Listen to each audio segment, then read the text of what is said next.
Hello, this is a guy who likes fanfiction and is too lazy to read, so here is Gladiator in audio form. Check the description for the links to the author. Chapter 51, The Emerald Rockman 4. He lowered his head, his gaze centered on the blade of grass before him. He didn't make a sound, and he tried not to move either. The cricket was right in front of him, and he could have snatched it between his jaws in a heartbeat, but it was so much more fun to trick it into believing it was no longer being hunted. And indeed, the bug failed to notice he was still there, leering at him. The cricket climbed to the top of the grass blade he was dangling from, and he hopped into the air, spreading its wings with a flutter. And then the cricket was scorched in midair by a fire blast. A forked tongue darted out to pick up the bug before it could drop to the ground. Xianlong rolled his tongue back and savored the cricket before swallowing, chuckling in his own reptilian way once he had gotten away with his malicious endeavor. He turned towards his rider cheerfully, wanting to share his great accomplishment with her, but even though Angela was sitting with her back resting against the dragon's long frame, the princess's mind was nowhere nearby. Xianlong groaned loudly and brought her out of her meditative state, and Angela turned towards him, startled. "What? Oh, you caught another one," she said, as Xianlong flashed her mind with images of his successful hunt. "Well done. You'll catch them all at this rate." Xianlong groaned again, knowing she wasn't being completely sincere with her praises. Something was preventing her from admiring his hunting skills genuinely, and Xianlong already knew what it was. Angela was startled by the next thought her dragon sent her way, and she stared at him in disbelief. "What do you mean, what is the big deal?" she said. "You should know by now, Xian." Xianlong growled, letting Angela know he was aware of the fact that it was important to her, but he was unable to understand why it was. He doubted dragons touching their mouths together would make as much of a fuss over that simple action as she had. "Not like we'll know if they would or wouldn't make a fuss," grunted Angela, sighing and dropping on the dragon's back again. "It's more than just touching our mouths together, Xian. It's the heralding of my doom, that's what it really is. It doesn't matter how amazing it might feel, it just can't happen." Xianlong grew more confused with every passing moment. "What couldn't happen?" "Him and me. We're not supposed to be together," sighed Angela. "Do you have any clue of what would happen if we ever went any further than that and my father were to find out?" It didn't make any sense to Xianlong that Angela would speak of being together with Sokka. Ever since Xianlong had met the pair of them, Angela had almost always been with Sokka. She was contradicting herself wildly, in Xianlong's humble opinion. "I don't mean together in the conventional way," said Angela, blushing as she came up with a very embarrassing way to explain this to the creature. "What I meant was for us to mate." Xianlong actually made a hooting sound, at which Angela stared at him in indignation, her blood rushing to her face even faster. "Will you stop?" she exclaimed, and the dragon was amused by her reaction. "Yes, that is what I meant. Now you understand why I can't be with him." Xianlong stopped chuckling when he realized he still didn't understand. Why couldn't they mate? If they were from the same species, they had fun together, they liked each other and they shared common interests, such as pressing their mouths together, why shouldn't they mate? It wasn't all that complicated. "It's far more complicated than it seems to you," said Angela. "It doesn't matter how much I wish we could go any further, it can't happen. There's too much at stake, and he knows it. I told him as much. I thought we had reached an agreement, a new deal, but he just broke it as if it were nothing to him. Why did he have to kiss me?" Xianlong was still confused, but he didn't keep from pointing out that she had kissed him back. Angela shot him a glare she never thought she would have to use on her dragon. "It wasn't as if I could resist, damn," said Angela, dropping against the creature's back again. "I wish I could. I should have just shoved him off and told him to keep his tongue to himself." Xianlong blinked a few times as he stared at Angela, sending other thoughts her way. Angela would have smiled at his innocent idea if she hadn't been as troubled as she was. "If he wants to catch crickets with his tongue like you do, he's welcome to try," said Angela. "But if he'll start hunting crickets that way, then all the more reason he should keep it away from me." Xianlong seemed slightly offended at that, and he stuck his tongue out at Angela, but she ignored him. I know I don't want for us to just be sponsor and Gladiator, of course I don't, said Angela. But I've already had my taste of what happens if I forget the rules of the game. Any slip UPS will end badly, even if it could work at first, there's no chance a relationship between us could endure through the strains of the world we live in. If I just wasn't the princess, then maybe. Angela's eyes widened when those words slipped from her mouth. She didn't recall ever having wished not to be a princess. All along she had enjoyed every single perk that came from being a royal, and there was absolutely nothing she would have traded her life away for. How had she even dared think about the possibilities of not being a royal? How could she even wonder what her life might be like if she weren't a princess? And it was because of him that she had come to think of this. What is he doing to me, Xin? She asked, her face in her hands as she tried to find the answer to her own question. How can he make a mess of me without even trying? And why am I letting him? Xin Long encircled Angela with his tail, not knowing how to soothe her. Angela allowed it to wrap around her shoulders and sighed, shaking her head. It's pointless to keep thinking about it. Dwelling upon the matter is just not going to help at all. But even though I wish I could just act as if nothing had happened, I can't. I can't face him like this, when I have no idea what to say or what to do. What if he tries to kiss me again, Xin? Am I supposed to just go with it again? Even if I tell myself I won't do it, I know it will be useless. I've been unable to hold my own against him so far.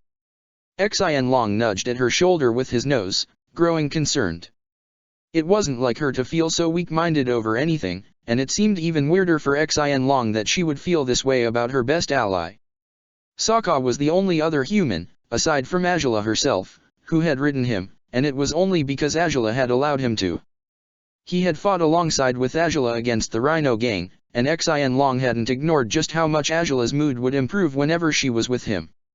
If she enjoyed herself so much when she was with Sokka, why not let herself go and forget all her reservations?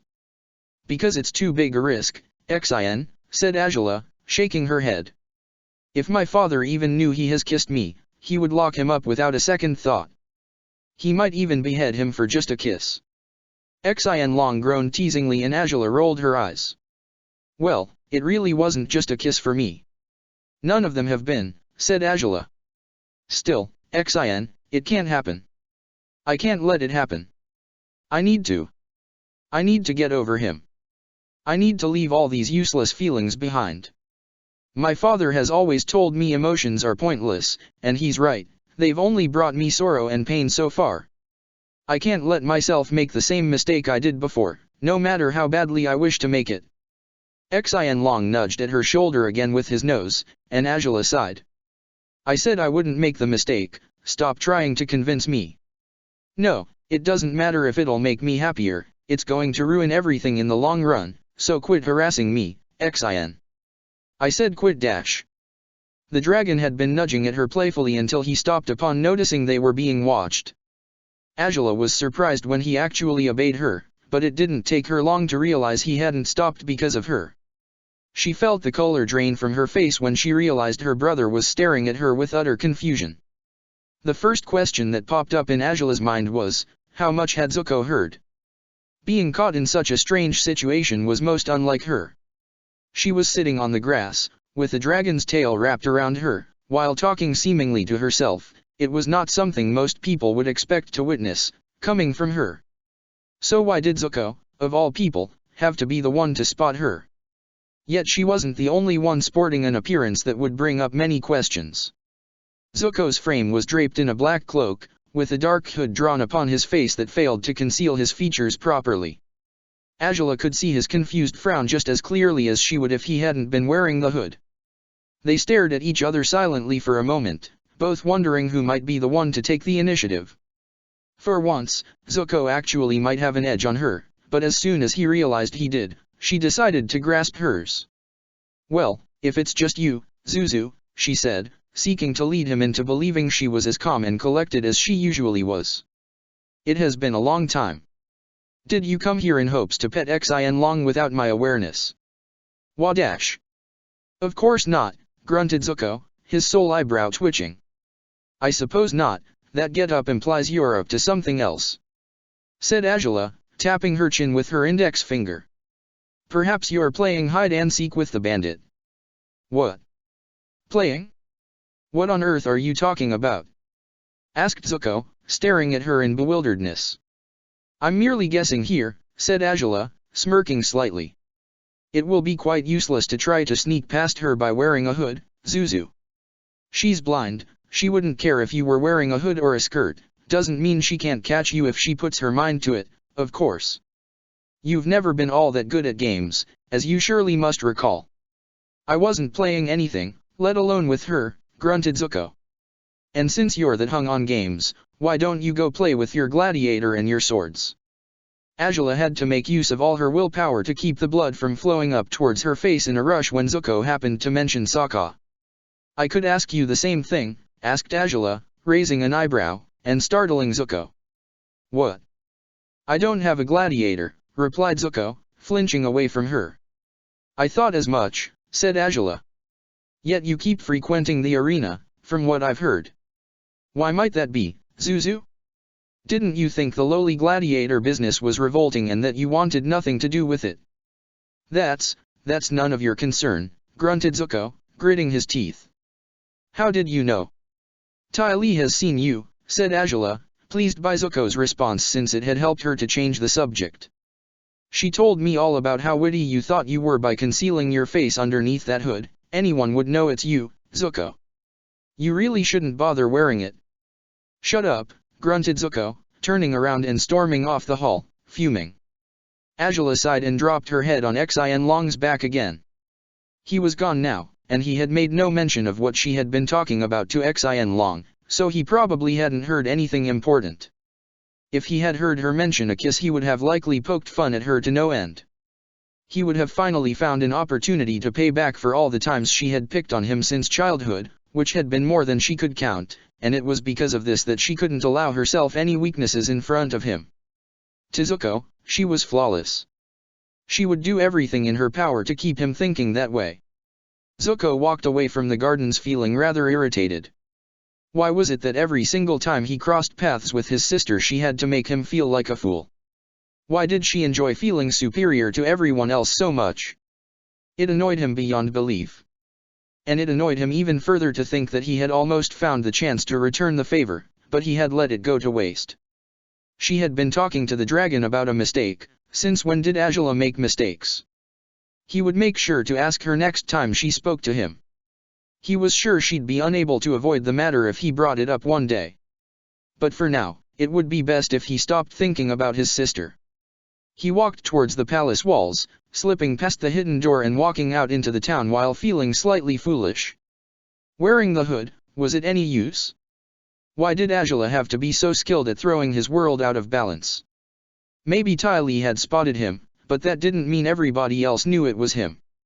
Surely she was just exaggerating. He entered the arena, still wondering if people already knew who he was. He sighed and walked towards the bets counter, but not before stopping by the board where today's fights were written. Kyoshi's heir against the Chained Titan. Read Zuko, smiling weakly as he read the name of his favorite gladiator. He approached the counter and set a bag of coins before the staff member, who nodded in greeting. Kyoshi's heir again, is it? He muttered. You sure about doing that this time around? The Titan isn't above her in the ranking, but he has won over 100 fights, no losses. It doesn't matter, muttered Zuko. I'm placing my bet on her. Suit yourself, said the man, shrugging and putting the money away. Zuko glared at him, irritated. It didn't matter if she was up against a man who had won every single one of his fights, of course she would win. There was simply no questioning it. Suki was strong enough to defeat. His thoughts were interrupted when someone collided with him. The crash almost knocked him to the floor, and he stared around himself in confusion, wondering who it might have been and why. Oh, spirits, I'm so sorry. Zuko's eyes almost fell out of their sockets when he realized that the person who had run into him was the very gladiator he had been placing a bet on. His mouth fell open as he stared at her, incapable to utter a sound. Are you all right? I'm coming in a little late, I was in a rush and I didn't realize, did I hurt you anywhere? She asked, grimacing and looking at Zuko in concern. And no, I I'm fine, he said, weakly. Really? Muttered Suki, still looking at him worriedly before recalling she was late. She edged away towards the stairs and made an apologetic gesture with her hand. Sorry again. I've got to run now, so see you around. Sure, said Zuko, staring after her wide-eyed as she sprinted down the stairs hastily. He gaped after her in shock, his heart racing in his chest. She had talked to him, she had seen him. They had been face to face for the very first time. He had thought he would only ever watch her from afar, admiring her talent and dignity while fighting. But he had just talked to her. What had he said? Had he made a fool of himself? He didn't even remember what he had told her anymore. He should have asked if she was fine as well, or at least wished her luck in her fight. His hand went to his forehead and he shook his head in disbelief. And he would have continued regretting not having said anything useful if he hadn't turned around to find quite an unexpected crowd staring at him. He had seen them before many times now, and he had always avoided them like the plague, pulling at his black hood to show he was nothing like them. Yet he had always dreaded that Kyoshi's heirs fans might round him up eventually, and it seemed the day he had feared had finally come. They were a strange group, truly. They were all clad in green and yellow clothes, wearing bandanas, and holding up fans.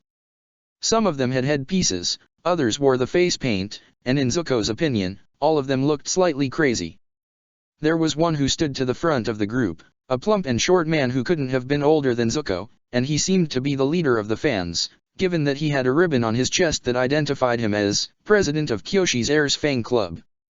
He stared at Zuko with wide eyes before smiling broadly. She talked to you. She talked to you. He said happily. That's something to remember, truly. She crashed into me, muttered Zuko, staring at the man in confusion. She was just apologizing. What do you want? Why do you talk as if you knew me? Oh, but we know you. You always show up at Kyoshi's heirs fights.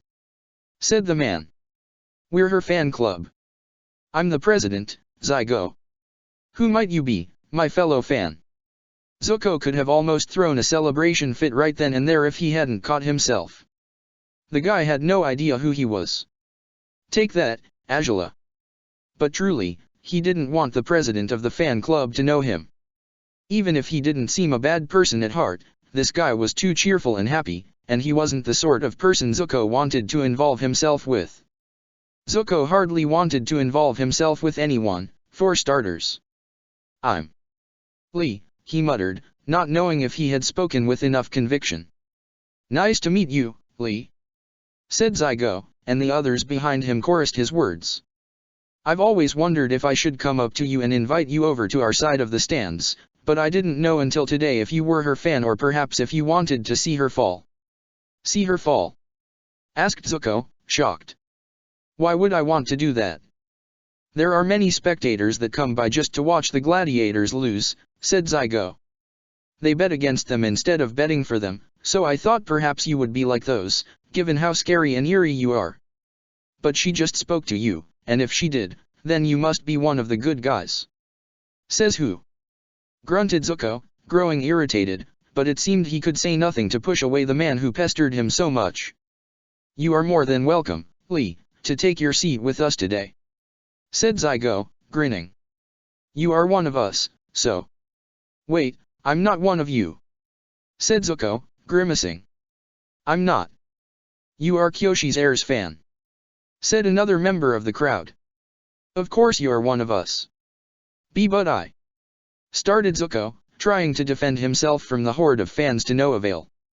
Zuko found himself engulfed by them, and they all squealed happily as they dumped what seemed to be Kyoshi's heirs merchandise on Zuko. He found himself holding fans, bandanas, a Kyoshi outfit, several different kinds of headpieces, posters, amongst so many other things, as the crowd gifted him with what might be the beginner's set for cheering on Kyoshi's heir, according to her fan club. We'll be waiting for you in our side of the stands, Lee. Called out Zygo as the entire crowd moved away, leaving Zuko behind amongst all the objects he had just been gifted with. Zuko stared after them in disbelief for a few moments, and the man at the bets counter looked at him worriedly. You all right there, Prince? I'm, fine, grunted Zuko, growing slightly irritated when the man addressed him by his title. Maybe Angela hadn't been so wrong after all. Zuko wondered if he should drop all the stuff he had been given, but he decided against it. Littering the arena wasn't a good idea, after all. Thus, he carried all of it with him as he climbed the stairs towards the stands. He looked for the group of Kyoshi's Heirs fans just to make sure to go the exact opposite direction. Once he spotted them, cheering at the east side of the stadium even though the match hadn't begun yet, Zuko walked away as discreetly as possible. Whatever spot they had saved for him, he certainly didn't want to take it. These people were even crazier than he had expected them to be. He walked towards the west of the arena, and he sat on the highest bench available, dropping his gifts on a vacant seat by his side. He stared at the pile of goods in mild disbelief, still wondering what was the point of it. Was that a peach? Why had they given him a peach? Was that Kyoshi's heir's favorite fruit or something? Zuko sighed and shook his head. He frowned as he relived what had just happened in the arena's vestibule, and recalled what the president had told him. He wasn't one of them, not at all. He enjoyed watching her fight, but that didn't make him a crazed fan like the rest of them. He wouldn't wear paint on his face as they did, nor would he try to dress up in clothes like hers. Perhaps he was curious about her and he wished to know more about the girl, but he wasn't going to waste away his life with this. This was just a hobby, a simple way to pass the time for now. Though, was it? Zuko frowned and shook his head, feeling quite foolish. Perhaps he ought to be busy with something more important, but what? His father still wouldn't meet with him. His uncle and his sister were both completely involved in the gladiator business. Maybe he should go into the Earth Kingdom to find another dragon so that he wouldn't lag behind his sister, but what use would that be? She had gotten one first. He would come second, as always, and his luck was such that he wasn't bound to find a dragon no matter where he looked. Then, the Avatar? No, he'd had enough of chasing him for a lifetime. He hadn't found him in 10 years. There was no chance he would find him if he tried to search for him one more time. The Avatar was gone. Maybe he had been reborn in the Northern Water Tribe, or in the Earth Kingdom by now, but there was no Earth Kingdom anymore. And the air nomads were gone as well. How would he be an Avatar if he couldn't be taught how to bend all 4 elements? Zuko sighed and shook his head again, picking up the peach and wondering if perhaps he should eat it to forget about his distressing thoughts for a moment. He was quite helpless as he was, and there was little he could do to change that for the better. Perhaps his father would come to accept him again eventually, if Angela was too busy frolicking around with her slave or with her dragon to fulfill the Fire Lord's orders, but if not, then he would have nothing else to do for now. Dropping by at the arena served to distract him from all his concerns, at the very least. Zuko was staring at the peach on his hand when he realized there was someone trying to take a seat beside him. He looked up to find a plump young woman, staring at all the goods in mild confusion as she tried to make room for herself. "Could you please? The rest of the arena is already so crowded," she said, smiling apologetically at Zuko. "Oh, of course, I'm sorry," he said, pocketing the peach. He picked the rest of the objects up and dropped them on the ground by his feet. The movements made the hood on his face fall back slightly, revealing his face without his awareness. The girl stared at him in awe when she caught sight of his scar, his dark hair and his golden eyes. Had she been carrying anything on her hands, she would have certainly dropped it. "Is there a problem?" asked Zuko, when she still wouldn't sit down. "I already put everything out of the way." No problem," muttered the girl, sitting next to him while her face turned red. How was she going to be able to act naturally when she had just encountered the Fire Lord's son?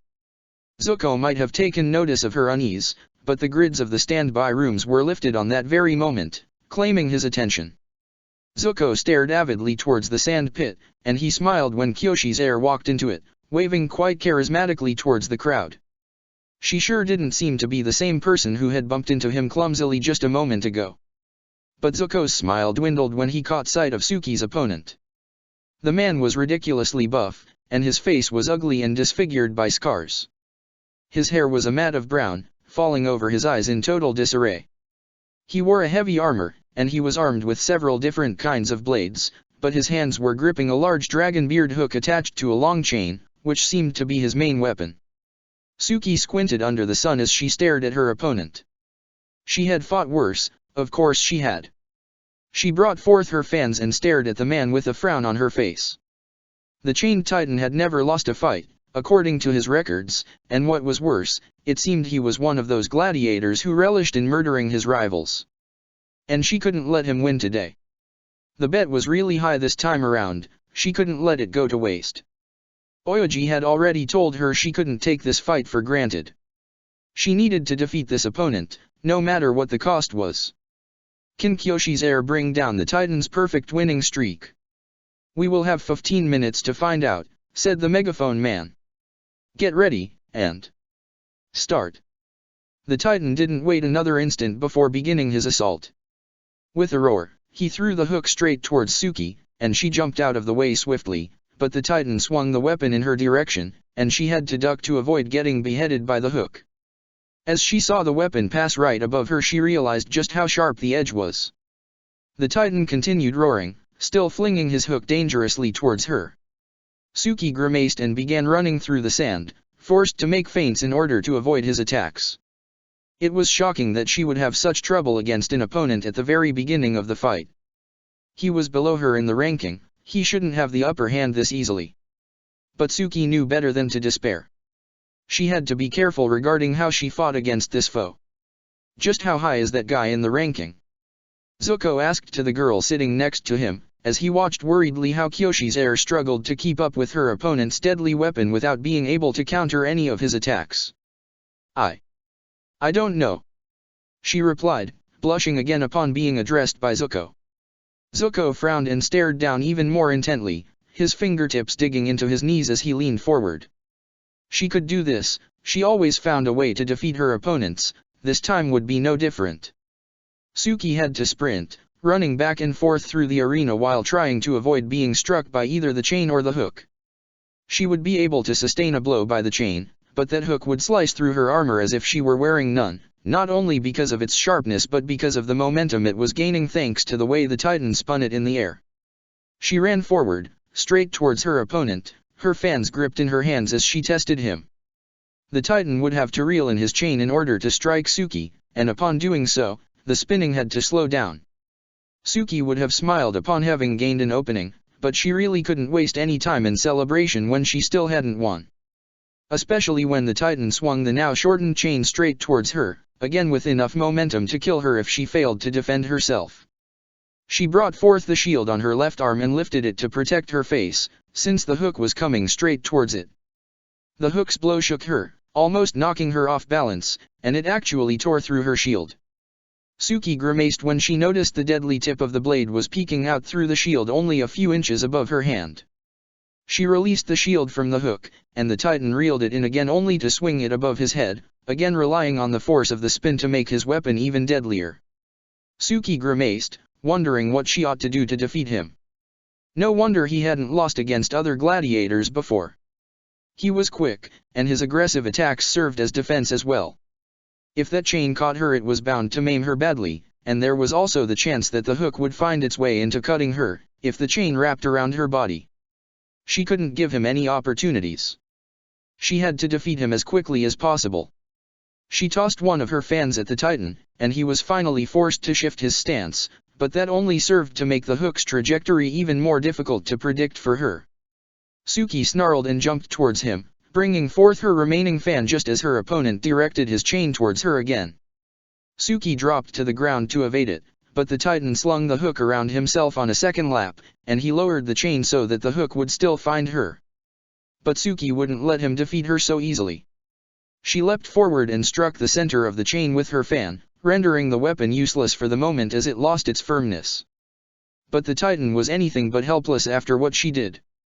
The dragon beard hook fell to the ground a few feet away from Suki, but as soon as she turned around she found the Titan running towards her, yelling again, with a dagger in hand. Suki hardly had enough time to unsheath her katana to protect herself from the man's attack. He used the dagger to stab at her wildly, his eyes bulging with madness as he did. It seemed he hardly had any prowess with the knife, most unlike with his hook, but he still had an advantage over her. Suki had to jump back to keep from getting pierced by the blade, and when she did so, The Titan pulled the chain again and the hook came flying straight towards Suki.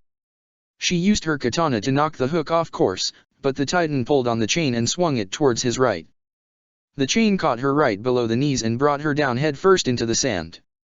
Zuko gasped, along with the rest of the crowd, when Suki took a fall in such disgraceful manner. It wasn't like Kyoshi's heir to lose her footing. Suki rolled on the sand, almost as a reflex, before bolting up to her feet. She was relieved to have done that, given that only a few seconds later the hook plummeted down on the very spot she had been lying on. The sharp edge sank into the sand so swiftly that Suki couldn't help but stare in horror. The blade would have definitely killed her if she had lingered a moment longer, and it would if she lingered where she was now. The Titan roared again, pulled back his weapon and threw it towards her anew, and Suki grimaced, ducking below the chain to avoid it once the Titan had tossed it towards her. The hook spun around the arena and swung towards Suki again, this time aiming at her legs.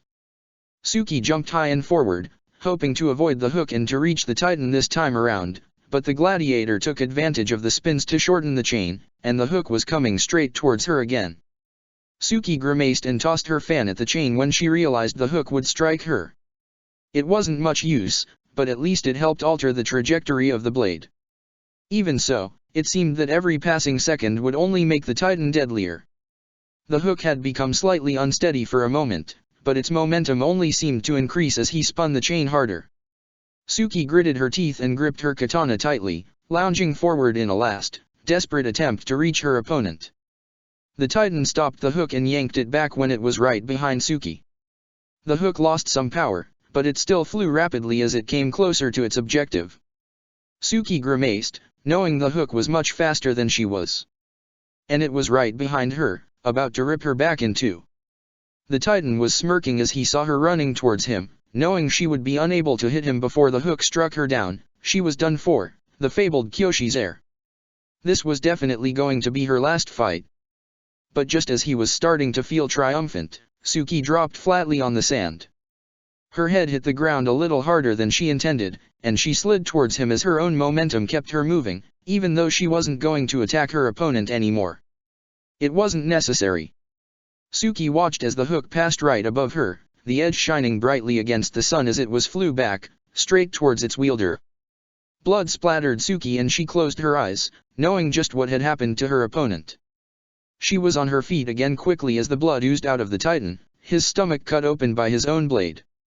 The Titan spat blood as his shivering hands went down to his hook, and he stared at Suki almost accusingly, and she could only look back at him in horror.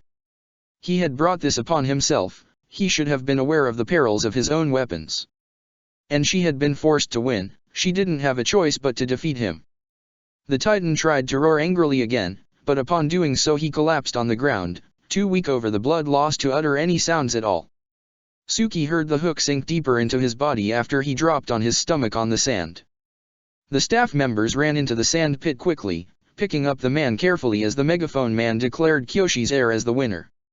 The crowd seemed satisfied by the result, but the cheers weren't as loud as usual given how bloody the battle had been. Kyoshi's heir had never been one for spectacles of this sort. Unlike other fighters did when they were victorious, Kyoshi's heir wasn't the type to put up much of a celebration show after winning a match. She would simply stand in spot, her head held high, as she listened to the cheers of the crowd, before walking away. Perhaps this was the reason why nobody other than Zuko caught the unusual change in her demeanor this time. Instead of keeping her head high, she was staring down at the blood-stained sand. She had her back turned towards where Zuko sat, but that didn't keep him from noticing she was shaken up by what had just happened. Is she okay?" he muttered, gulping. She hadn't sustained any injuries, but that didn't mean she hadn't been wounded by this fight. Kyoshi's heir was led into the standby room by a staff member, and Zuko watched in dismay as she walked away, still with her head tilted. Her supporters were still cheering her on, but it didn't seem to serve its purpose, and it seemed to Zuko the fans didn't realize how troubled she was. Suki entered the standby room and she was gone from sight. Zuko grimaced worriedly, his eyes fixed upon the Golden Gate. Could she be all right? Even though the fight had been as bloody as it was, she had still triumphed in quite an honorable fashion, in Zuko's opinion. Yet she was clearly disturbed by what she had been forced to do to defeat the Titan, and there was absolutely nothing Zuko could do about it. He could only sit there and watch her from afar, as always. Maybe you should go see her, said the girl that had been sitting next to him, startling Zuko. What? He said, looking at her with wide eyes. She jumped at his response, her cheeks reddening again. I mean, why you are, well, you are worried about her, aren't you? She muttered, gulping. You were supporting Kyoshi's heir. Well, yeah, said Zuko, frowning. But I can't just walk to where she is and ask her if she's fine. She doesn't even know who I am. Well, if you told her who you are, she'd know. Shrugged the girl, matter-of-factly. No kidding, said Zuko, grimacing. But I don't think. It was just a suggestion, muttered the girl, lowering her head and leaving the stands without another word. Zuko watched her leave, still surprised by what she had told him. Why would she want to help me? He muttered, confused. He looked again at all the goods he had been given, frowning. The people who had given him these objects cheered on for a gladiator, not for a woman. They didn't think of the toll that these fights took on Kyoshi's heir. They surely didn't understand the reality of the gladiator business. But Zuko did. Perhaps the girl had been right, perhaps he could talk to Suki. He didn't admire Kyoshi's heir merely because she was a gladiator. On the contrary, he admired her because he could see that she was much more than a gladiator. And there was a chance that he might be the only one who saw her in this light. There was a chance that he might be the only one who could help her in this moment of sorrow. He gritted his teeth and picked up all his gifts yet again. He walked through the stands, back to the stairs that would lead him to the vestibule.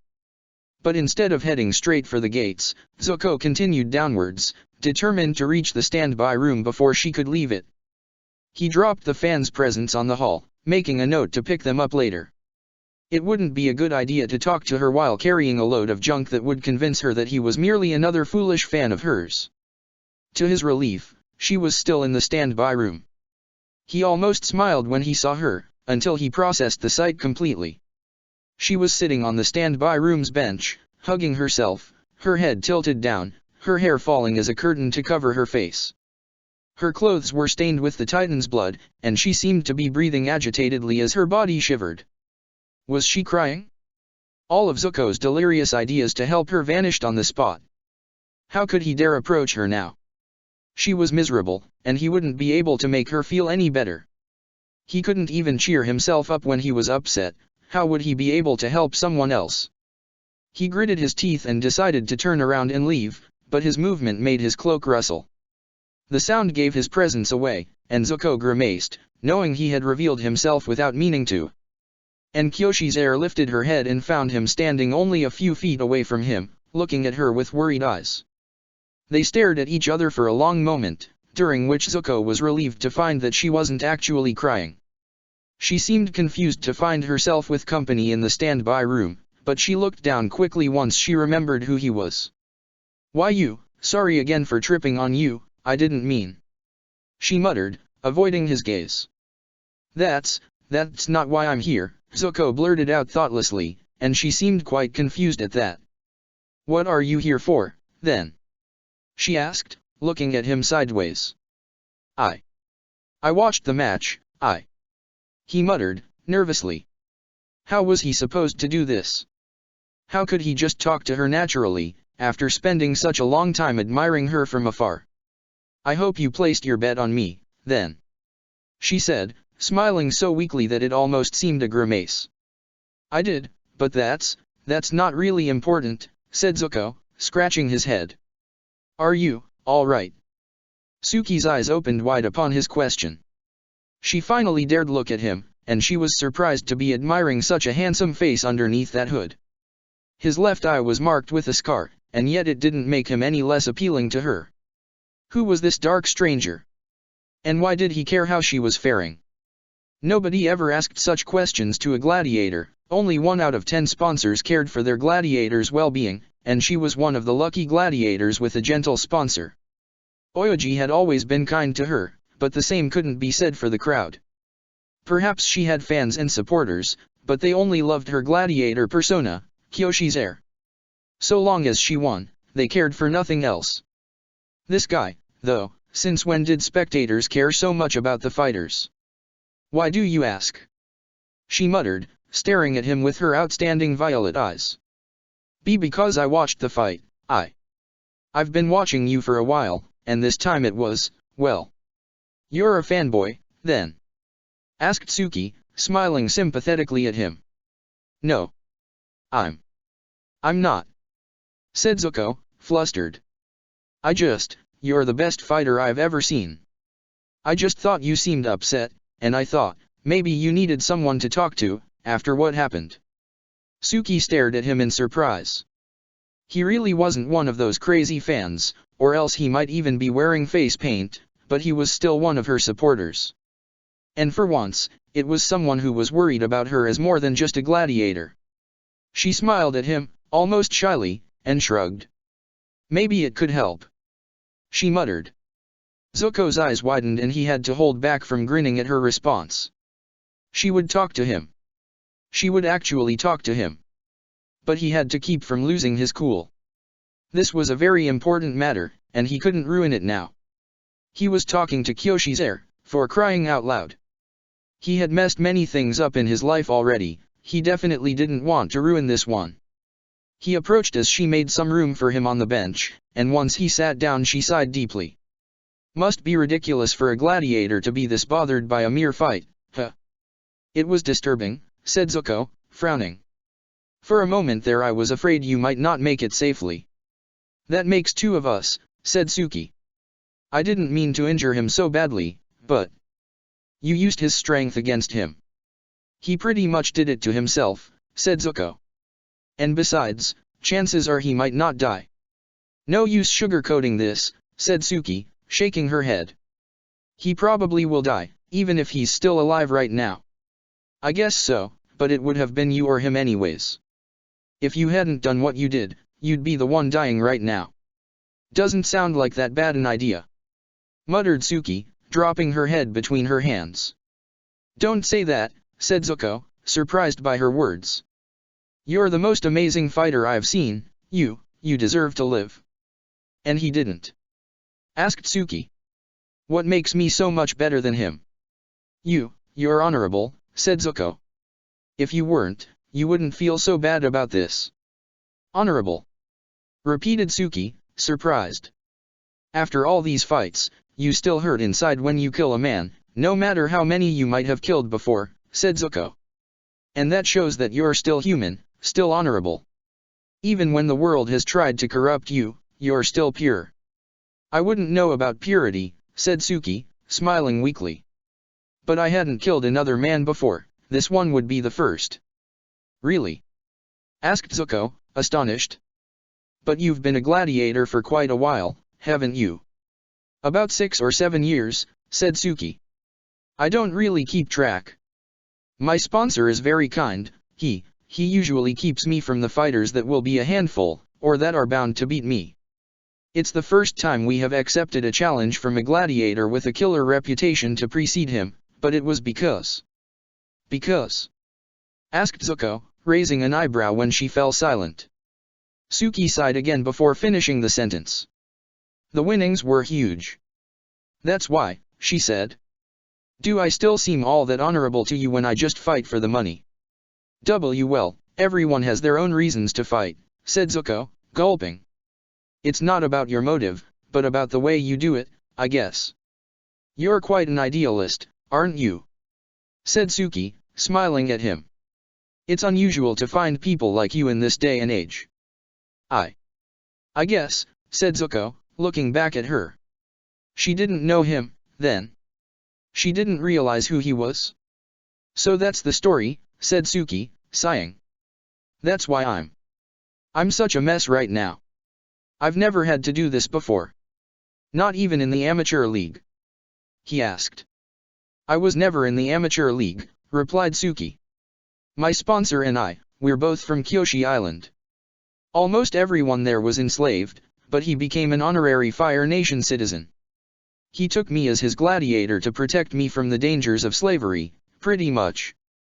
I used to be a Kyoshi warrior, I had mastered several fighting styles already, but chances were I would be forced to become a different kind of slave. I'm glad that wasn't the case, said Zuko, grimacing at the thought. Me too, but, even though this life isn't all that hard on me, at times it just gets to me, said Suki, sighing. You really think there's a chance that guy might live? Likely, said Zuko, nodding. Suki smiled weakly. It was a ridiculous hope to hold on to, but a hope no less. It might make reality more bearable. And, why did you come here? She asked, raising an eyebrow.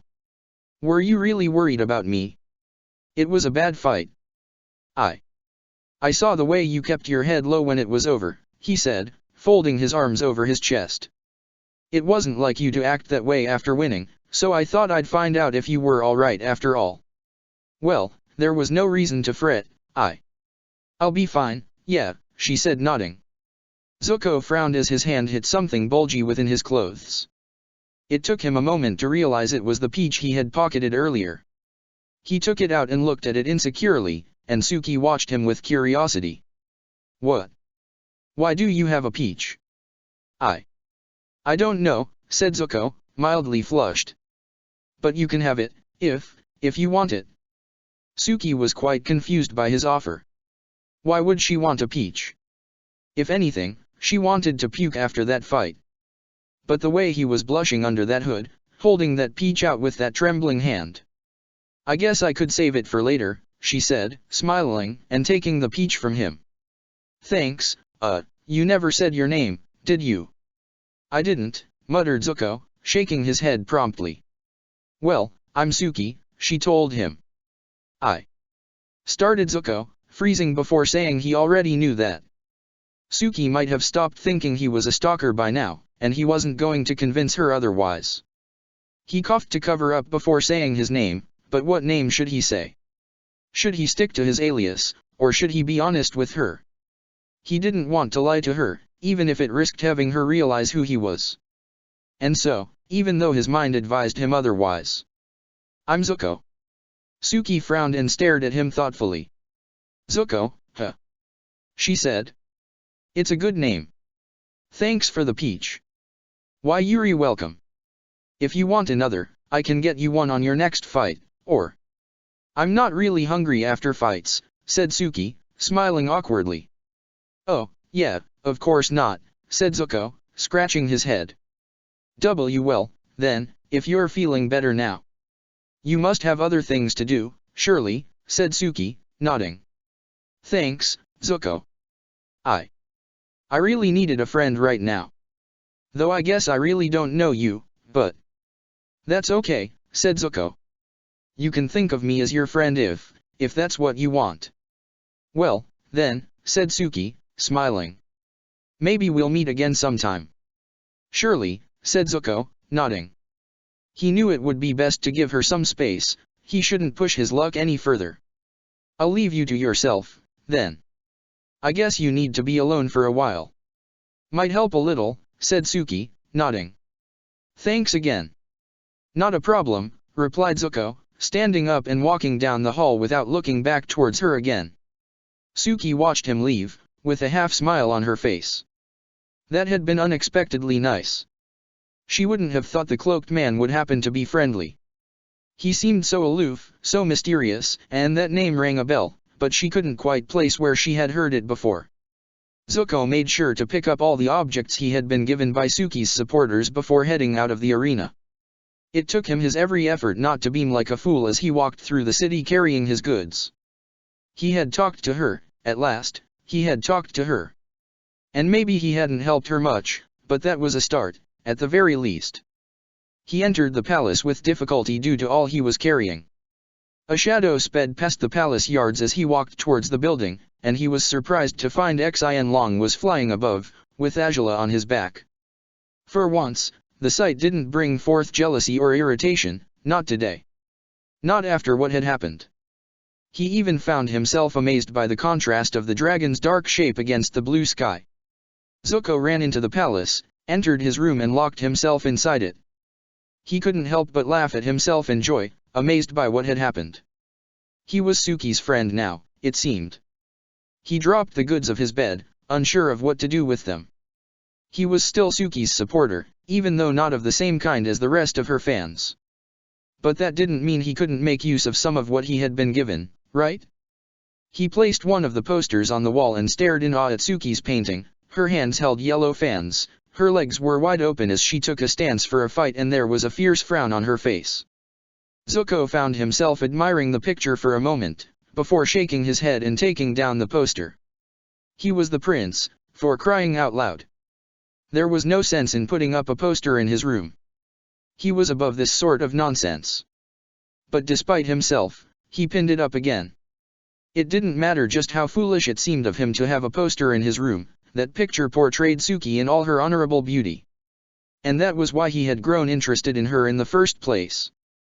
No matter how stupid he felt, her picture served as a reminder that his time wasn't being completely wasted. She had talked to him when he thought she was unattainable. If that had happened, then there was a chance, no matter how slim, that his father would accept him again one day.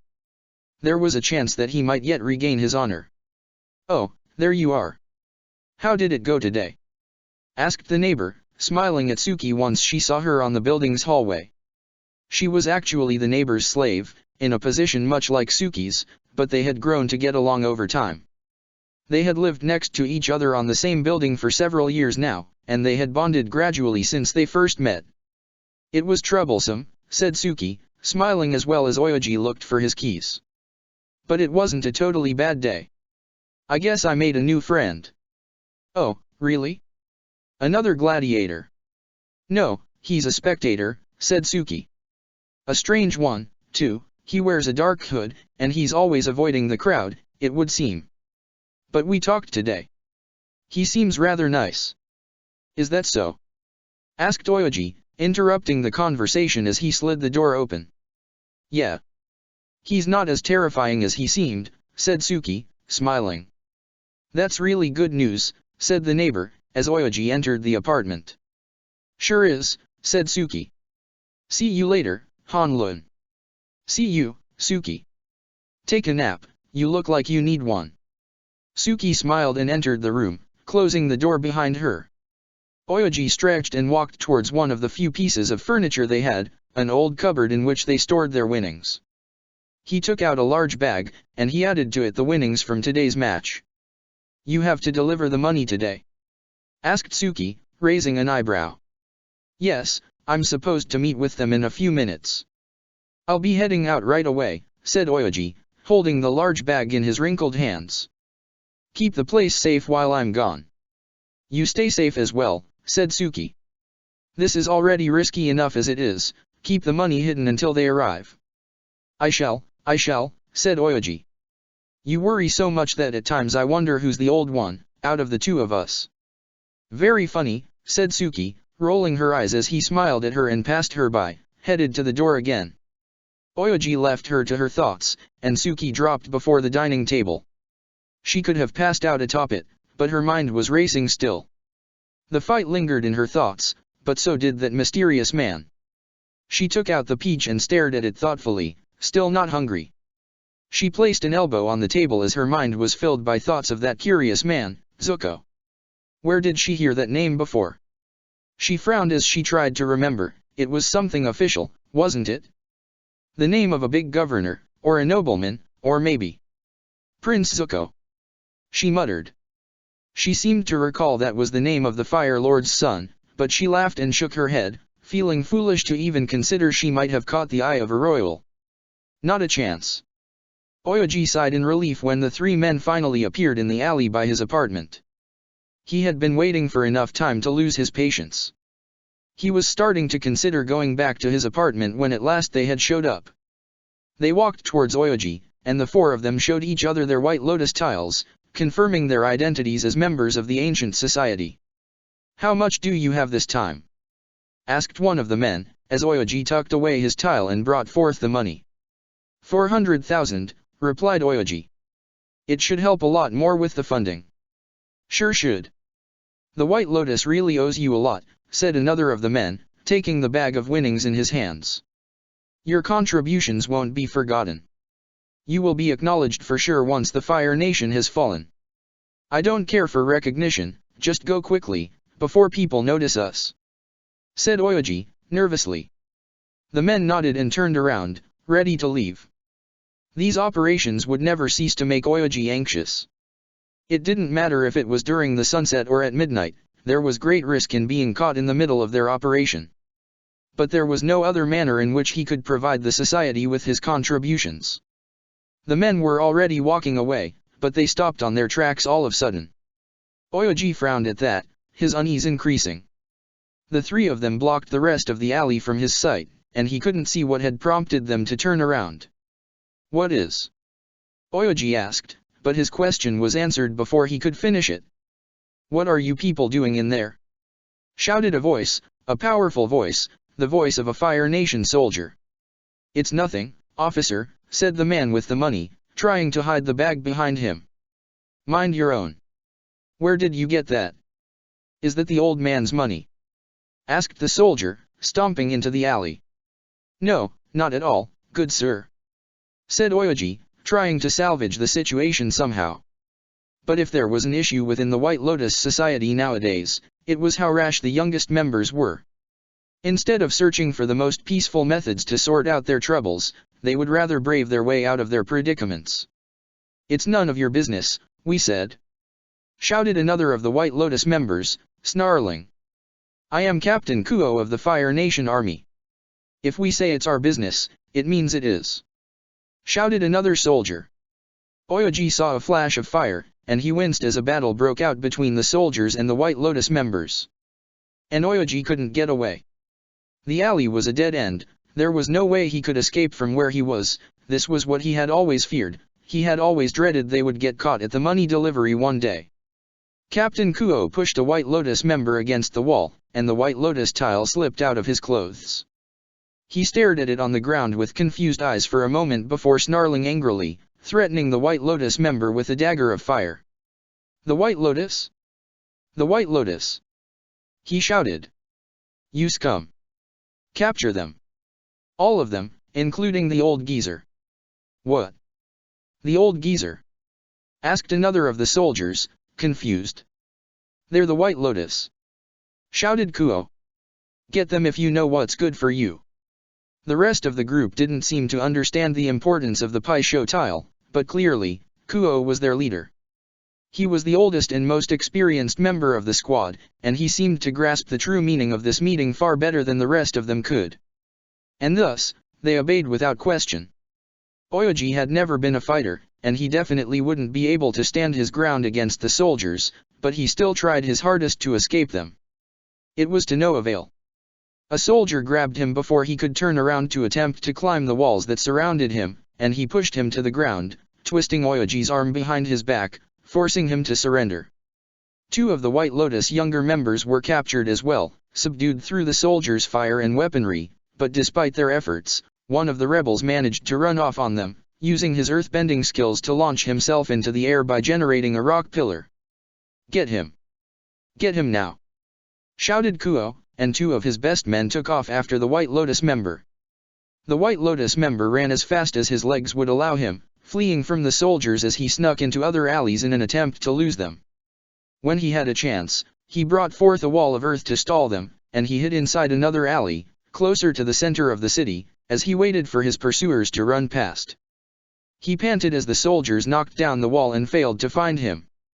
They were gone quickly, to his relief, but before he could even start to think of what to do in this dreadful scenario, an unfamiliar hand gripped his shoulder. Chapter 52, Attack of the White Lotus 1. Cess. Princess. Princess. Angela jumped when she realized she had been asleep. She struggled to open her eyes, and she squinted as she tried to figure out where was that worried voice coming from. "Princess? Are you awake now?" asked a familiar voice, "The captain?" "What?" she muttered, frowning as her eyes grew accustomed to the light of overcast skies. How come could she see the gray skies so clearly from her room? Unless this wasn't her room. "Where?" "It seems you fell asleep outside, along with your dragon," replied the captain, staring at her. Concern rang in his voice as he gazed at the waking dragon and rider through his mask. "Are you all right, princess?" "I said Angela, rubbing the nape of her neck as she sat upright on the saddle. Her legs hurt after spending the night atop Xin Long. They had flown together for hours, and perhaps they had even flown through the night, but given that she had no recollections of the way the flight had ended, she could only conclude she had fallen asleep as they soared through the sky. Xin Long seemed to be just as drowsy as she was. He looked at the captain and sent a greeting his way, with his usual reptilian noises. The captain looked at the dragon with unease, but he nodded in his direction as acknowledgement. "We were flying," muttered Angela. "I must have fallen asleep on his back without realizing it. Is it morning already?" "Yes, princess," said the captain while she climbed off the saddle with unusual difficulty. "The servants went to find you in your room, since you hadn't showed up for breakfast. They thought you might have had dinner someplace else, but it was unexpected that you wouldn't be at the dining room for your meal. They've been running around the palace, searching for you, and you were sleeping in the gardens all along." "It seems I was," said Angela, rubbing her forehead. "Was that a headache? Curse it, this was all because of Sokka again, wasn't it?" She gritted her teeth, determined to make him pay for this. If she hadn't been as troubled as she was because of what he had done, she would have been able to continue with her daily routine just fine, without feeling compelled to run to her dragon for solace. "You should have your breakfast now, princess. And, will you go to the gladiator's house today? You failed to do so yesterday." "I know I did," muttered Angela, frowning. Well, if she really wanted to make him pay for making a mess out of her, she had to go see him, didn't she? "I'll go after eating, Captain. Narrow down the servants you talked about, the ones that are looking for me. Tell them you found me so that they quit running amok in the palace." "Princess?" asked the captain. There was something strange about Angela today. She was rubbing her forehead repeatedly, and her face seemed contorted with pain or irritation. "Are you well, princess?" "It seems rather difficult to feel well after sleeping the night off on the back of a dragon," grunted Angela. "It's not the most comfortable position for resting. If you tried it one day, you'd understand." "I wouldn't even dream of sleeping atop your dragon, princess," said the captain, gulping. He's yours." "Right, that he is," said Angela, stumbling towards the palace. "Get some food for him too, will you?" "Should I get the servants first, or the food?" asked the captain, but Angela was already climbing the steps into the palace, and she failed to hear him. The more she walked, the more her legs hurt. And the throbbing inside her head was only getting worse, a pulsating pain that only seemed to worsen her mood. And Sokka would suffer the consequences of that mood, yes he would. A soldier was speeding through the hall as she headed towards the dining room, but thankfully he caught sight of her in time to keep from crashing against her. He stood firmly and bowed down to her as she walked by him, still rubbing her forehead. "Good day, Princess Angela." "Huh?" she replied, and the man frowned at her lacking response. Angela wasn't known for being kind to her subjects, or to anyone for that matter, but she would usually respond to these greetings more appropriately, especially when they came from a captain of the army. Captain Kuo was well accustomed to hearing her address him respectfully, but given the way she hadn't even looked at him, he could only guess that the princess wasn't much of a morning person. Angela walked away without another word, and Kuo watched her until she vanished around a corner. By then he recalled what the purpose of his visit to the palace had been, and he headed towards the throne room, determination sparking in his eyes. Kuo wasn't too ambitious a man, but he was betting his performance on the previous night would earn him a medal or a promotion. It wasn't every day that soldiers would capture members of the rebel association that posed the greatest threat to the Fire Nation. He was certain Fire Lord Oze would be quite pleased once Kuo informed him of the new set of prisoners he had acquired for him. But he found the throne room empty upon entering it. He frowned and decided to seek out a servant, in order to discover what the Fire Lord's whereabouts were. When at last he found one, he was told the Fire Lord was currently meditating in the capital's temple. Kuo sighed and walked off towards the temple, not knowing if the Fire Lord would accept to see him now, but this was an urgent matter. He was certain to listen to what he had to say even though he was in the middle of meditation, wasn't he? It seemed he wasn't. "The Fire Lord is meditating, and he has declared he will tolerate no interruptions," declared the head sage, as Kuo tried to plead with him. "But I need to see him now." I must convey urgent news to him. Kuo insisted, trying to make it past the sage to reach the room where the Fire Lord was, but the sage still blocked his way. This is of vital importance to the Fire Nation, let me speak with him. No matter how important it is, you must wait, declared the sage, losing his patience. You can either sit out here and wait for him to come out, or you can go back to the palace and wait there. But you will not interrupt his meditation, and that is final. Ugh, fool of a sage, grunted Kuo, shaking his head as he surrendered. Fine, I shall wait here. Just make sure he's out soon, curse it. The Fire Lord will take as much time as he needs to, stated the High Sage, frowning as Kuo stood with his back against the wall, glaring at the door behind which stood the Fire Lord. Oze had best get out of there soon.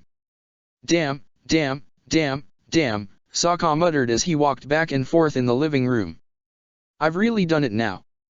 The fact that she hadn't showed up the day before for their usual training convinced him that he had brought forth his own doom. He hadn't dared to go see her in the palace, certain she would want some space right now, but shouldn't she show up at some point now, to beat him to a pulp for what he had done? He couldn't help himself, though. The way she had been smiling, and the helpless look on her face when he had touched her, why did she have to be so adorable without even meaning to? And this was Angela he was thinking about, for crying out loud. He should take her to be deadly or terrifying, perhaps dangerously beautiful, but instead he would think she was adorable. What was wrong with him? After that wonderful moment, which had lasted longer than he expected it to, they had separated and stared at each other in confusion. No words were spoken as they stood so closely, their gazes locked. It had been the moment to speak, of course, to say this had been wrongly done, or to kiss her again to show her he wouldn't hold back anymore. But Sokka's ill fortune had struck again. Haru happened to walk outside the house right then and there, to let them know the food was done. Angela had jumped out of Sokka's arms as soon as she heard him approach, and Sokka had no idea if Haru had seen them. Given the fact that he had acted completely naturally afterwards, Sokka guessed he hadn't. Though Ty Lee had been smiling mischievously throughout the meal, even giggling on occasion. Whenever Haru would ask her what the matter was, she would wave him off. Her behavior only served to make Sokka even more uneasy, but the most troublesome matter definitely hadn't been Ty Lee. Angela had become dangerously stern and silent. Her golden eyes were colder than he had seen them in a long while, and her movements were completely precise. She wasn't looking at anyone, and she said absolutely nothing during the meal. By the time she had finished her food, Angela said her farewells and walked outside to find her dragon waiting for her. Sokka thought perhaps he should follow, but he decided not to. He rather doubted she would want to give him a ride home after what had happened between them in the backyard. And so he had told Ty Lee and Haru that he would just walk home. Ty Lee seemed discouraged to hear that, for some reason, but she let him go, without explaining why that disappointed her. Sokka had been certain Angela would show up on the next day, and they would settle matters after her visit. But she didn't. And he was left with nothing to do but worry about how to solve this problem. Yes, he had stepped over a line and he knew he shouldn't have. He would tell her as much, and hope she could leave his slip-up behind. Still, there was one thing he was certain of, he wasn't going to apologize for kissing her. He felt remorse for ruining the balance they had tried so hard to achieve, but that kiss really had been worth it. He had spent the whole day reminiscing the way it had felt to hold her, to press his lips against hers. He groaned in frustration and dropped on the couch. Why did everything have to be so complicated when it came to the two of them? Why couldn't they just give in to what they wanted to do and damn the consequences? And what did you do to her now? Asked Song, raising an eyebrow as she saw him lying across the couch. I messed everything up again, sighed Sokka. She's not going to come anywhere near me in 100 years after that. I promised I wouldn't break our new deal but... Ugh. How was I supposed to help it? How, indeed, muttered Song, gulping. She didn't quite understand what Sokka was talking about, but she would do her best to help him regardless. Can you make amends? I doubt it, said Sokka, dropping his head on a cushion. Next time she shows up, it'll be to kill me. What on earth did you do this time? Asked Song, surprised. Should I be worried her wrath will reach me when she comes to get you? I don't think so, she knows how to control her powers well enough to concentrate all of them on me, said Sokka, grimacing. But, wouldn't talking about it help this time? Shouldn't you go find her so you can settle this peacefully? Yeah, no, said Sokka. I don't think she wants to see me, else she would have come here yesterday and she didn't. So going to see her in the palace would just be asking for trouble. So. But you thought so as well before, and when you talked to her you got a chance to fix things, said Song, blinking. It's not exactly the same situation, said Sokka, frowning as he placed his chin on his hand. It was something more troublesome back then, I guess, but that just makes it all worse now. How can it be worse if? I'm really confused, Sokka, asked Song, her eyes widening. It's just a mess, Song, he muttered, shaking his head. I have no idea how to deal with it this time. I don't think anything I do will make it any better. If there's nothing to do about it, how about you stop worrying? Asked Song, sighing. If you're utterly helpless and you already know how this disaster is going to turn out, then just let things follow their course and... Oh, you just don't get it. Whined Sokka, shaking his head. I can't just stop worrying.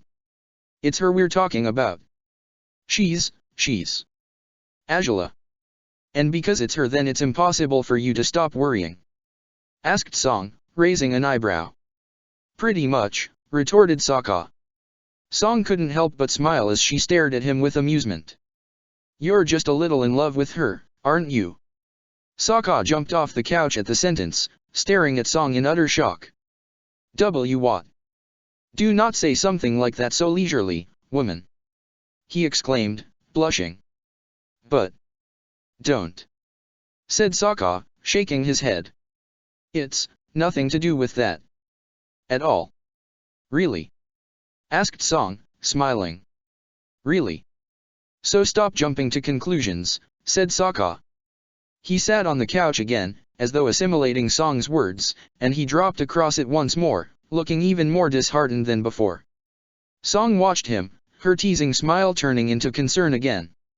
Sokka? Asked Song, raising an eyebrow. A thud on the garden startled them both, and all color drained from Sokka's face. Song couldn't help but smile weakly as she turned on her heels and headed to the kitchen again. Well, if your assumptions were correct, it would seem your doom has arrived. It was nice meeting you, Sokka. Gah. Squeaked Sokka as Song walked away, smiling to herself. Sokka's hands were almost shivering as he looked towards the backyard. Well, it would be best to confront her immediately, wouldn't it? Maybe even pretend nothing had happened? It might make the situation less uncomfortable. He gulped and picked up his weapons, walking outside while trying not to seem too terrified of what he would face right now. The stern look on her face promised he wasn't going to make it out of this one unscathed. She was placing the reins on the saddle, completely devoted to what she was doing. She hadn't even lifted her head to acknowledge him yet. And, driven by his nervousness, he walked down to where she was, with such an uneasy smile on his face that made it seem as though he had cavities. Hey, there. He said, waving, and getting no answer from the princess. Good to see you today, Angela.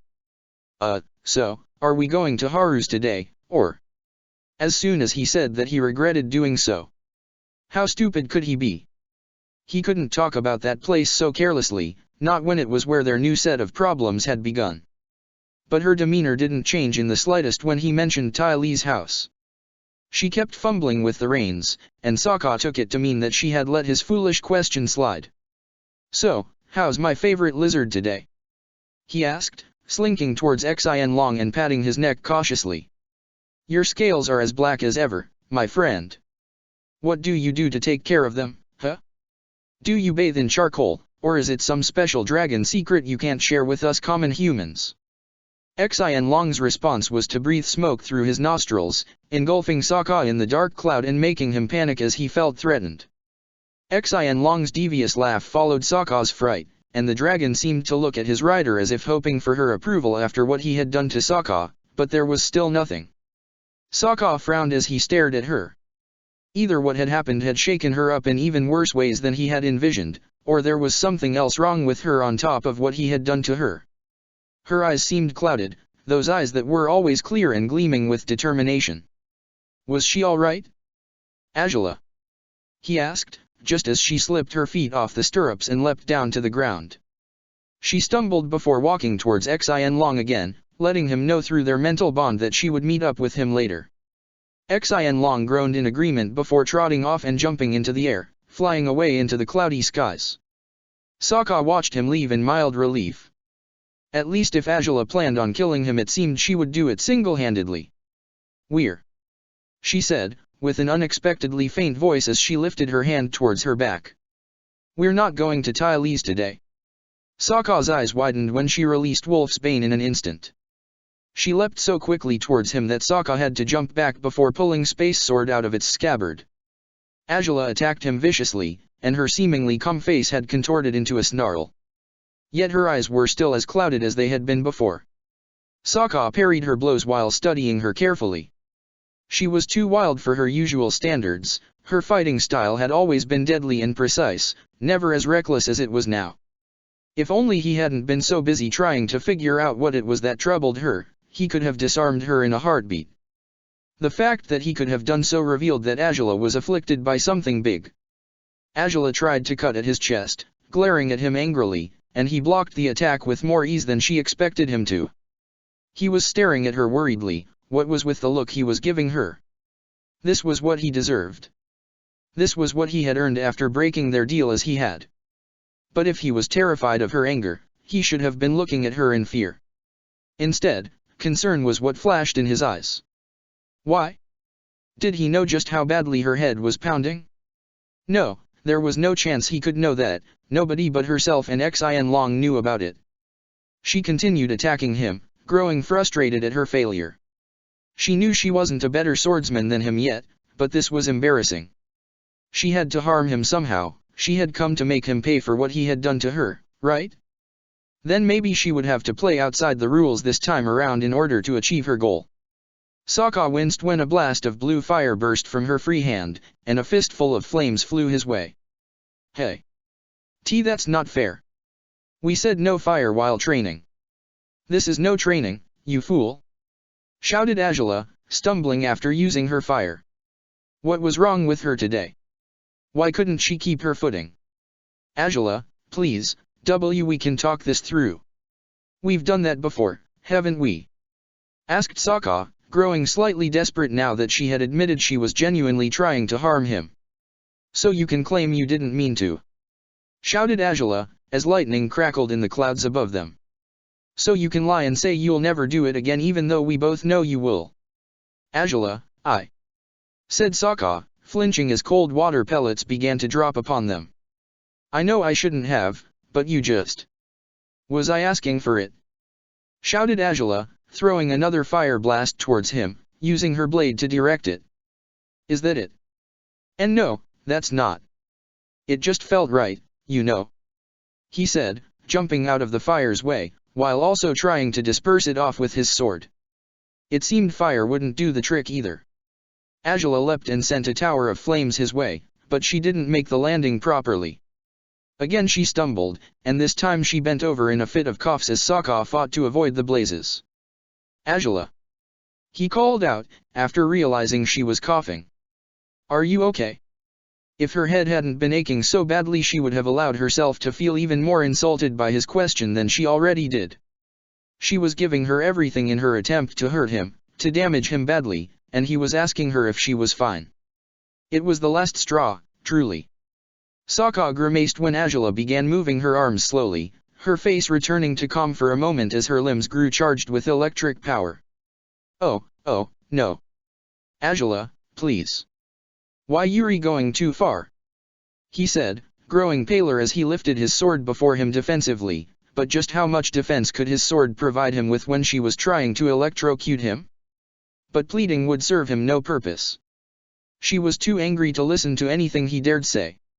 Let's see if you can get out of this one. She grunted, stretching her sword towards him and directing the lightning straight at Sokka. Sokka winced and gripped his sword's hilt tightly as the lightning struck him. He couldn't have jumped out of the way, there had been no time. but although he was certain he would be electrocuted to death by the attack, it didn't happen. A jolt shook his hand powerfully as the lightning hit his blade, charging it with electricity.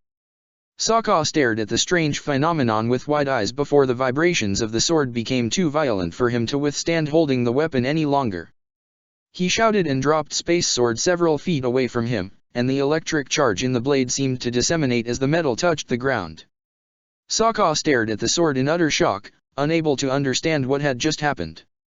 His sword had caught the lightning blast, and yet he hadn't been electrocuted? What exactly? He looked towards the princess, expecting to find Azula to be as confused as he was at the moment, but she wasn't in a fit state to think about what the result of her lightning blast had been. A hand rose to her forehead as she grimaced, and she fell over to the side, her eyes closing as she did. Azula! He yelled, jumping towards her and catching her before she hit the ground. Azula, what's the matter? Azula! Azula, answer me! What? The princess cringed at the sound of his voice. It took her a moment to process he was holding her in his arms. What? Sokka? Get off me, you, get off me, she grunted, failing to pull away. What's wrong with you, Azula, what? He said, as he finally realized that her face was flushed, and it didn't seem to be over embarrassment. He touched her forehead with a hand to find she was burning up in ways that no firebender should be. He grimaced and gripped her shoulders tightly with one arm as the other went down to her legs. Blast it! Azula, you have a fever, he said, gritting his teeth as he picked her up in his arms. I what? She said, breathing heavily. I have no fevers, I'm not, don't touch me. Azula, I need to get you inside, grunted Sokka, as the rain grew more intense. You're not well. No wonder you couldn't scorch me. Ha! You just got lucky this time, she grunted. You'll be a pile of ashes in a moment, just put me down and I'll get it done. The princess I know wouldn't need me to put her down to burn me to cinders, said Sokka, entering the house. Azula, you're sick. You must have caught a cold of some sort, and it's only going to get worse if you don't treat it and if you stay under the rain like. I'm not going to get worse, if it's fever, I can work out the temperature through my fire, she grunted. Like you did while we were fighting? Asked Sokka, raising an eyebrow. Not a chance. You jerk. Azula gasped, as he placed her on the couch he had been lying on previously. I'm going to get you for this, and you're going to be so sorry. Yeah, I already am, muttered Sokka, looking at her worriedly. You need care, immediately. I bet you'd rather I take you home so your highly qualified royal medics can take care of you, but I need no care, yours or nobody else's, you. I'm not sick, grunted Azula, shaking her head. I'm not sick. Stop saying I. And she sneezed so hard Sokka had to pull away from her, staring at her in worry. Yeah. You're sick, he stated, and she groaned in irritation. I'll get Song, just wait a moment. I don't need you to get anything. Azula insisted. I can take care of myself, I don't need you, or anyone, or anybody. But Sokka was already at the kitchen, where he found Song frowning at the sounds that were coming from the living room. Song, I need your help, said Sokka, and she raised an eyebrow. What did you do to her now? She asked, completely confused. I didn't do anything else. It seems she's sick, she's coughing and sneezing and her forehead is ridiculously hot, and Wadash, said Song, shocked. Oh, my. The healer ran outside the kitchen quickly, with Sokka tailing her, but when they reached the living room they found Azula sitting up on the couch, a determined look on her face as she tried to stand up. Princess. You mustn't force yourself to do anything if you're. I am not sick, yelled Azula, glaring at her. Song jumped back, terrified. Hey, no need to get like that with Song. She's just trying to help, said Sokka, but Azula seemed to ignore him. I'm fine. I'm fine, she insisted, lifting a fist into the air and bringing forth fire. See, I I can still bend, and I can, work the fever out with Angela," said Sokka, as her body began shivering uncontrollably. "Angela." The fire faded away as she fell to the side once more, shutting her eyes as she lost balance anew. Sokka caught her again and sat on the couch beside her, with Angela's burning forehead pressed against his chest. What is going on with her?" he asked Song, worriedly. "Is this normal?" "I don't know, Sokka, I've never treated a firebender's fever before," muttered Song, as Sokka held Angela closely. "I only hope it's not too different from a regular fever." "You've got to know what to do, though, don't you?" asked Sokka, desperate. "She'll get better, right?" "If she keeps bending like that, she won't," said Song, frowning. "I'm sure the efforts just made it worse for her." "Seems like she gets really reckless when she's sick," said Sokka, frowning as Song touched Angela's forehead. "Wow, that's some fever," she said, gulping. "She threw lightning at me too. You think bending makes it worse?" asked Sokka. "It seems like it. She can't even say she's not sick anymore, can she?" muttered Song, biting her lower lip. I'm not," grunted Angela. "Do you even know I'm holding you?" asked Sokka, raising an eyebrow. "You, let go, just, jerk." Angela mumbled, but she didn't seem to be about to pull away anyways. Her face was pressed against Sokka's chest, as if he were the only solid thing in the world. Sokka surrounded her shoulders with an arm before turning towards Song again. "What do we do?" he asked. "Well, I'm not too sure of being able to deal with this myself," admitted Song. "I know how to deal with regular colds, but I don't know if this might be different. It could be better to take her back to the palace. They must have qualified physicians there who know all about her condition." "But how would we get there?" asked Sokka, looking out the window at the storm that was raging outside. "Taking her outside the house while it rains would only make things worse, wouldn't it?" Song looked outside as well, grimacing at the dreadful weather. It seemed this really wasn't the princess's lucky day. Captain Kuo groaned in exasperation. It had already been over 2 hours since he had been sitting here, waiting for the Fire Lord to put an end to his meditating session. He had even asked the sage for how long did he expect Ozaze to stay inside the room, and the man had refused to answer. Kuo's patience threatened to disappear completely with every passing moment. Even if this was the Fire Lord he had sworn eternal fealty to, this delay was completely absurd. He had important matters to inform him of, and he was being stalled for no reason. "Ugh, this is pointless," grunted Kuo, shaking his head and standing up. He felt an urge to punch the head sage as he walked past him towards the temple gates, because the man seemed rather pleased to watch him leave. There had definitely been a smirk there.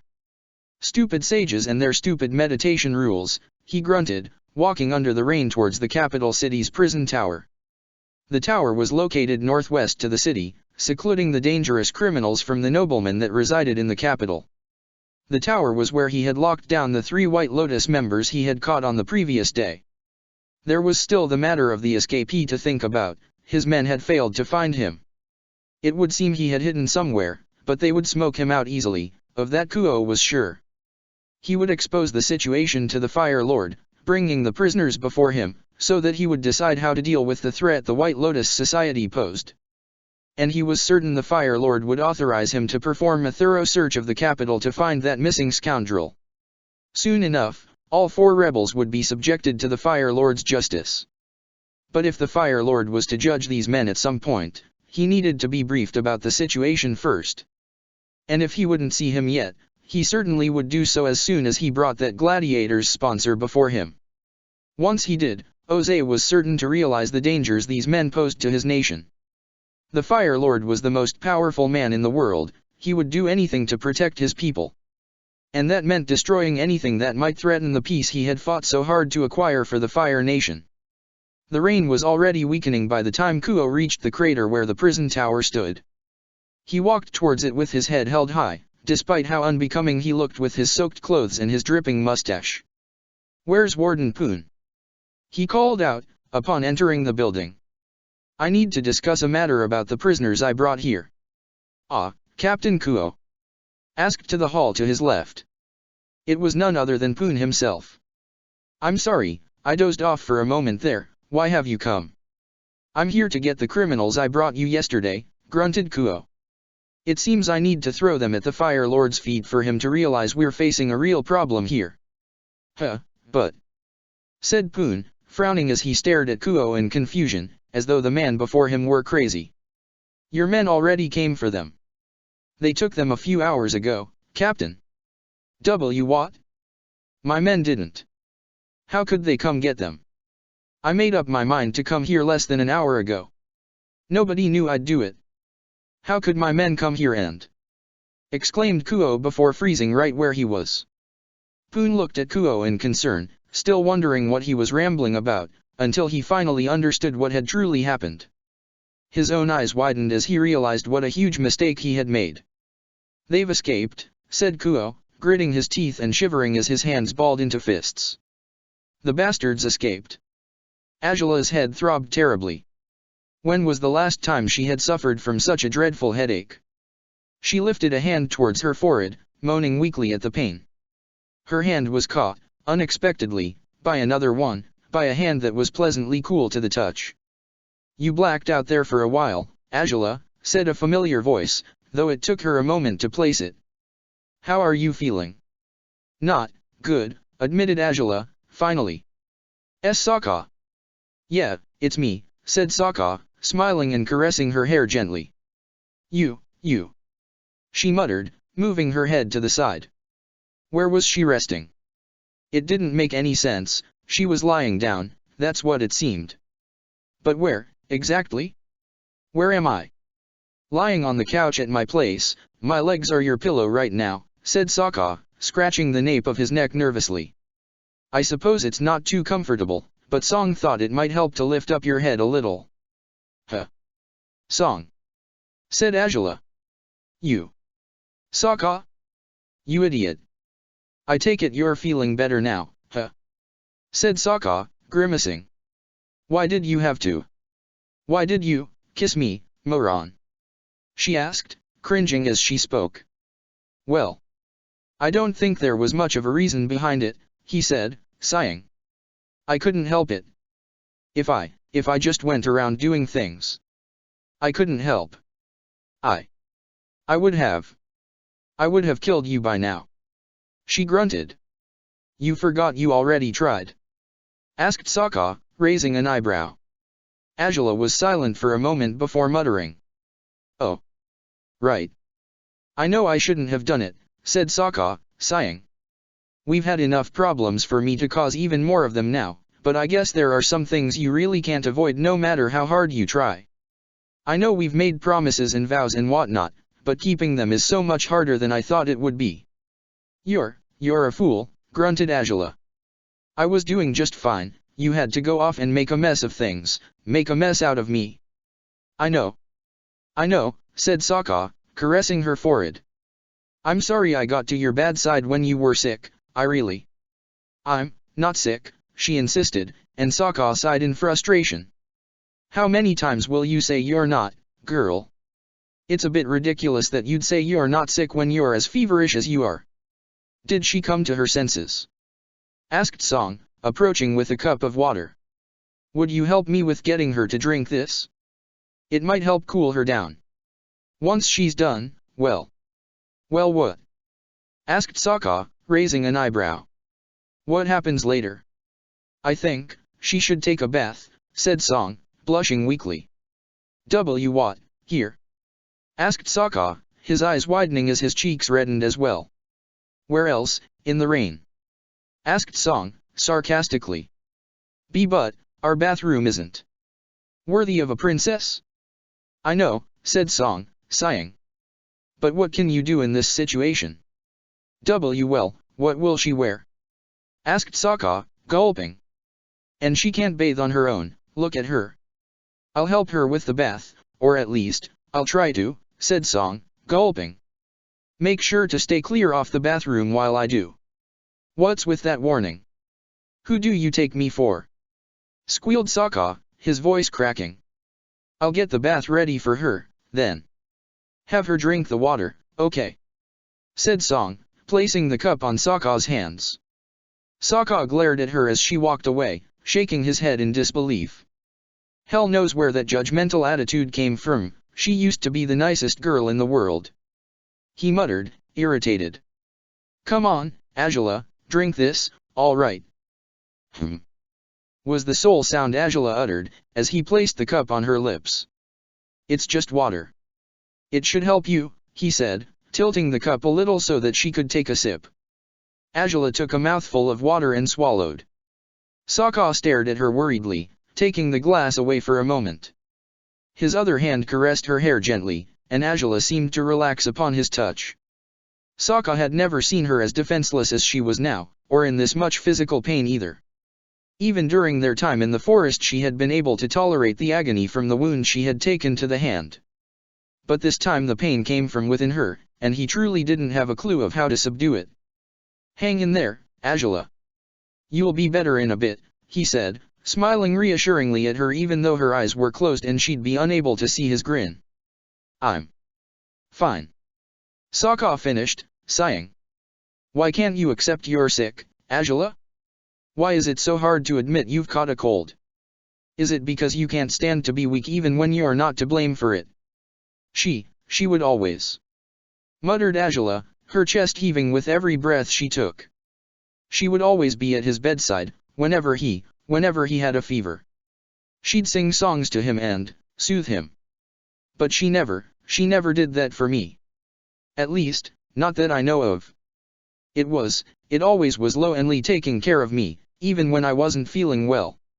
Father wouldn't watch over me either, it was just Loenli. So I thought. Maybe I just couldn't get sick like Zuko could. Maybe I just don't really get sick. So I can't be sick. Because, if I were, she'd be here, wouldn't she? Sokka's eyes widened as he heard those words. What was she talking about? Was it her childhood? Her mother would look after her brother, but not over her?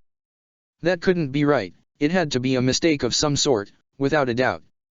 No mother would do such a thing, his mother would always watch over him or Katara when either of them were sick.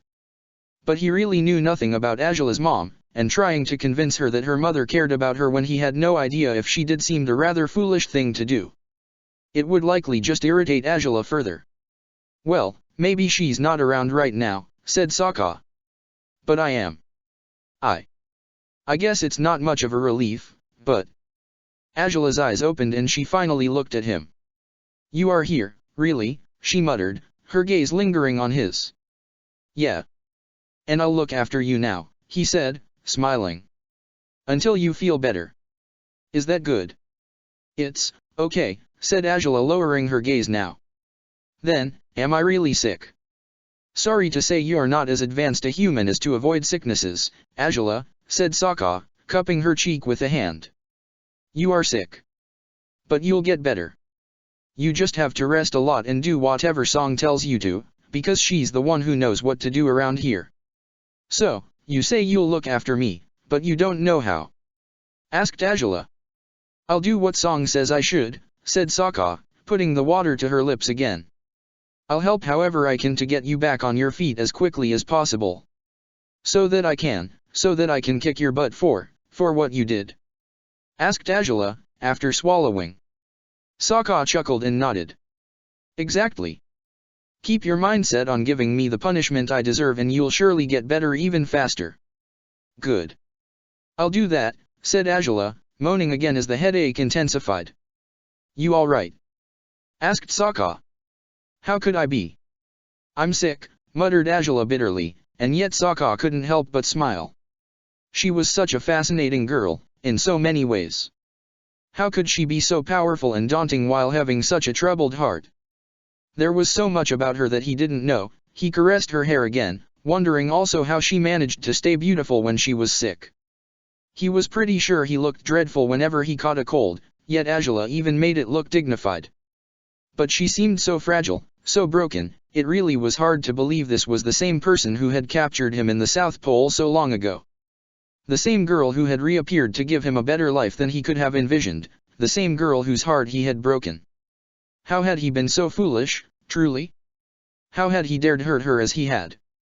He had thought he had moved past it, but as he looked at her, lying on his lap with her cheeks flushed and her eyes closed, he realized he really couldn't forgive himself for it.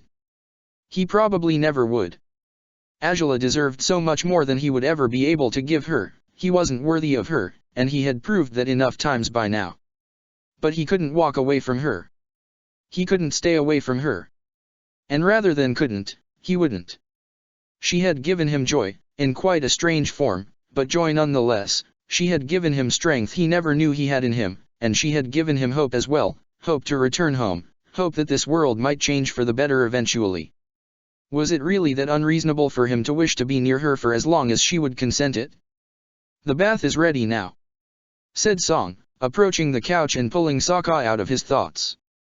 "Could you help her get there? I'm going to pick out a set of my clothes for her. I guess it's better than for her to wear yours, huh?" "Likely," said Sokka, smiling weakly. "I'll get on with that, then." "Come on, Angela. We're moving again." "We are?" she asked, wincing. "Well, it's either walking or I'll just carry you there. What's your pick?" "Neither," she replied, at which Sokka rolled his eyes. "Since you're in no fit state to complain," he muttered, sliding an arm under her legs and lifting her again. "What are you?" asked Angela, frowning at the movements. Sokka walked towards the bathroom without giving Angela any explanations, and she didn't ask for more of them anyways. Her head dropped on his shoulder as he carried her, and her breathing was still heavy as he walked towards the end of the house. A covered passageway led the way through the yard towards the bathroom, and the rain was still pouring beside them as Sokka carried her inside the room. A wooden bathtub sat within the room, amongst a few wooden shelves with hygiene items. Sokka failed to recognize a set of herbs Song had brought into the room, but he figured she might be planning to use them for medicinal purposes, which was something he knew virtually nothing about. He set Angela down on her feet carefully, trying to help her retain her balance as he did. Angela had a hard time keeping her footing, but Sokka supported her until it seemed she could stand up properly. "There you are," said Sokka, grasping her arms gently. "Song will be here any moment now, all right? Just relax and do your best to get better, all right?" "Huh. I'll try," said Angela, looking down at the way he was holding her. Your hands are cold." "You're hot, rather," said Sokka, smiling. "For once, sea cold actually feels good," muttered Angela, tilting her head. "Just don't let that go to your head, all right?" Sokka couldn't help but smile gently, a hand reaching up to her cheek. Her temperature was really high, but it really seemed his touch could soothe her. Angela closed her eyes again, her hands grasping his. "You'll be better in a bit," he whispered to her. "This time I mean it. I may be quite the oath breaker, but not today. I'll do my best so that you can recover as fast as possible." "Then I'll try to believe you this time," muttered Angela, gripping his hand a little more tightly before letting it go. She stood there for a moment, and Sokka worried she might fall over again, but she seemed to be able to stand her ground now. And so, driven once more by an urge he couldn't control, Sokka leaned forward and pressed his lips to her forehead. He was well aware of what he was doing, but again, it had simply been unavoidable. He couldn't keep himself from it, there really was no resisting her. "See you later," he muttered when he pulled away, caressing her cheek one last time before walking out of the room once more, knowing he'd have to leave now before he felt the urge to do something worse. Angela stood in the same spot for a moment, without showing any visible reaction to his gesture or to his words. But after a while she lifted a hand to her forehead, her eyebrows contracting gently. "Did you just kiss me?" she muttered. Nope, I didn't," replied Song, who had just entered the bathroom, her eyes widening upon the unexpected question. If it was possible, Angela's cheeks reddened further upon that response. Sokka sighed as he washed the cup Angela had drunk her water from. Seeing the princess in such state was a truly fearsome sight to behold. She had terrified him before in many ways, but he didn't think he had felt as scared for her fate as he did now. She had always been so strong, no matter the circumstances. He barely knew what to make of the situation when she was as frail as she was at the moment. It hardly mattered if she would beat him to a pulp once she felt better, much like it hadn't mattered if she had decided to kill him once they were out of the forest. Her well-being was his absolute priority at the moment. Whatever she decided to do to him afterwards was irrelevant for now. The rain was starting to dwindle at last. Sokka looked out the window, relieved to see that the dark clouds were finally starting to dissipate, allowing blue skies to loom above the Fire Nation capital once again. "We'll take you home now," he muttered to himself, his mind still hung up on Azula. "The physicians there should have better resources than we do." But just as he made up his mind to stick around the palace to keep an eye on Azula's recovery, a strange sound boomed throughout the city. Sokka frowned upon listening to it. It was akin to a sound coming from a war horn or so, but it was so far away Sokka couldn't hear it well enough to identify it. Was the city under attack, by some ill chance? He shook his head in disbelief. How could the Fire Nation capital be under attack out of nowhere? There had to be another explanation for that strange noise. But people started to run outside their houses, all of them looking anxious and troubled. Sokka frowned and watched them race down to the center of the city, and he couldn't help but worry over the unusual racket. What exactly was happening here? Please let it be simply that the marketplace is holding a big sale, he muttered, gulping. Yet he knew his wishful thinking could be nothing more than that. Without a doubt, trouble was stirring within the Fire Nation capital. Chapter 53, Attack of the White Lotus 2. The sound of the horn made him frown, and the small, glittering flame in front of him blinked and flickered when his concentration wavered. A deep groan left his throat, and he extinguished the candle before standing up, turning to leave the room. The head sage had been startled by the sound, and his unease only increased when he saw the Fire Lord had left the meditation chamber at haste. Oze's eyes blazed fiercely, and he glared at the sage as though the horn's noise were his responsibility. Oze didn't know it, but perhaps it really was. "The alarm, my lord," mumbled the head sage nervously, as though he thought Oze didn't understand what the sound meant. "I heard it as well, sage, I'm not deaf," he grunted. "The capital is in danger. You know your cues. The city must be vacated at once. This is no drill, go immediately." "Yes, my lord," said the sage, bowing and nodding before heading off to find the rest of the sages. They would hide in the catacombs underneath the capital, where the noblemen hid during emergencies until the army had cleared the city away from whatever might be threatening it. Most soldiers would deal with the threat above ground, while others aided the noblemen escape, and they also protected the tunnels from the inside. Oze turned to find his own way down towards the catacombs. He was the most important person in the Fire Nation, his safety was the main priority and he was well aware of it. His curiosity wanted to get the better of him, though. What had happened? What was this emergency about?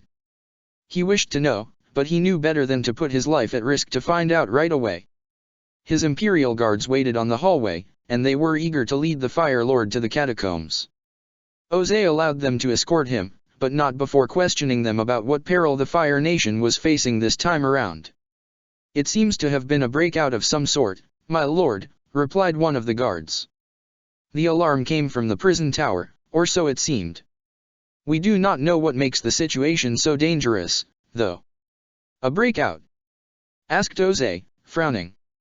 "Which prisoners could have escaped from the prison tower?" "Do not worry, my lord," said another guard, as they opened a gate of the temple using their fire-bending. The door slid out of the way to welcome the procession into a dark tunnel that spiraled down into the catacombs. "We will keep you safe. The army will take care of the escapees." Oze questioned that. He didn't mistrust his men, what he mistrusted was the need to sound the alarm horn if the army could take care of this matter without much ado. If there was truly no danger, they would have captured the escaped prisoners by now and there would have been no need to evacuate the city. But he didn't speak his thoughts aloud. He was being needlessly paranoid, clearly. He would be safe, and his noblemen would be, too. Drills were performed on a yearly basis, and no resident of the capital should be unaware as to where they could find entrances into the catacombs. The army would subdue these criminals without much effort. Not in vain had the Fire Nation's soldiers been triumphant for 100 years of war. There was nothing for him to worry about. People appeared and disappeared on the streets, and Sokka didn't know where they were going in such a rush. He tried tailing a few of them, but they vanished before he could reach them, and he never figured out where they had gone. Had they taken a turn at another corner, maybe? Or were they hiding in the nearby houses? They wouldn't talk to him either. He almost managed to stop two of them, but they were so desperate to get away that they wouldn't stop to explain anything to a complete stranger. To get away from what, though? The question still bothered Sokka, and with every passing moment it bothered him more. He stood in the middle of the city's roads, still wondering what on earth was happening, when a man ran past him. "Wait. Hey, pal, stop!" he yelled, but he was ignored yet again. Sokka chased after him into another street, but this time he managed to catch sight of the man, who was jumping through a trapdoor into what could only be an underground tunnel. Sokka tried to reach the tunnel, but someone else shut the door from within before Sokka could reach it, someone who seemed to be clad in crimson clothing. In all likelihood, it was a soldier. "Hey! Hey!" he yelled, pounding at the closed door. "Open up! What's going on? Where did you people go to?" But there were no answers to his questions. Sokka gritted his teeth and tried to force open the trapdoor, but it was perfectly sealed and he had no idea how to get the people below to open it. Maybe he could only open this trapdoor from the outside through firebending. Given the strange pattern and carvings on it, there was a chance that was the case. Sokka gritted his teeth and walked away, his anxiety increasing. The city was growing emptier, and Sokka was losing his hope of figuring out what was happening. But chances were he might discover something if he went to the palace. He had left the house without letting Song know where he was going. Whatever was happening, there was a chance Azula would understand it much better than he did, but he doubted asking her about it would be a good idea. Azula was badly sick, and telling her that there was trouble in her hometown surely wouldn't help her feel any better. Knowing her, she was bound to run off to sort everything out on her own. Sokka could only hope she hadn't heard the horn herself. She shouldn't have to worry about anything while she was dealing with that cold. He would find out what was happening, and what came afterwards was still a mystery. First of all, he had to find out what that horn meant. Sokka wondered for a moment if perhaps heading to Ty Lee's place might be some use, but he decided against it quickly. If most people were hiding already, chances were she would have left by now as well. Could she have snuck through those firebending-powered doors? Chances were the soldiers within had opened it for her. Sokka shook his head. He couldn't bet his luck on her still being above ground. The safest destination would have to be the palace. There had to be a guard of some sort there, a soldier, someone who would be willing to tell him what was going on. To his relief, the palace actually seemed crowded. He sighed in relief and raced towards the gates, hoping to run into one of Azula's guards, since they would know him immediately. He sped up when he caught sight of a group of men in royal guards' robes, panting when he finally reached them. "Hey! Hey!" he yelled, and for once he wasn't ignored. Not only were these Azula's guards, but the captain himself was amongst them. They turned towards him, but the captain was the only one who spoke. "You! Gladiator!" yelled Ruishi, speeding towards him as well. "Captain!" said Sokka, upon recognizing him. Thank goodness, finally someone with a smidge of common sense. "What on earth is? Where is she? Is she with you? Where is the princess, Sokka?" asked the captain, grabbing Sokka by the shoulders when he reached him. Sokka's eyes snapped wide open at the man's demanding questions. He couldn't see his face, masked as he always was, but the captain was clearly more shaken than Sokka had ever seen him before. "Tell me. Is she with you?" the man demanded, before Sokka could react to his questions. "Why yeah. She's at my place," said Sokka, nodding and hoping his response would soothe the captain. "Are you all right, Captain?" The captain let go of Sokka, his hands trembling. He was silent for a moment, as though he didn't know what to make of this new information. A hand on his forehead, his body hunched over, he didn't seem to care for answering Sokka's question at the moment. "What's the matter, Captain?" asked Sokka. "Why are you so desperate to know?" "She should be here," muttered the captain, shaking his head. "She needs to take cover immediately." But your home is too far away, bringing her here now might just worsen everything." "She's sick, Captain, muttered Sokka, frowning. I planned to bring her to the palace once the rain stopped, but then I heard that sound. What's going on? Why do you need her to take cover? Said the captain, sighing and looking over his shoulder nervously, studying the circumstances in the palace with his gaze. He turned towards Sokka again. You said she's sick. What sort of sickness? It's a cold, but a very nasty one from what I could gather, said Sokka. She has a bad fever, she can't bend and she can barely move on her own because of how bad she feels. She tried to beat me to a pulp and she couldn't do it. Reach your own conclusions. It's bad, then, said the captain, frowning under his mask. Really bad. If she can barely move, then all the more reason she shouldn't be brought to the palace. Song is looking after her, she's a healer, she can take care of Azula while, said Sokka before stopping on his tracks. While what, really? What's going on? Isn't it about time you explain? I came here to find out what that horn was, and why people are disappearing from the city. Where is everyone going? And why, Captain? The captain sighed, as though explaining matters to Sokka were taking up more time than he had to spare. Yet it would be best if he knew what was happening. If the situation was as troublesome as it seemed, there was no point in keeping him from the truth, especially knowing just how prone the Gladiator was to making a mess of things. There has been a breakout. I don't know who escaped from the prison tower, but that's where the alarm came from, so it can't be anything else, muttered the captain. The horn signals for an immediate lockdown of the city, which means that all the city's residents are to hide in the catacombs below ground for their own protection. If they called for a lockdown, it must mean the escapees aren't aware of the capital's means of defense, much like you weren't. To sneak into the catacombs amongst the rest of the city, they would need to either tap the proper code into the trapdoors so that the soldier watching the gate from within opens it, or they must be able to fire bend to open it. But if this defense mechanism was activated, chances are the escapees aren't capable of doing either thing, so the criminals are still at large, but it shouldn't be too long before we find them. They couldn't have gotten too far just yet. But you don't know who these escaped prisoners are, and you don't know where they are, muttered Sokka, frowning. Sounds like things are going really well, huh? Why you, don't ridicule us, grunted the captain. This is an emergency, there's no time for witty comments like those. The princess, will she truly be safe at your house? Can you protect her? Well, yeah, I think I can, said Sokka, startled by the captain's request. You already did it once before, said the captain, earnestly. You saved her life in that forest, you can do it again. I hate having to ask this of you, but we're left with no other choice. Promise me you'll keep her safe, especially now that she's as helpless as she is. Why yeah. I promise, said Sokka, nodding. But then, shouldn't we go underground as well? I don't know the code for the trapdoor in your area, muttered the captain. I would help you enter the catacombs, but the code varies on every street. And if she can't bend, she can't open the gate.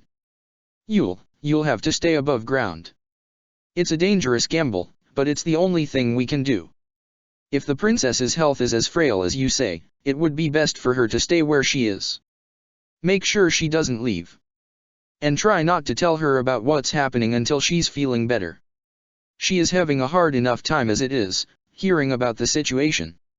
Won't help her, I know, finished Sokka, nodding. I thought the same thing. I'll get on with it, then. Catch those guys, Captain. I'll keep her safe, you do your job as a soldier.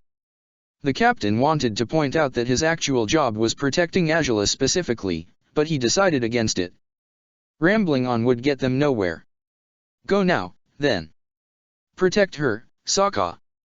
Keep the princess safe, the captain almost begged him, and Sokka nodded with determination. I will. See you when this disaster is over.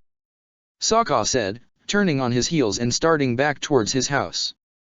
The captain watched him run, wishing he didn't have such a bad feeling about all this. It wasn't that he didn't trust Sokka, or that he was aghast to hear that the princess had fallen sick when they were in the midst of this catastrophe, it was that he had no idea of what said catastrophe really was about. There was no information at all, they didn't know who the enemy was or why they were such a dangerous foe that evacuating the city was necessary to capture them. Ignorance definitely wasn't bliss, not when you understood just how ignorant you truly were.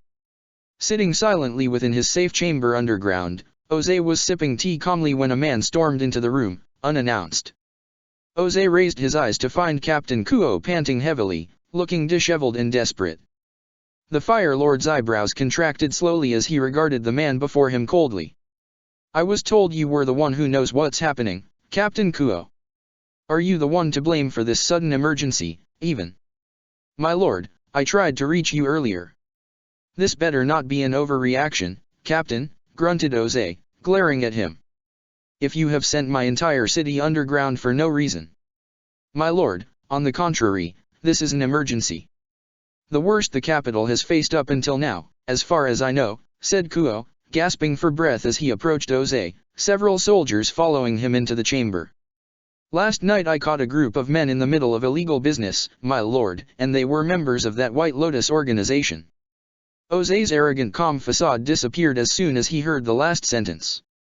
The cup he had been holding fell to the ground, cracking and spilling its remaining content. "The White? Why wasn't I informed of this immediately, Captain Kuo?" exclaimed Jose, angrily. "I tried to let you know today, once they had been secured in jail, my lord," replied Kuo. "I sought you out, but you were meditating and the head sage would not let me through to you." "You pathetic fool," said Jose, shaking his head and standing up, stomping as he paced before his seat. "You should have come to me regardless. Do you truly believe my meditation session was more important than this terrorist threat?" "I knew it wasn't, but..." "You are trained in martial combat, Captain Kuo. Do you intend to say you could not subdue a sage who can only perform ceremonial firebending? If you understood, you had to inform me of what happened." It was only..." "I apologize, my lord, but..." "You fool, you! Where are they? How did they escape? How did you allow this to happen?" "Secured in jail, you said? How could they be secured and yet get away?" "My lord, it was not my fault, my lord," exclaimed Kuo. "If you are to unleash your anger at someone, it should be at Warden Poon. The criminals were in his custody when this disaster began. I will unleash my anger on whomever I see fit, Captain Kuo, and the more you speak, the more I'm willing to do so upon you," shouted Jose. "Get out of my sight. Find them, seize them, secure them at once. Don't show your face before me again until you have brought my city to safety, you worthless fool. Go now." "Why yes, my lord," muttered Kuo, gulping and bowing down before Jose. "Send out all our available military forces," grunted Jose, looking at the leader of his imperial guards.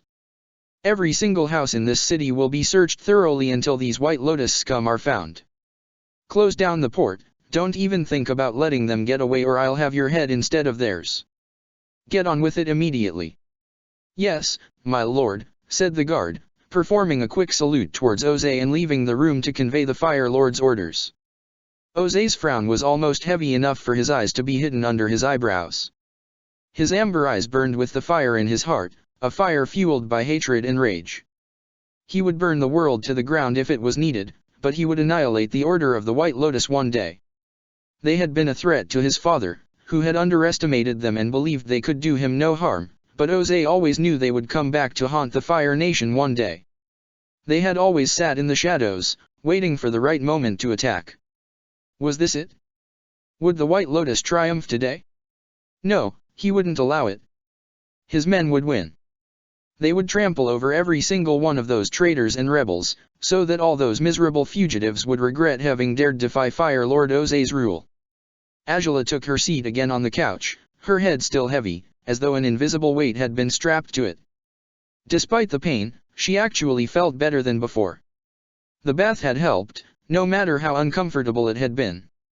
It wasn't as though Angela had never been aided in baths, if anything she should be used to having servants help her through it, but Song wasn't a palace servant. The girl had been ridiculously nervous, so much that Angela feared she'd be no help at all.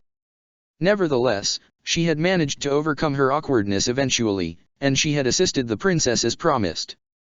Song had helped her sit down, and she stood next to Angela, struggling to figure out what to do next. It was very strange to see the princess of the Fire Nation in such humble outfit. Surely Sokka would find it just as strange as she did. And speaking of which, where did he go? Muttered Song, looking around herself. Sokka? Sokka! She called out through the house several times until she realized her voice wasn't helping Azula. The princess winced at her loudness, and Song made an apologetic grimace. I'm so sorry. I'll go look for him, I'll be quiet now, she said, leaving Azula to herself as she walked through the house, trying to find the gladiator. Sokka's absence made Azula frown. Where did he go? To take a nap? He said he would be here, didn't he? Oh, she was acting like a fool. As if she needed him. But the thought of Sokka having disappeared actually bothered her more than she cared to admit. Thinking about everything he had done lately made her head hurt even more. That kiss, how worried he had been while they were fighting, the way he had let her rest on his lap and then caressed her face. No, she shouldn't think about it, truly. It wasn't a good time to lose herself in the useless feelings that Slave would awaken within her. Yet there was one thing she couldn't keep out of her mind: how had her lightning failed to reach him? Why? Her eyesight had been quite blurry by the time she finished bending her attack, yet she thought she had seen him catch the electric blast with his sword. How had he done that? She didn't recall ever having heard of such thing. But then again, she never had heard of someone being bold enough to fight against lightning with a sword. Who knew if someone else had succeeded in doing that before? As soon as she felt better, she would force Sokka to try that again. She needed to understand what the nature of such a strange phenomenon was. Well, I have no idea where he went. He's not in the house, it seems, said Song, climbing down the stairs again and standing by Azula on the couch. I think he wanted to take you to the palace now. The rain has stopped at last, but I could make something for you to eat before you go back. It might help you feel better. Would that be okay? Azula blinked a few times before nodding weakly, resting against the back of the couch. If it'll help, she mumbled. I'll get on it right away, then. But first, said Song. She touched Azula's forehead with a hand carefully, and she smiled enthusiastically at Azula. I think your temperature isn't as high as it was before. You're getting better, princess. You'll be on your feet right away, you'll see. Huh, was Azula's response, and Song put her hand away. I'll go get the food done, then, said the girl. Rest for now, princess. I'm sure Sokka will be back in a bit, and I'll punch him for you for disappearing just like that. So what if he disappeared? Grunted Azula. We're all better off without him. Song smiled and nodded, although she could tell the princess didn't mean her words. Maybe it was because of her condition, but Azula wasn't as intimidating today as she always was. Song walked away, but not before sneaking one last glance at the princess. She was looking at the couch with a frown on her face, but her hand was where Sokka had been sitting before, when the princess had rested atop his lap. Better off without him? Song couldn't hold back a smirk as she headed into the kitchen. Perhaps Sokka wasn't the only one who was a little in love after all. Azula sighed and closed her eyes, hoping that sleeping would help her feel better. Yet instead of losing herself to a careless slumber, images began flashing in her mind. It took her a moment to realize it was the Fire Nation capital. Seen from above, it was Xianlong who was looking at it, and he was sending what he was seeing. Azula frowned when she saw the empty streets and the palace swarming with soldiers. What was going on? Xianlong let her know he had heard a strange noise not too long ago. Azula's frown deepened and she sat up straight on the couch as Xianlong repeated the sound in his mind so that she could hear it.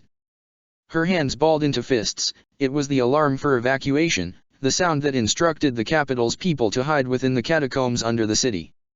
It wasn't the first time she had heard the alarm. Drills were performed often so that the capital's residents knew what to do in case of emergency, yet there had been no notice of a drill this time.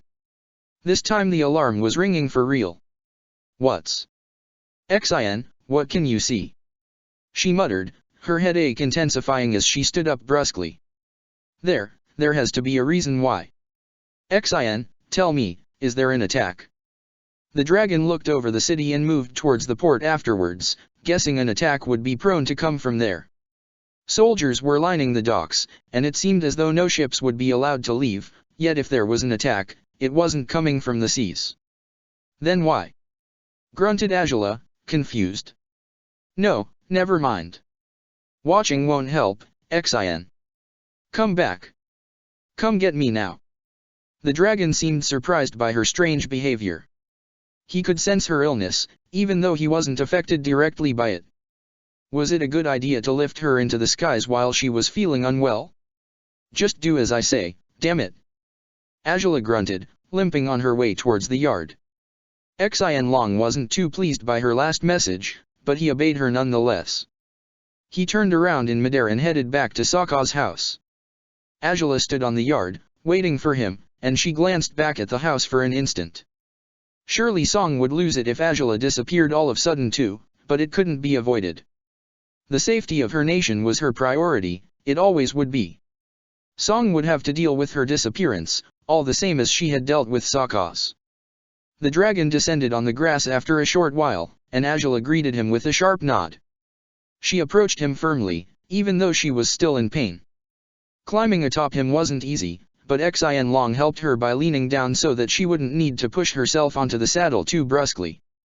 Let's go, Xin, said Angela, taking the reins in her hands and patting the dragon's neck, as always. Xin Long waited for her to inform him of their destination before blasting off into the sky swiftly. To the palace. Princess, said Song, walking out to the living room again only brief moments after the dragon was gone. Would soup be to your liking? I can make you chicken noodle soup if you... She stopped on her tracks when she realized she wasn't talking to anyone. She gazed about herself, worrying instantly. Angela was in no fit state to wander around on her own. Where was she? Princess? Princess? She called out, much like she had called Sokka previously. Why was everyone disappearing so suddenly today? But Sokka's disappearance was definitely less worrisome than Angela's. Song looked through the entire house just to return to the living room, empty-handed and aghast. What was happening? Where had she gone? And just how mad Sokka would be at her when he found out Angela had escaped while under her watch? Captain Ruishi was surprised when Captain Kuo appeared on the palace's premises at dusk, looking shaken and troubled. The soldiers nearby flocked towards him. Word had it that he had been the one to set off the alarm in the first place. Captain Kuo, said the captain of Angela's royal guards, bowing his head curtly towards him. What are the Fire Lord's orders? What are we to do? Find them, that's what, said Kuo, grimacing. How? Asked a soldier. These men could be anywhere right now. The Fire Lord wants every house in the capital searched, replied Kuo. I believe the general of his Imperial Guard has already begun with that. Yet I don't know. Who are we trying to find anyways? Asked a guard, crossing his arms. We don't even know who our target is. 3 members of that White Lotus group, said Kuo, sighing. One is an old man, with a large beard. The others are younger, tall, dark-haired, they have Earth Kingdom looks to them, both. They escaped the prison, then. An old man and 2 others. Asked Captain Ruishi. How? Poon was fooled by some men posing as my own. He let them take these criminals, he thought they would bring them before the Fire Lord. Said Kuo, shaking his head. They couldn't have gotten away yet, could they? Asked the guard. Are you certain they're still in the city? They must be, said Kuo, looking desperate. If not, then we're doomed. Who are these White Lotus men anyways? Asked another guard, but Kuo didn't reply. Get ready to defend the palace in case there are more of these White Lotus scum than I thought at first, commanded Kuo. Who knows what might happen if they decide to attack the Fire Nation instead of escaping it? An actual attack to the Fire Nation capital? Asked the first soldier. Is that even possible? We'll find out today, muttered Kuo. Spread out. We will defend this city with our lives. The men were about to obey him immediately, but Captain Ruishi raised a hand to stop them. Wait a moment. You said they were released from prison because Poon was tricked, didn't you, Kuo? Repeated Ruishi. He thought your men had come to drag the criminals to the Fire Lord. Yes, but my men were resting. We spent the night dealing with these White Lotus scum. Of course, said Ruishi, frowning. But if Poon was tricked into believing it was them. It was Kuo's turn to frown as Ruishi's stomach sank. The captain of the royal guards looked at his fellow soldier, dread written all over his concealed features. Kuo, they were impersonating your men. They were pretending to be soldiers, they might still be doing so. Kuo's eyes widened as he stared at Ruishi in shock. The rest of the guards seemed to be as shocked as he was. Why you mean? They're amongst us. The White Lotus men, the ones you caught and whoever is helping them, Kuo. Amongst us, said another of the guards, looking panicked. But then. It could have been comical for the guards to glare at each other in suspicion, but when a block of earth flew at Ruishi, their fears were proved right. There was nothing amusing about the situation anymore. The soldier, the first to intervene in the conversation between the captains, had been the one to earthbend at them. There were earthbenders in the army nowadays, but not amongst the soldiers who served at the capital. And thus he had panicked, fearing the other soldiers would realize he was one of the men they were after. Ruishi struck the patch of earth with a fist, but the blow still managed to knock him off balance. He fell to the ground while the others stared at the soldier they had thought was their ally, horrified. You're the one that got away last night, shouted Kuo, recognizing the infiltrate's fighting skills. Seize him. He's not one of us. We must capture him immediately. The earthbender clad in soldier's clothing fled, followed closely by men who flung fire at him in an attempt to stop him. Ruishi got to his feet again, but they had disappeared before he could help the others give chase to the rebel. He turned towards the palace, the feeling of dread making his stomach sink. If this was as bad as it looked, the army might be destroyed from within, by a handful of people he didn't know anything about. How had they developed such an effective plan? Where had they obtained uniforms to impersonate soldiers? How many White Lotus infiltrates were there? What was their ultimate goal? There were too many questions, and not enough answers. The only thing he knew for certain right now was that the White Lotus had turned the Fire Nation against itself. They couldn't even trust their own men anymore.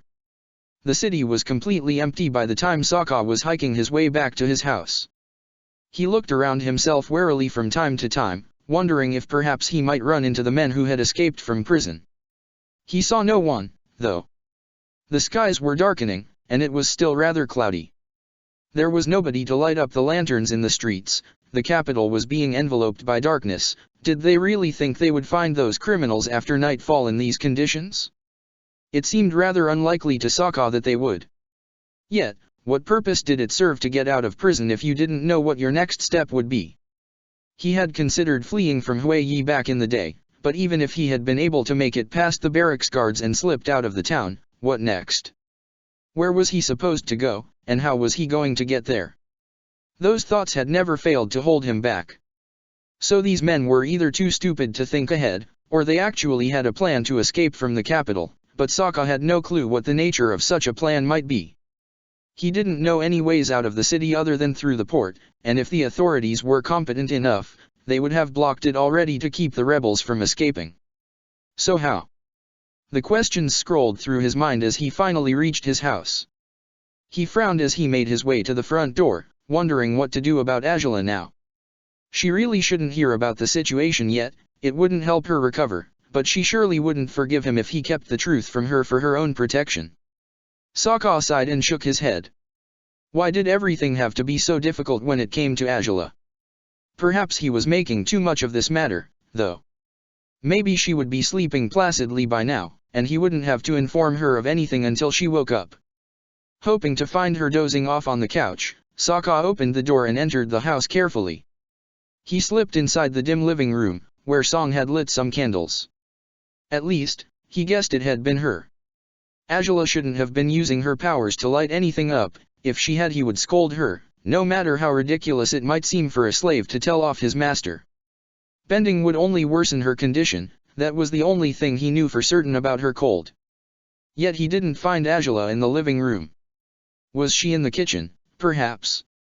Or maybe Song had let her sleep in her room, or even his. The idea made him gulp. Angela sleeping on his bed? His delusions were interrupted when he heard a gasp from the kitchen. He turned to find Song looking at him in horror, as though she hadn't wanted to see him.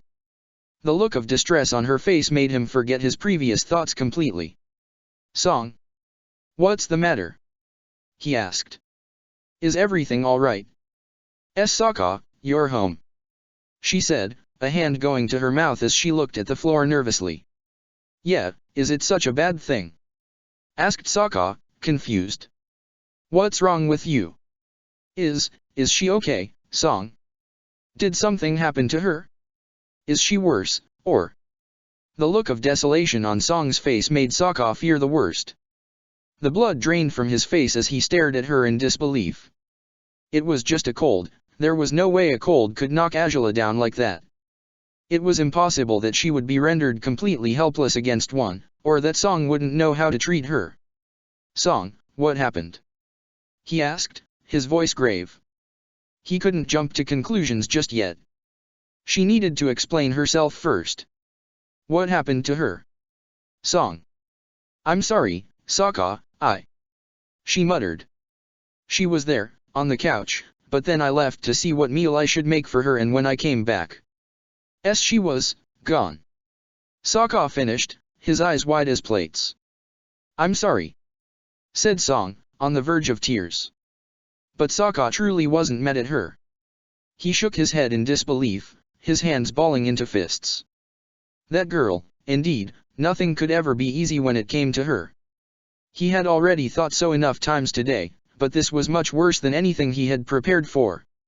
Hell knew where she had gone to, or how she planned on getting there, especially in her condition. Well, at the very least he didn't have to worry anymore about either telling Angela about what was happening in the city or keeping the truth from her. She was certain to find out through her own means soon enough. Angela gripped Xian Long's reins firmly, the wind buffeting her face as she urged the dragon to move faster. Deep down she knew she was being rather reckless by what she was doing, but her common sense was overwhelmed by her urge to discover what was happening to her nation. She needed to know, she needed to ensure the capital's safety. The city was too dark for her to see anything from above, though. She gritted her teeth and shook her head, guiding Xian Long towards the silhouettes of the palace's tall towers. She could barely make out shadows moving in the garden until some of them unleashed fire blasts that lit the grounds long enough for her to see there was a battle below. Angela frowned, trying to figure out the situation. The garden's soil looked uneven, which betrayed the unequivocal proof of the presence of earthbenders. More fire blasts were shot, but they were extinguished through means Angela couldn't discern from high above. Water? Were there waterbenders in the palace as well? Nothing about the situation boded well for the Fire Nation. How had their enemies penetrated their defenses to this extent? Angela didn't know, but her mind was set on ridding her home from these invaders. Whoever they were, they would regret challenging the Fire Nation as they had. Xian Long's descent upon the palace grounds was as gentle as possible. He landed on an area at the back of the palace, which seemed clear from battles, for the princess's sake. The dragon knew Angela was in no fit state to jump headfirst into any fights, even if that was what she wished to do. He could sense there was pain coming from her, and he wanted to keep her from feeling any worse than she already did. Fighting could only aggravate her illness. Still, Angela didn't seem to care much for appeasing her head's throbbing. She climbed off Xian Long's saddle with difficulty, stumbling as she stood on solid grounds with bare feet. Xian Long groaned at her, and Angela patted his neck a few times, trying to convince him that she would be fine. "Stay here, Xian. I'll be back, just stay, okay? Don't go into the palace, and don't try to scorch anyone unless they attack you. Whatever's going on, I'll go figure it out and I'll let you know what to do about it." "Got it." Xian Long didn't seem too pleased by her command, but he lacked the means to contradict her wishes. He watched her as she made her way towards the palace, and he was unable to keep his unease at bay. She was in no fit state to do anything right now, not by herself. She needed help, but he couldn't enter the palace. She had always told him not to, he was too big and he might get stuck in the hallways. Yet there was someone else who could help her, a human, just like Angela, who wouldn't tear down the palace if he entered it, much unlike Xian Long. And surely, he would be able to help her. He had saved Angela in the past, hadn't he? Couldn't he do the same this time around? Xin Long wasn't sure if he was making rushed decisions, or if Angela would get mad at him for fetching Sokka, but he was certain it was the best thing he could do for her sake right now. And thus he took up into the sky just after Angela had entered the building, supporting herself with a hand against the wall as she walked through the corridors. Some torches were lit, to her relief, but there were no guards or soldiers in sight for her to question regarding what was happening. She cringed as her nose began to itch, and she sneezed 3 times, too loudly. Yet the sound was what brought forth, at long last, a soldier. He didn't wear the crimson robes of the guards, only the soldier's uniform. He wasn't one of her men. Still, he recognized her instantly. Princess. Princess? What's with that get-up, and why are you here, princess? You should be in safety. Your guards were looking for you, but Captain Ruishi said you would be safe. Shut up, Angela groaned, and the man was startled by her anger. What is happening? Speak. Now. Well, apparently we've been infiltrated by members of a White Lotus gang. I don't know what it's about exactly. White Lotus, you said? Repeated Angela, frowning. Images flashed through her head as she was taken to a few months earlier. Her last visit to Shujing, the White Lotus symbol on Space Sword's hilt, on the backyard, on the gates, on the tapestry, and on the tile Piandao left behind for Sokka. According to Captain Kuo, he had caught some members of the group yesterday, said the soldier. They escaped today, helped by men disguised as soldiers like myself. They're amongst us right now, and we're trying to subdue them, but they're devilishly quick and we don't know what their purpose is. We keep losing track of them because they're dressed all the same as us. One of the royal guards attacked a fellow soldier because he mistook him for an infiltrate. He? Fool, said Angela, shaking her head in disapproval. You don't know what their purpose is? If they broke their allies out, they obviously seek to get out of the city and escape together. Is the port? It was shut down, by your Lord Father's command, said the soldier. Good, said Angela, frowning. Then keep fighting. Seize all of them and. But we don't know what to do, princess, admitted the soldier. How will we know who we're fighting with if they're disguised as our own? If they're hiding behind our own masks? Why, you fool, there's a very simple way to solve that issue, grunted the princess. Take off your mask, tell all the soldiers and guards to remove them. Tell them I have commanded it. Whoever refuses to do so will be regarded as a suspect.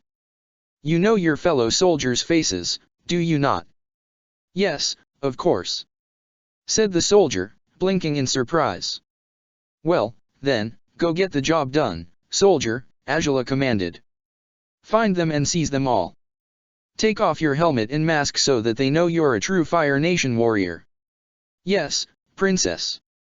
Said the soldier, removing his helmet hastily and running off through the hall, shouting loudly. Take off your masks. Reveal your faces so that we know who our men truly are. Reveal your faces. Angela sighed in relief. If this was done efficiently, chances were their enemies would have nowhere to hide soon. She could have feared this man was only another infiltrate, but she was certain no one would have recognized her while she was wearing such strange clothes, and when she didn't have her hair piece either, unless they were a regular member of the army or palace servitude. The man had spoken casually about Captain Ruishi as well, and it was unlikely that an infiltrate would have known who the captain of her guards was. She had decided to trust him, and it seemed she had done the right thing.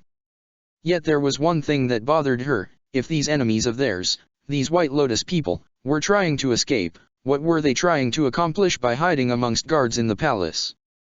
If she had been trying to orchestrate an escape, the first thing to do was to ensure an escape route, in fact, more than one just in case something went wrong. So why return to the palace after they had what they needed? Perhaps they didn't have what they needed. Perhaps these White Lotus men were far greedier than she took them for. She knew too little about them to judge them properly as it was. Perhaps they sought to tear down the Fire Nation, although she rather doubted there were enough members of the association involved in this operation to fight against all the soldiers and guards that protected the city. But perhaps the palace was their way out. The thought made her feel nauseous. There was a way out of the Fire Nation Palace, a secret route that wasn't often spoken of, a route that members of a rebel group shouldn't be familiar with, unless someone had tipped them off about it. Could it be that they were attempting to escape through the secret river? Chances were that was the case. And if it was, she couldn't waste another second dawdling while trying to figure out what to do. She'd reach that river immediately to make sure they couldn't get away. She wouldn't let them. The Fire Nation would not bow down before anyone, not tonight. She stumbled on her way to the throne room, her determination unwavering. Long ago, she had discovered a quick route from the throne room to the secret river under the palace. An old Fire Lord, Sozin, Hizuo, perhaps even Ajalon, had built a tunnel through which they would reach the river much faster than through regular means, in the unlikely case that they might need to escape the palace.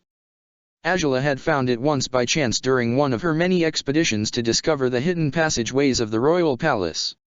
She didn't know if her father was aware of the existence of this tunnel. In fact, she rather doubted he was. There was another entrance to the river, the one most people knew about, located in the palace's basement. That tunnel was longer and more winding than the one in the throne room, and thus Ajalon hoped she would be able to intercept their enemies if she took the latter, in the likely case that her assumptions about their plans were correct. What would she do once she found them? She had no idea. She was aware of her current frail state, and she feared she would fail to hold her own if she had to fight against them. Yet what choice did she have? She had to do whatever it took to stop them. She walked past a window through which she could see guards and soldiers, now unmasked and without hoods to cover their heads, fighting against 3 men who had refused to reveal their faces. Fire flew towards them, to meet towers of earth the infiltrates were using to their defense. Ajalon gritted her teeth and carried on, hoping the army would manage to subdue these men. But there were sure to be more of them. Where had they come from? How had they snuck into their army so easily? Ajalon cringed as her head's throbbing intensified. No matter. These men could be questioned about their methods once they had been captured. It was no use thinking about it now. The way to the throne room seemed longer than ever before. She had to make it there as soon as possible, and hoped to find a soldier or a guard who wasn't engaged in battle to assist her. In normal circumstances, the thought wouldn't even have crossed her mind, but it was unavoidable when she was feeling as weak as she was. Yet the next men she found, in a long, dark hallway, weren't bound to accept helping her. Ajalon froze when she saw them, still wearing their masks. The order had already spread out. She had just confirmed that Fire Nation soldiers were fighting without covering their faces. Had these 2 failed to hear her command? Or were they enemies? They were whispering nervously, angrily even. Ajalon frowned and listened silently to their discussion, hoping to determine if they were either friend or foe, without revealing herself just yet as she hid behind a wall. We can't just leave like this. We need to get out immediately. The ones we leave behind will understand. Understand what? We came here to save our men. If the others were worth saving, so are they. And how do you plan on saving them? We can't do this anymore. The operation has failed, that's all the truth of it. We should have asked for advice from the higher members of the order before trying to. But we can't give up. If we give up, they'll win. And you think they haven't won yet? We're in the royal palace right now. We could wreck their damn city, tear it apart so that they kill us when they catch us. We're not strong enough to make a stand against the Fire Nation's forces right now. We have to leave before it's too late. The old man is already on the ship, so let's just get this over with. But let's go, shouted one of the men, grabbing the other by the wrist and pulling him down the hall. But before they could turn around to leave, a blast of blue fire flew towards them. One of the men pushed the other down, protecting him from the attack. What? Gasped the man who had been pushed, looking towards the direction from where the unusual fire had appeared. The woman that stood with her fist raised towards them was almost unrecognizable. Her black hair was disheveled, her clothes were simple and common and her feet were bare. Her cheeks were flushed, and she seemed to be sweating as well. Those angry golden eyes would have given away her identity, if the blue fire hadn't done so in the first place. And where exactly do you 2 think you're going? She asked, glaring at them dangerously. It can't be. Princess Azula? Asked one of the White Lotus members, as they both stared at her, terrified. Azula couldn't keep from smirking at the looks on their faces. Their fear fueled her, it gave her strength, enough strength to defeat them despite what ailed her, or so she hoped. Well? She asked, raising her eyebrows. We're soldiers, Princess, your allies. One of the White Lotus members lied, trying to save their lives desperately. Shameful, truly, that you'd try to fight us with such underhanded tactics. Said Azula, who provided those outfits, I wonder. The men stood up, glaring at her from within the masks. They struck their battle stances, and the princess's face grew stern as she tried her hardest to keep steady. She had to fight them, to defeat them for her nation, for her father. She would protect the Fire Nation, no matter how weak she felt today. Her weakest was still stronger than anything these rebels could do, she was sure of it. So you'll fight me, such a wise move, she mocked them. Don't come any closer, or we'll attack. Shouted one of the White Lotus members, stomping on the ground to raise a large boulder from the floor. You, now that's truly shameless, said Azula, looking at the hole left on the ground. How do you propose we fix that gap now? This is the royal palace, you pest. You can't just tear the floor as you just did. Stop me, then, grunted the man, challenging her. Believe me, I intend to, said Azula, lifting her arms before her, her index and middle fingers stretched. As chunks of the floor flew in her direction, Azula readied herself to fight to her fullest. The faster she was done with this battle, the better. And thus she summoned her azure blazes, snarling as she unleashed an inferno upon her foes. Ah, she's just unbelievable, I swear. Shouted Sokka, walking back and forth on the living room. Why must she never fail to make things more difficult than they already are? Every single time I think I have things under control she has to go and pull one of her stunts. Song watched him in surprise, her eyes wide as she saw how angry he was. She had expected him to lash out at her, for not keeping an eye on the princess, but it seemed he was only angry at Azula. So, you're not mad at me? Asked Song, raising an eyebrow as she looked at him warily. You? You did nothing wrong. Said Sokka. I'd be a worse fool than I am to think you're to blame for this. She's the one who's being completely thoughtless and reckless. She's always loved taking risks that no normal human being should take, and because she's amazing she always pulls through. But she's sick right now. She could barely beat me up, how far could she go if she's like this? How much can she endure? I have no idea, but, if she couldn't have gone too far, why didn't you run into her on your way back home? Asked Song, confused. I don't know, muttered Sokka, before giving her question some thought. I didn't run into her, because she didn't walk, that's why. She must have taken off on Xin Long, curse it. And it was so dark outside that they must have flown over me and I didn't even notice it. But if she flew, where did she go to? Asked Song, confused. Where else? Muttered Sokka. The palace, obviously. Because, as I said, she had the urge to make things worse than they already were, and that's pretty much the worst thing she could have done right now. But, what's so wrong about her going to the palace? Asked Song, confused. There's trouble in the capital, Song. Some prisoners escaped from jail, said Sokka, frowning. I don't know who they are, but the captain told me as much. The entire city was evacuated, save for us, because we're new here and we have no idea what to do during emergencies. Maybe you didn't hear the alarm, but some horn was blowing and I didn't know what it was, so I went to figure it out. I saw the captain at the palace, and he told me to keep Azula safe here. And I told him I would, but upon my return, she's gone. Just wonderful, isn't it? The captain. Repeated Song, gulping. But wouldn't it be dangerous for us to stay here? If they evacuated the entire city. I doubt the escapees will come hide in our very house, Song, so I don't think we need to worry. I think that ploy of getting everyone underground is just for the sake of keeping noblemen as safe as possible in dire circumstances like these. They could be kidnapped and used as leverage, for instance, by the escaped prisoners, if the situation allowed it.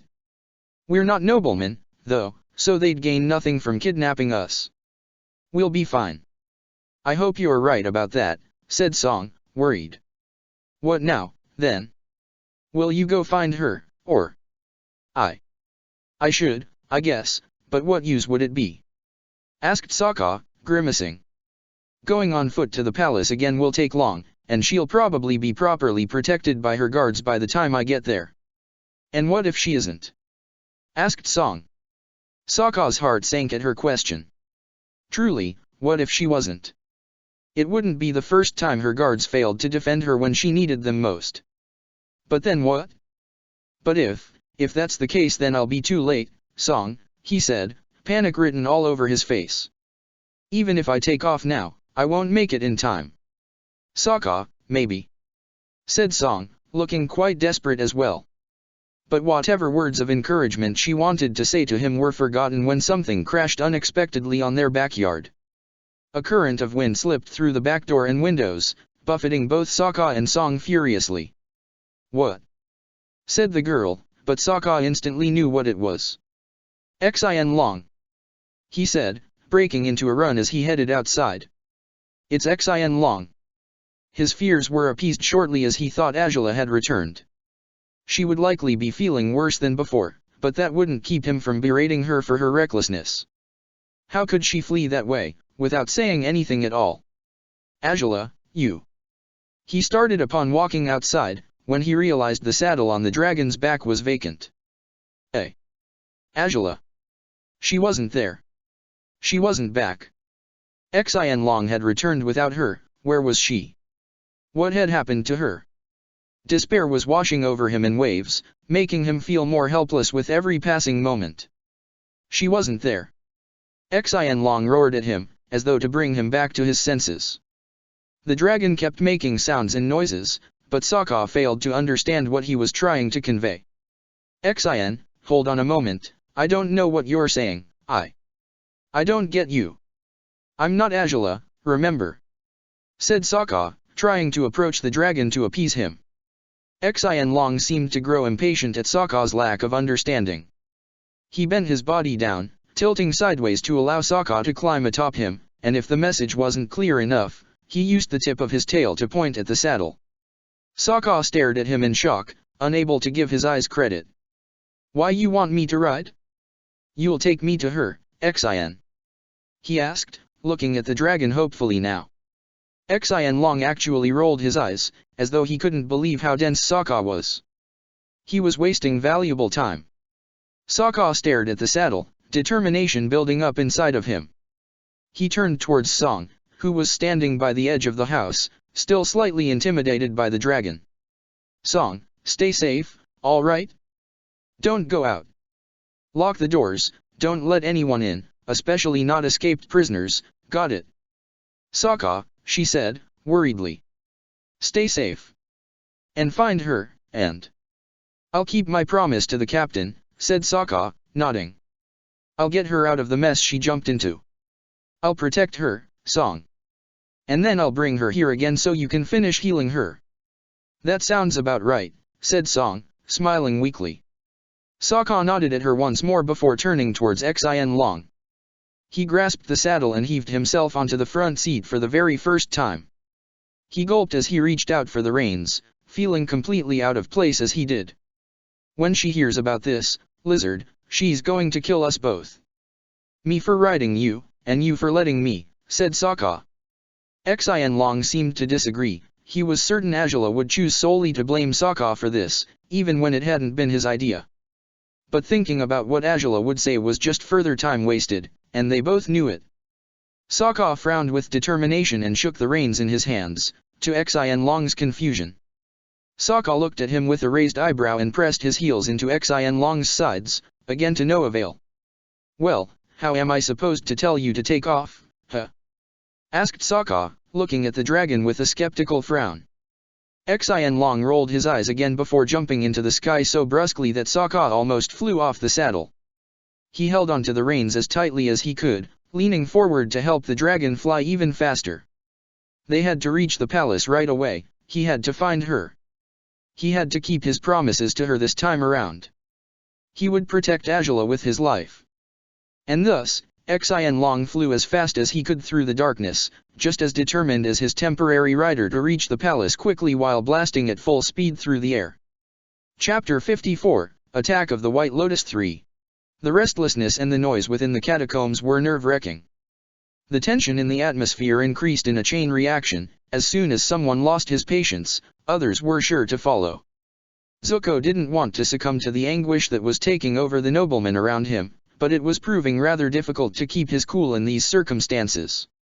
All the capital's citizens were currently inside the tunnels, complaining over the quality of the food they had been given, or about how distressing it was to hide underground.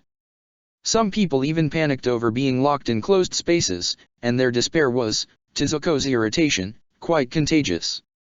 It was what ought to be expected from locking up so many noblemen in the same place, he assumed. These were vain people, selfish and arrogant, who spent most their days thinking about how to earn more money, how to increase their properties, how to dress to outshine everyone else in the city. The vicious competitiveness that existed amongst them was rather sickening, and holding so many highborn within these tunnels for hours on end promised chaos would ensue eventually. "I don't know why they're complaining so much," said Toph next to him, sitting comfortably on a rock she had bent a while ago. "Being underground is a blast." "Of course it is, if you're a badger mole in a human's body," said Zuko, sighing. "Did you know badger moles are blind too, Prince Cranky?" said Toph, beaming. "That's why I compared them to you in the first place," grunted Zuko. "I'm not as much of an ignorant as you might think." "That's surprising," said Toph, smirking. "I thought all you had ever studied in your life was a manual on how to catch the Avatar, though I guess you didn't read it all the way to the end, did you?" "So funny coming from someone who can't even read," Zuko snapped. "Oh, so you're saying I'm the one who's an ignorant because I can't read?" asked Toph, tapping her fingers on the rock she was sitting on. "Making fun of my condition, you really are awful, aren't you?" "I'm not. You were making fun of me first." Zuko exploded, and Toph smirked. "Gotcha again. You're getting better at arguing, but you still have a lot to learn about comebacks." "Ugh, you're unbelievable," said Zuko, rolling his eyes. Iroh was sitting beside her on the floor, his legs crossed under him. His eyes were closed, which made Zuko wonder if he had fallen asleep amidst the noise and restlessness of the catacombs, yet the troubled expression on the retired general's face said otherwise. "Uncle!" he called him. The heavy frown on Iroh's face lit up, and he smiled amiably at his nephew. "Yes, Prince Zuko." "How long do you think this is going to last?" asked Zuko. "I could use some fresh air, and getting away from her would be great as well. Learn to get along with the people around you, Prince Zuko. You never know when you might need their assistance." "You heard it," said Toph, smirking. "What will you do if you ever need my assistance and I don't feel like giving it to you?" "Fetch a better earthbender than you," Zuko retorted. "Ha! Tough luck doing that. I'm the best earthbender in the world, and you should know it by now, unless you need a demonstration," said Toph. "That won't be necessary," said Iroh, raising his hand to stop their bickering. "There is no need for you two to fight underground during as dire a situation as this one. To answer your question, Prince Zuko, I don't know how long this will last. It ought to be over by daylight, that's the only guess I can venture." "It better be," said Zuko, sighing. "What's happening? Do you know anything?" "I believe a breakout from Prison Tower," said Iroh. "It is where the alarm rang from." "But who escaped? How? Where might they be? What is their purpose?" "Such knowledge escapes me, Prince Zuko. I cannot know." "People can escape from Fire Nation prisons just like that?" asked Toph, surprised. "You people have some serious issues in your security systems, don't you?" "If this situation is to be taken into account, it seems so," said Iroh, sighing. "Won't this be a signal for rebels all over the world?" asked Zuko, frowning. "Won't it tell them we're not as powerful as we say we are?" "Perhaps," said Iroh. Zuko frowned, worried. This wasn't good, not in the slightest. Perhaps he didn't agree with everything about the Fire Nation nowadays, but he had still thought they had the upper hand when it came to the war. but breakouts from jails in what should be the nation's safest city said otherwise. For a breakout to require a complete evacuation of the city was unprecedented. At least, it seemed to him that it was. Was everyone truly safe down here? Had everyone gone underground? His mind instantly went to Suki as he thought about these matters. How was she faring in these circumstances? Well, he didn't have to make blind guesses about that, did he? He was underground, amongst all the citizens. If he wanted to make sure she was fine, then he might as well go look for her and appease his doubts, right? And if finding her would help him get away from the irritating earthbender, even better. Where are you going? Asked Toph, when she sensed Zuko was walking away from them. Just, to get some food, he lied, and Toph raised an eyebrow. Say hi to the food for me, then, she said, and he stumbled. So, you're off to find someone after all? Zuko actually has friends. Just, ugh, said Zuko, rolling his eyes and walking away. He owed her no answers or explanations. She didn't need to know whom he was looking for, and he didn't need to tell her either. Maybe he's going to find his sister, huh? Wants someone else to pick on him for a while, said Toph, shrugging once Zuko was out of earshot. But she frowned after speaking, as she realized she hadn't sensed Azula's familiar powerful but graceful footsteps while they were down below. She hadn't sensed her presence at all for quite a while. Speaking of which, Iroh, where is your niece? Iroh was surprised by the question, and he frowned heavily. I don't know. Perhaps with her father. She has always been closer to Ozai than Zuko ever was. She might be with him, in the royal safe chamber. Huh, really? Asked Toph, uncertain. Where is that safe chamber anyways? It is a safe chamber for a reason, said Iroh, smiling. Not many know where it is. Well, you should know.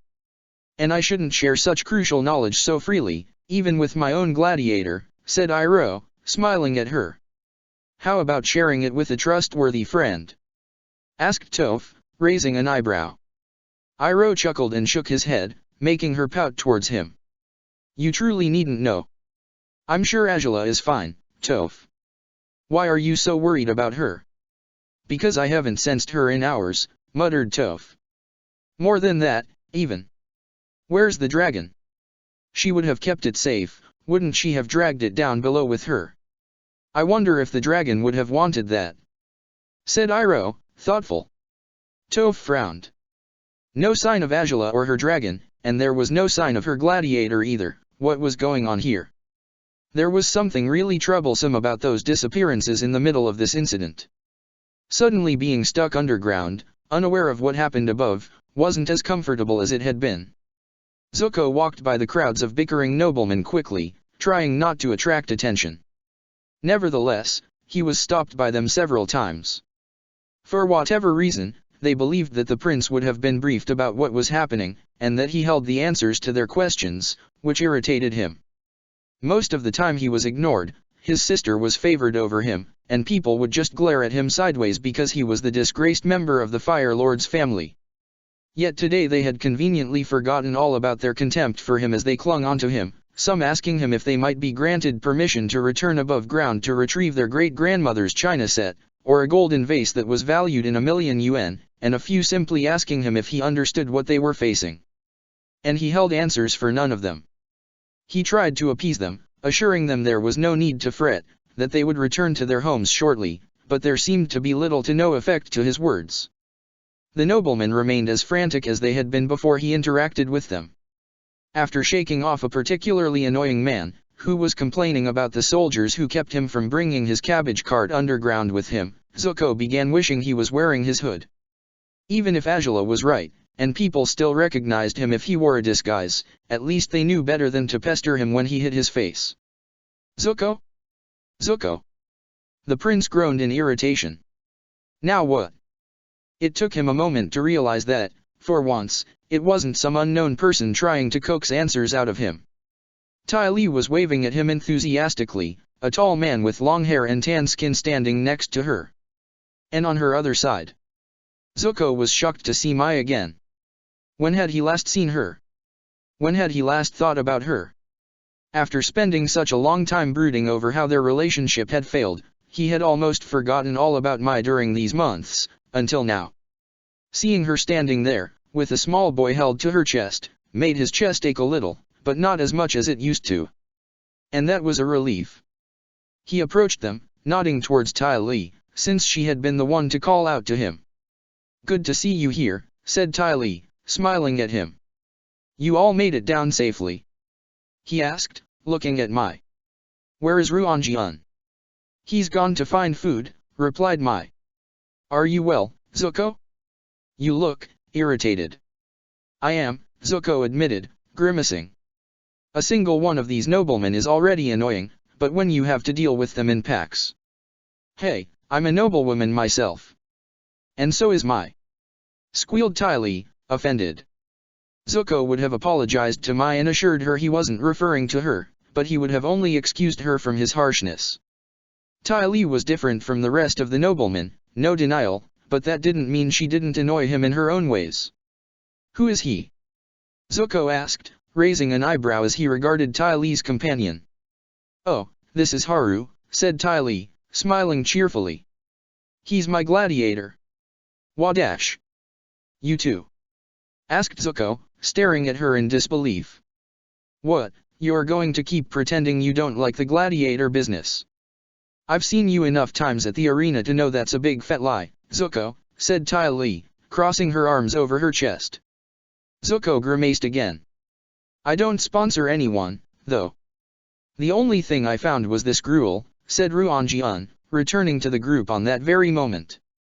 He handed the bowl over to Mai, taking the child from her so that she could eat comfortably. "It's not bound to be too tasteful, but..." "It sure doesn't look like it will be," said Mai, sighing and staring at the food with disgust. "The things she had to do to stay strong and feed you a day. Any sign yet?" asked Ruanjian, looking at Tai Li. "Not really, but at least we found her brother," said Tai Li, smiling uncomfortably. "Huh?" said Zuko, frowning and looking from one to the other. "Any sign of what?" "Princess Azula," said Ruanjian, frowning. "We've been looking for her, but we haven't seen her at all," said Tai Li, looking worried. "Not her or Sokka. Which is pretty strange. I mean, maybe she's with her father, as Mai thinks she might be, but Sokka wouldn't be allowed to go into the Fire Lord's safe chamber, would he? Would be quite surprising that my father would appreciate a slave's safety far more than the one of his own family," grunted Zuko. Iroh hadn't been allowed into the safe room, and neither had he. If Sokka was really in there with Oze and Azula. "Well, you could go find out, right?" asked Mai, after gulping down a spoonful of gruel and scowling at its taste.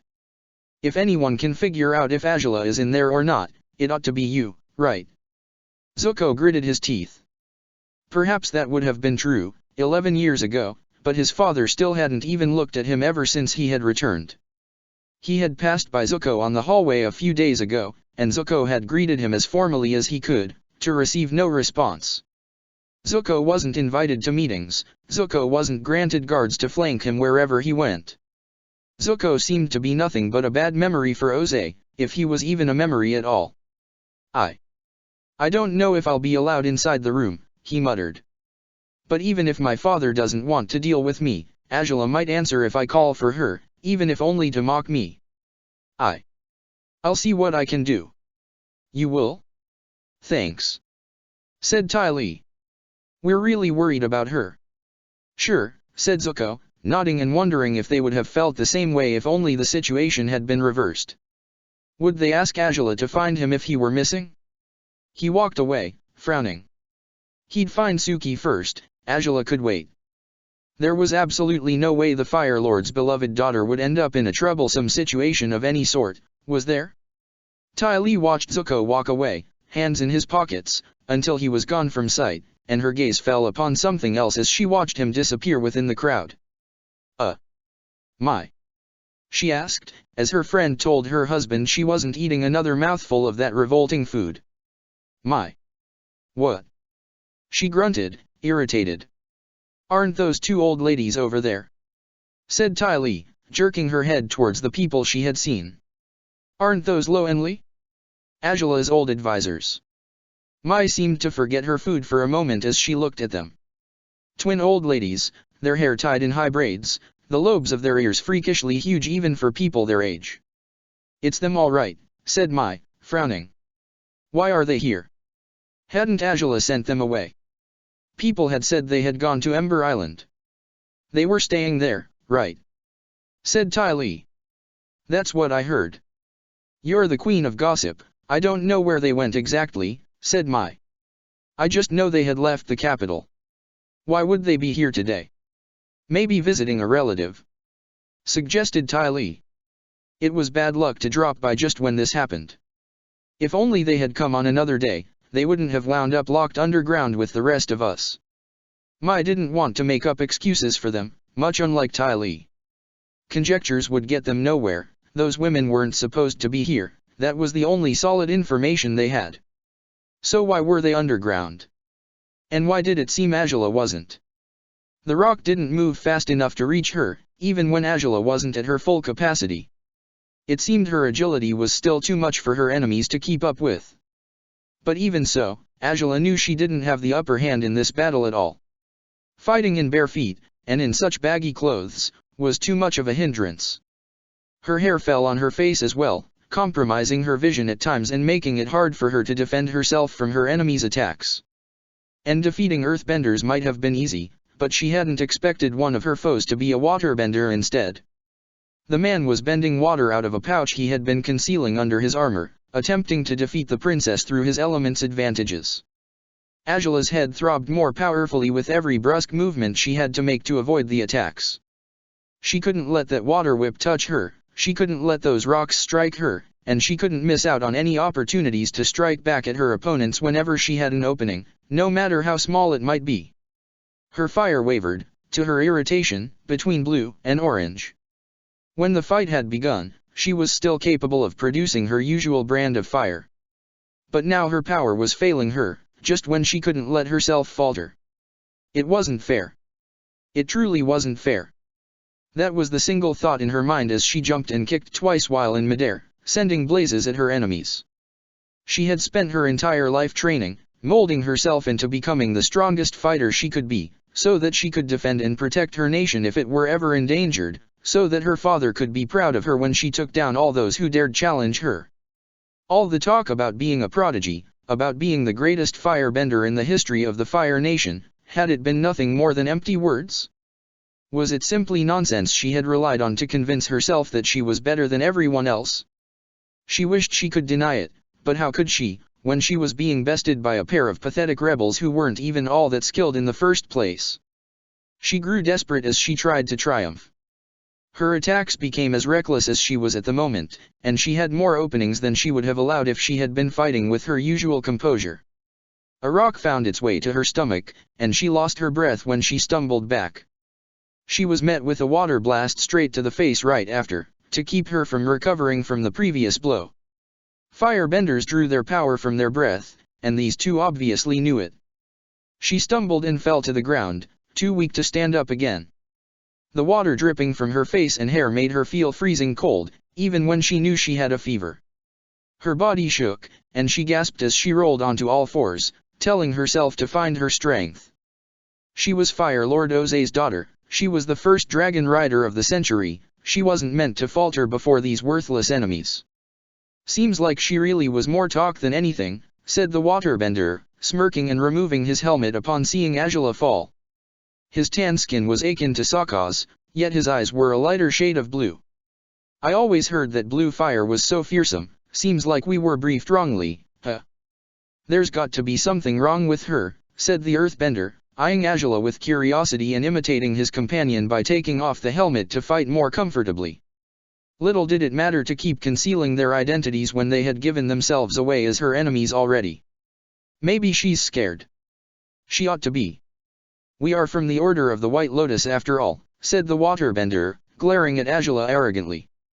"Well? Is that all you've got? Shouldn't you run back to Daddy now, little princess? Leave the battlefield to the real warriors." His words were the perfect trigger for Angela's anger. She snarled and grunted, her brow contracting over her blazing golden eyes. Taunting her would be their undoing. She stood up again, glaring at them so viciously that the waterbender's smirk was wiped off his face immediately. And when she began moving her arms around her, 2 fingers extended on each hand, the 2 members of the Order of the White Lotus winced. Sparks crackled and glistened around her, blue sparks that danced dangerously around her limbs, and they lit up the hallway as Angela called forth as much power as she could. They would regret it, they would regret ever having set foot on the palace. And going by the horrified looks on their faces, they were already regretting it. If Angela's head hadn't been victim of such excruciating pain as she commanded her lightning, the princess would have smirked while watching them. She stretched her left arm out, and an unfamiliar pain stung her skin as she did. She winced upon feeling it, and her elbow flexed just a little. And that was all it took to send the lightning off course. Angela would have watched it twist towards the ceiling, aghast, if her attack hadn't partially backfired on her. She flew back and took another blow, this time to her back, when she landed again. Angela rolled on the ground, affected by the attack's momentum until she finally reached a stop. The remnants of the electric charge made her body shake violently as she twitched and breathed heavily, lying on her side on the wrecked palace floors. The ceiling cracked with terrifying sound when the lightning struck it. The members of the White Lotus had to jump out of the way when chunks of it fell to the ground, threatening to crush them. They both yelled, escaping only barely, and the rocks that collapsed on the ground lifted dust and shattered the already torn-up floor. "That girl is a menace," the waterbender conceded, staring horrified at the piles of rocks before them. If another second had gone by, or if that lightning had struck the ceiling just a little further back, they wouldn't have survived. "At least she didn't get us," said the earthbender, huffing and standing up. "Crazy bitch was trying to kill us." Angela heard their words, but she couldn't process them. Sweat rolled off her brow, and she still couldn't command her limbs to move. She cringed and grimaced, and she would have yelled in outrage if only she could have found her voice. It was the first time she had failed to produce and direct lightning properly. It had backfired on her, and the charge had stunned her. It didn't help that she wasn't in good health already. If anything could go worse tonight, it would, she had no doubts about it. "Well, that was a pretty nice show you put there, princess," shouted the waterbender. "But the fun is over. So you'd better surrender, or, asked the earthbender, raising an eyebrow.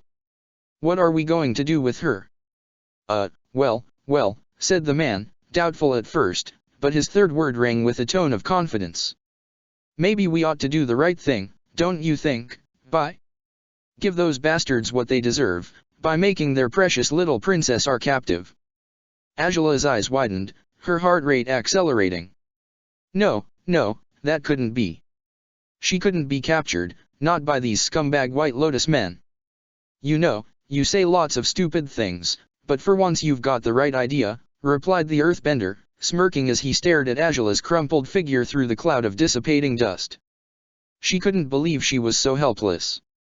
She couldn't fight back, couldn't say a word, couldn't do anything to strike at them again, to defeat them and force them to surrender before her instead. Other people were used to this feeling, other people understood what it was to lack power to stand up for themselves, but not Angela.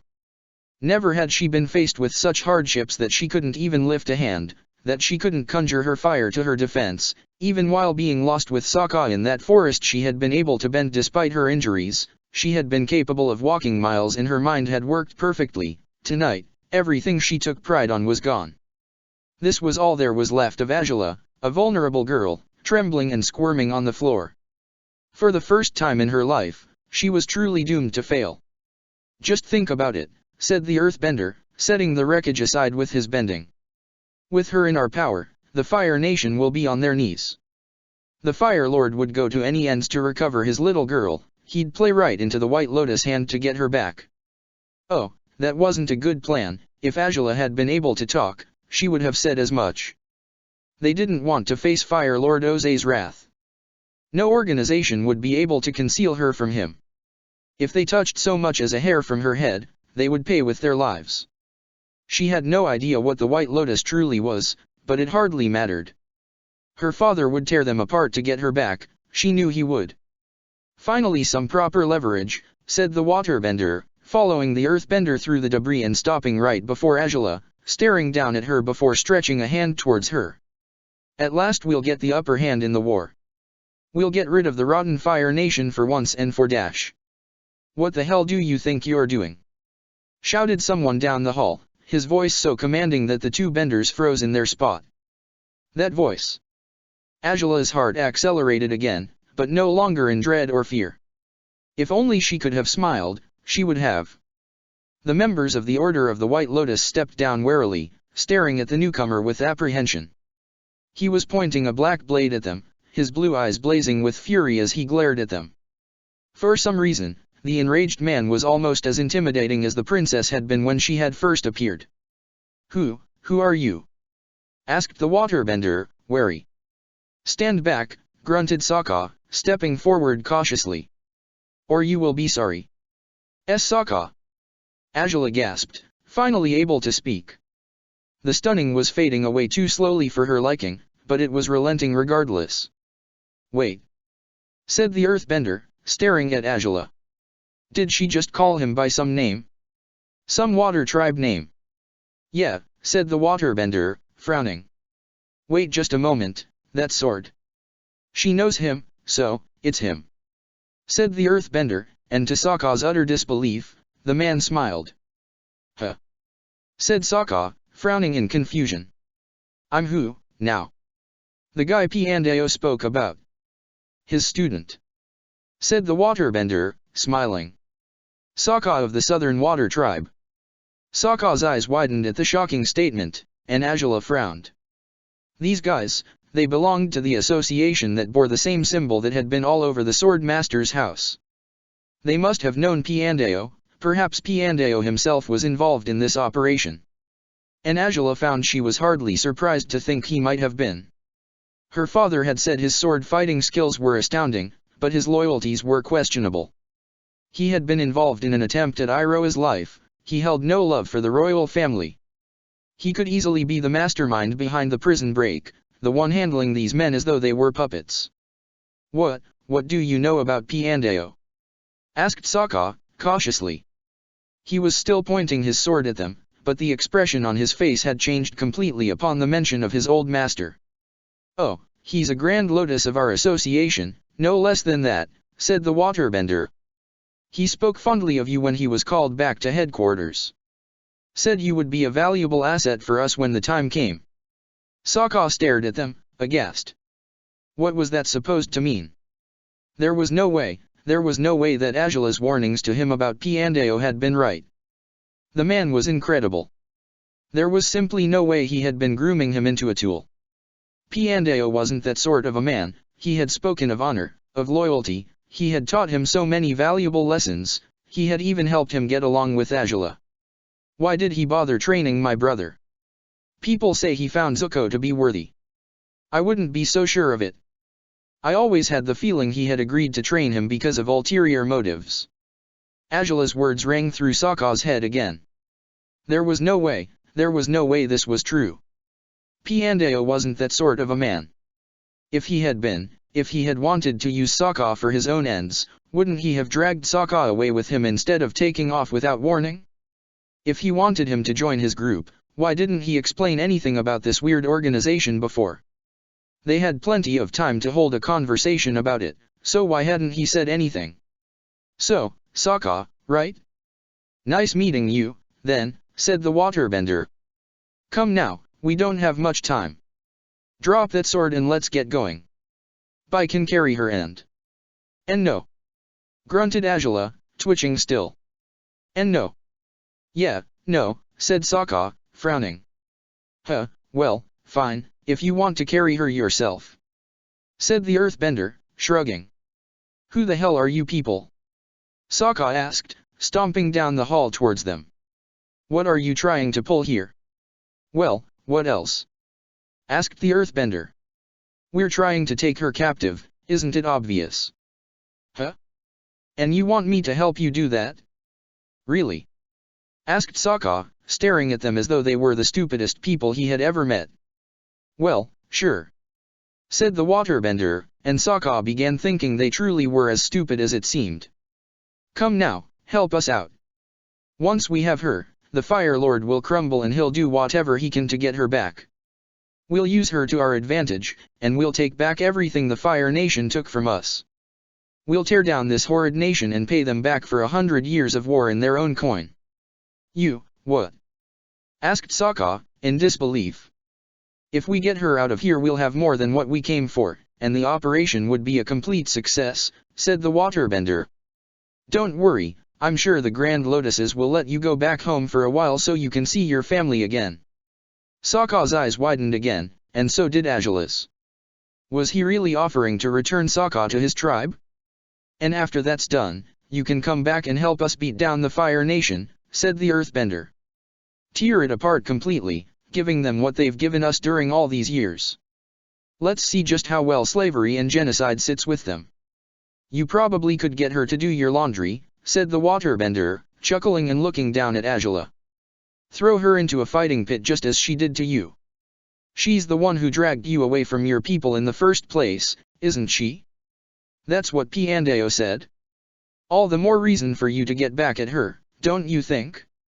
Might have to chain her up so that she doesn't get too wild, but that ought to work out anyways. Chain her up. Sokka repeated. He lowered his sword, now staring at the men with an unreadable expression. Really, now? Sure, I mean, she's the princess at the moment, said the waterbender. But when we're through with this pathetic nation of spineless smoke breathers she's just going to be another slave. You can give her the same treatment she gave you, see? All the beating and the yelling, every single time she talked down to you and made you feel inferior, the nights she left you without food and shelter because she didn't give a rat's ass about a slave. Azula grimaced and gritted her teeth. It was over. She was definitely done for. She thought he would come to save her, that he would help her fend off these rebels. She could barely look at Sokka in the position she was in, but she had seen him lower his sword. The tone in which he spoke now wasn't as indignant as before. She was losing him. She probably had lost him already. Because the waterbender was right. She had attacked him. She had hurt him, time over and time again. She had burned him, she had even tried to beat him to a pulp only a few hours ago. She had yelled at him too many times to count them anymore. She had talked down to him while he was on his knees, begging for forgiveness. He had gone without food in that forest, even if it was his own decision, because he had bought all her talk of superiority, putting himself in second place for her sake, and her way to reward him was telling him she still wouldn't forgive his slip ups. And perhaps she had offered returning Sokka home as well, but these guys were Piandao's allies. They weren't asking Sokka for anything in return, unlike she had, and they were bound to take him south much faster than she would if he were to stay with her. She closed her eyes and gritted her teeth. At the very least, if he were there, she could hope things might not be as terrible as they would be if she had to deal with the White Lotus on her own. But that still wasn't enough of a relief. She was lost. She had failed her nation, failed her father, failed all those who had ever believed her worthy of the throne. Sokka's gaze went to Azula on the ground. She was twitching still, her legs shaking slightly. He sheathed Space Sword over his shoulder again, and he approached cautiously, eyeing the White Lotus members with the same cold, calculating stare with which he had just looked at Azula. He went down on one knee right next to her writhing figure, and she gritted her teeth as she sensed him right beside her. You are such a fool, Azula, he said, as he slid one hand under her legs and the other under her back. Truly, how could you be so thoughtless? Sokka, she muttered. I know, he said, cradling her in his arms and standing up with some difficulty. I should spare the lecture for later, you're clearly suffering enough already. And with that, he turned right towards where he had come through. The waterbender and earthbender stared after him for a moment, unable to understand what he was doing. Azula herself frowned slightly. Hadn't the White Lotus men been to the other side of the hallway? Hey! Hey! Shouted the earthbender, glaring at Sokka's back. What do you think you're doing? Walking down a hallway, that's what, Sokka replied, still walking. You're supposed to come with us, said the waterbender, and Sokka stopped on his tracks, turning around with a raised eyebrow. And why exactly am I supposed to do what you want me to? When she heard those words Azula's hope flourished anew, as blazes in a fireplace that had been rekindled. She gripped his shirt tightly with one hand, no longer reluctant to be carried in his arms. Sokka didn't fail to notice the way her demeanor had changed. If the situation had been any different, he would have likely blushed or made her blush in turn by asking her if she liked his chest that much, but his face was a mask of determination. He was glaring at the White Lotus members fiercely, daring them to challenge his decision. And they fell for the taunt head first. "Be because you're one of us," shouted the waterbender. "I'm from the north, but we're still kin. Because you of all people ought to understand what the Fire Nation has done. Why would you defend her? What's the matter with you?" yelled the earthbender. "I understand what the Fire Nation has done, believe me when I say I do," said Sokka. "They killed my mother and the man who was almost my uncle. They tore down cultures and destroyed the pride of those who opposed them just to make them suffer more. Then why are you? Because you're downright insane if you think I'm going to let you people replicate the Fire Nation's wrongdoings," Sokka shouted. "You don't want to set things right. You don't want peace in this world, all you want is revenge. You think I want to get back at her for the things she's done to me? If we got back at the Fire Nation for everything they've done, there would be no Fire Nation left when we're finished." "And so what?" asked the waterbender, aghast. "What makes you any better than them if you act just like they did?" asked Sokka, glaring at them furiously. "Killing a Fire Nation soldier for every fallen soldier of the Earth Kingdom or the Water Tribe won't make a difference. You wouldn't get your people back by doing that, would you? Killing a Fire Nation civilian for every civilian that has been murdered in cold blood won't bring the dead back either. Blood for blood? If you go about it this way, in the end we'll all be dead." "You're crazy!" shouted the earthbender. "The hell did they do to you?" "Nobody did anything to me," grunted Sokka. "I just realized the world isn't as simple as I used to think it was. You people hate the Fire Nation blindly, and the Fire Nation did everything they did out of blind hatred as well. When does the hatred stop? When everyone's dead. Getting back at the Fire Nation will only gain you more enemies. Their people will strike back, and a bad war will become worse still. Do you really think that kidnapping Angela was going to get you somewhere? The only thing you'd accomplish would be getting Fire Lord Oze to set the entire world on fire in order to get her back." The two benders stared at him in shock. They hadn't thought about it that way. "Why you don't know what forces work with us. You have no idea who our allies are. They'd be more than able to take on Oze." "Who, those white big lotuses you talked about?" "Piandeo?" asked Sokka, raising his eyebrows. "If they were strong enough to kill Oze, wouldn't they be here with you tonight? Wouldn't they have come to murder him directly instead of settling with capturing his daughter? Or is it you're acting without their permission? Because I'm pretty sure that if they thought revenge was the way to rebel against the Fire Nation, they would be here tonight and they would be the ones I'd be dealing with right now, instead of you two." You're a traitor," grunted the waterbender, not knowing how else to retaliate. "That's all you are. A traitor. Scum traitor. You've been tainted by those smoke breathers."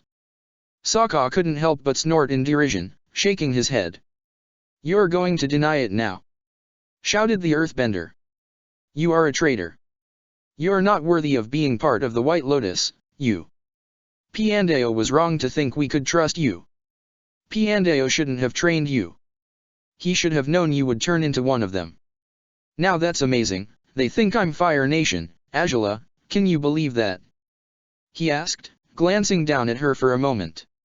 The look of utter bewilderment on her face told him she was about as confused as the two men they were dealing with. Sokka smiled weakly at her and turned towards the benders again, now frowning. "Piandeo taught me many things. Piandeo taught me pretty much everything I needed to know to become a real warrior, a true swordsman. Do you want to know what sort of things he spoke to me about? Honor. Loyalty. Funny way to show it," shouted the waterbender. "No, this is exactly the way to show it," retorted Sokka, glaring at them. "Where's the honor in taking a wounded girl, who can't even stand on her own, as your captive? Where's the honor in facing off against her, 2-on-1? Why you, and where's the honor in saving her?" the earthbender retorted. After all she's done to you. You might get a kick out of this, pal, said Sokka, sighing. But if it weren't for Azula, I wouldn't have even met Piandao in the first place. If it weren't for Azula, you people wouldn't even be looking at me right now. I wouldn't be anyone in your eyes. The only reason you two give a damn about me, the only reason why you didn't try to kill me as soon as you laid eyes upon me, is because I'd be a great asset for you, and you said so yourselves. That's not. We wouldn't have attacked a water tribe guy, shouted the waterbender. Oh, you wouldn't have? So if I had really been a traitor, you'd be done for now, huh? Asked Sokka, smirking. If you wouldn't attack a complete stranger on the palace just because he's not Fire Nation. The benders were growing angrier with every word Sokka uttered. The waterbender stepped forward, a fist raised. And you dare talk about loyalty too after what you've done? He yelled. You'd rather defend the Fire Lord's daughter than your own people. Just a second now, said Sokka. You are a White Lotus guy. Even if you're from a water tribe, you're not here for the water tribe. You're here for the White Lotus, and you've made it downright clear as it is. You're attacking someone I know, someone I respect and admire, and you're a total stranger, to boot. Tell me again, why exactly should I hold any sort of loyalty for you or your society of pie show-loving kidnappers? Don't you dare say a word against the order of the White Lotus, shouted the earthbender, lifting a boulder and tossing it at Sokka. It wasn't easy to move while carrying Azula, but Sokka managed to jump out of the way regardless. He glared at his enemies before turning around swiftly and placing Azula on the ground against what was left of a wall. I'll be back in a second, he whispered to her. Sokka! She gasped, reaching out to him as he walked away, but he marched firmly, taking his sword out of his sheath again as he did. He jumped forward, swinging his sword as he went and tearing down another boulder that had come his way. A stream of water came right after, and he almost lost his balance while evading it. He hadn't fought against a waterbender since his last time in the water tribe, Katara. Just what was it that she did whenever he wasn't expecting it? Oh, ice. Another stream of water came his way, straight at his arm, and he already knew what the purpose of his attacker was. Sokka changed his sword to his left hand last minute and slid away from the water right before it froze in midair. The waterbender winced and melted the ice again, but he was too slow to attack again.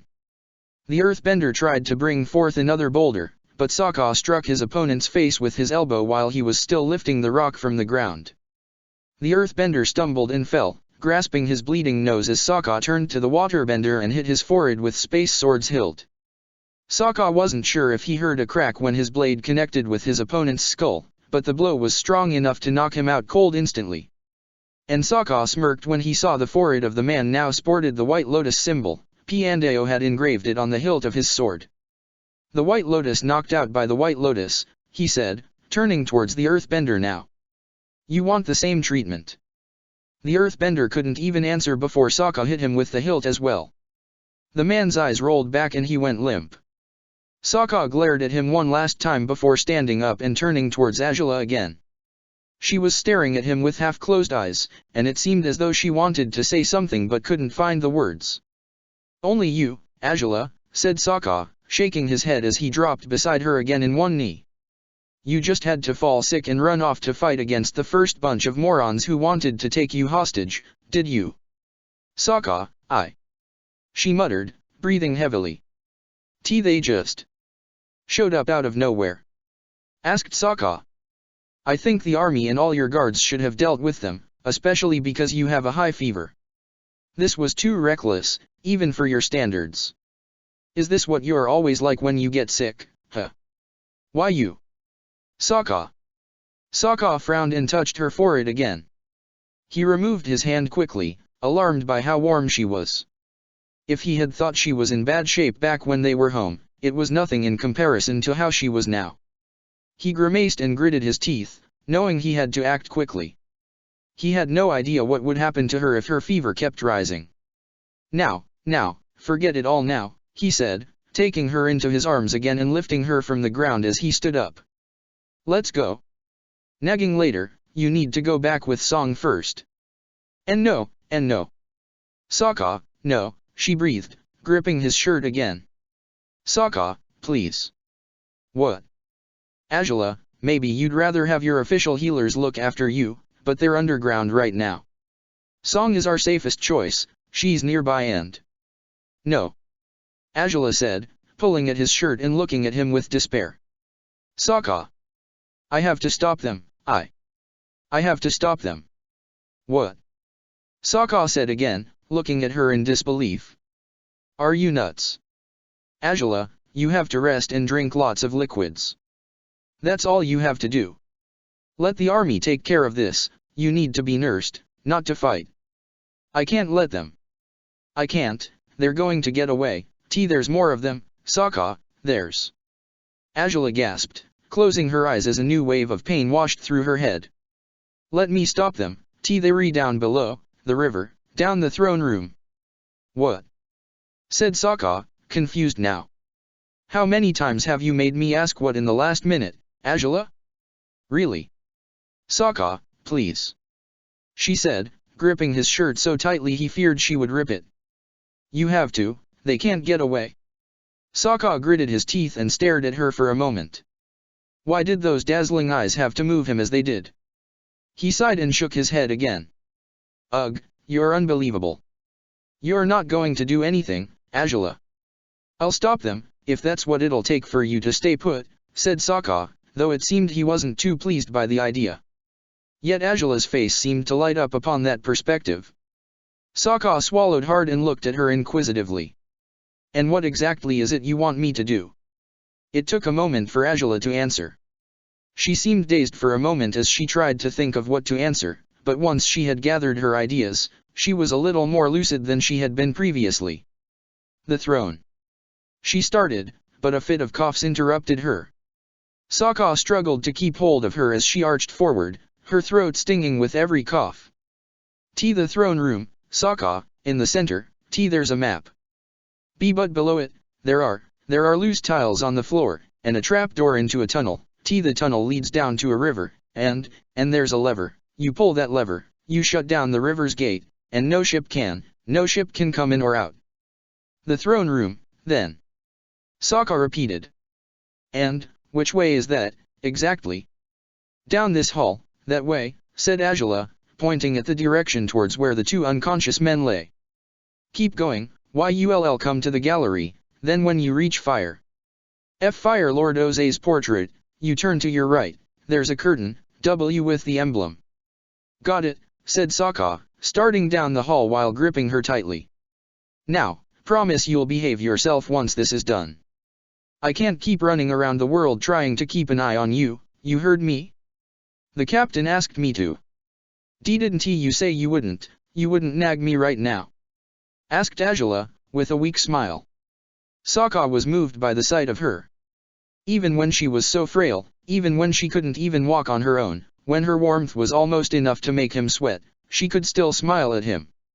She could still say witty things, and she seemed confident now, no longer as hopeless as she was before. And it was because she trusted him. Because she believed he would accomplish what she couldn't, and he wouldn't let her trust go to waste. Not today. Yeah, I did, he said, nodding. I'll shut up now, then. It seemed as though Angela wanted to say something else, but the pain in her head kept her from doing so. Sokka only sped up his pace, walking quickly until he reached a hallway lined by intimidating portraits of men in black and red robes. Fire Lords, every single one of them. Sokka grimaced, deciding this was definitely his least favorite area in the palace.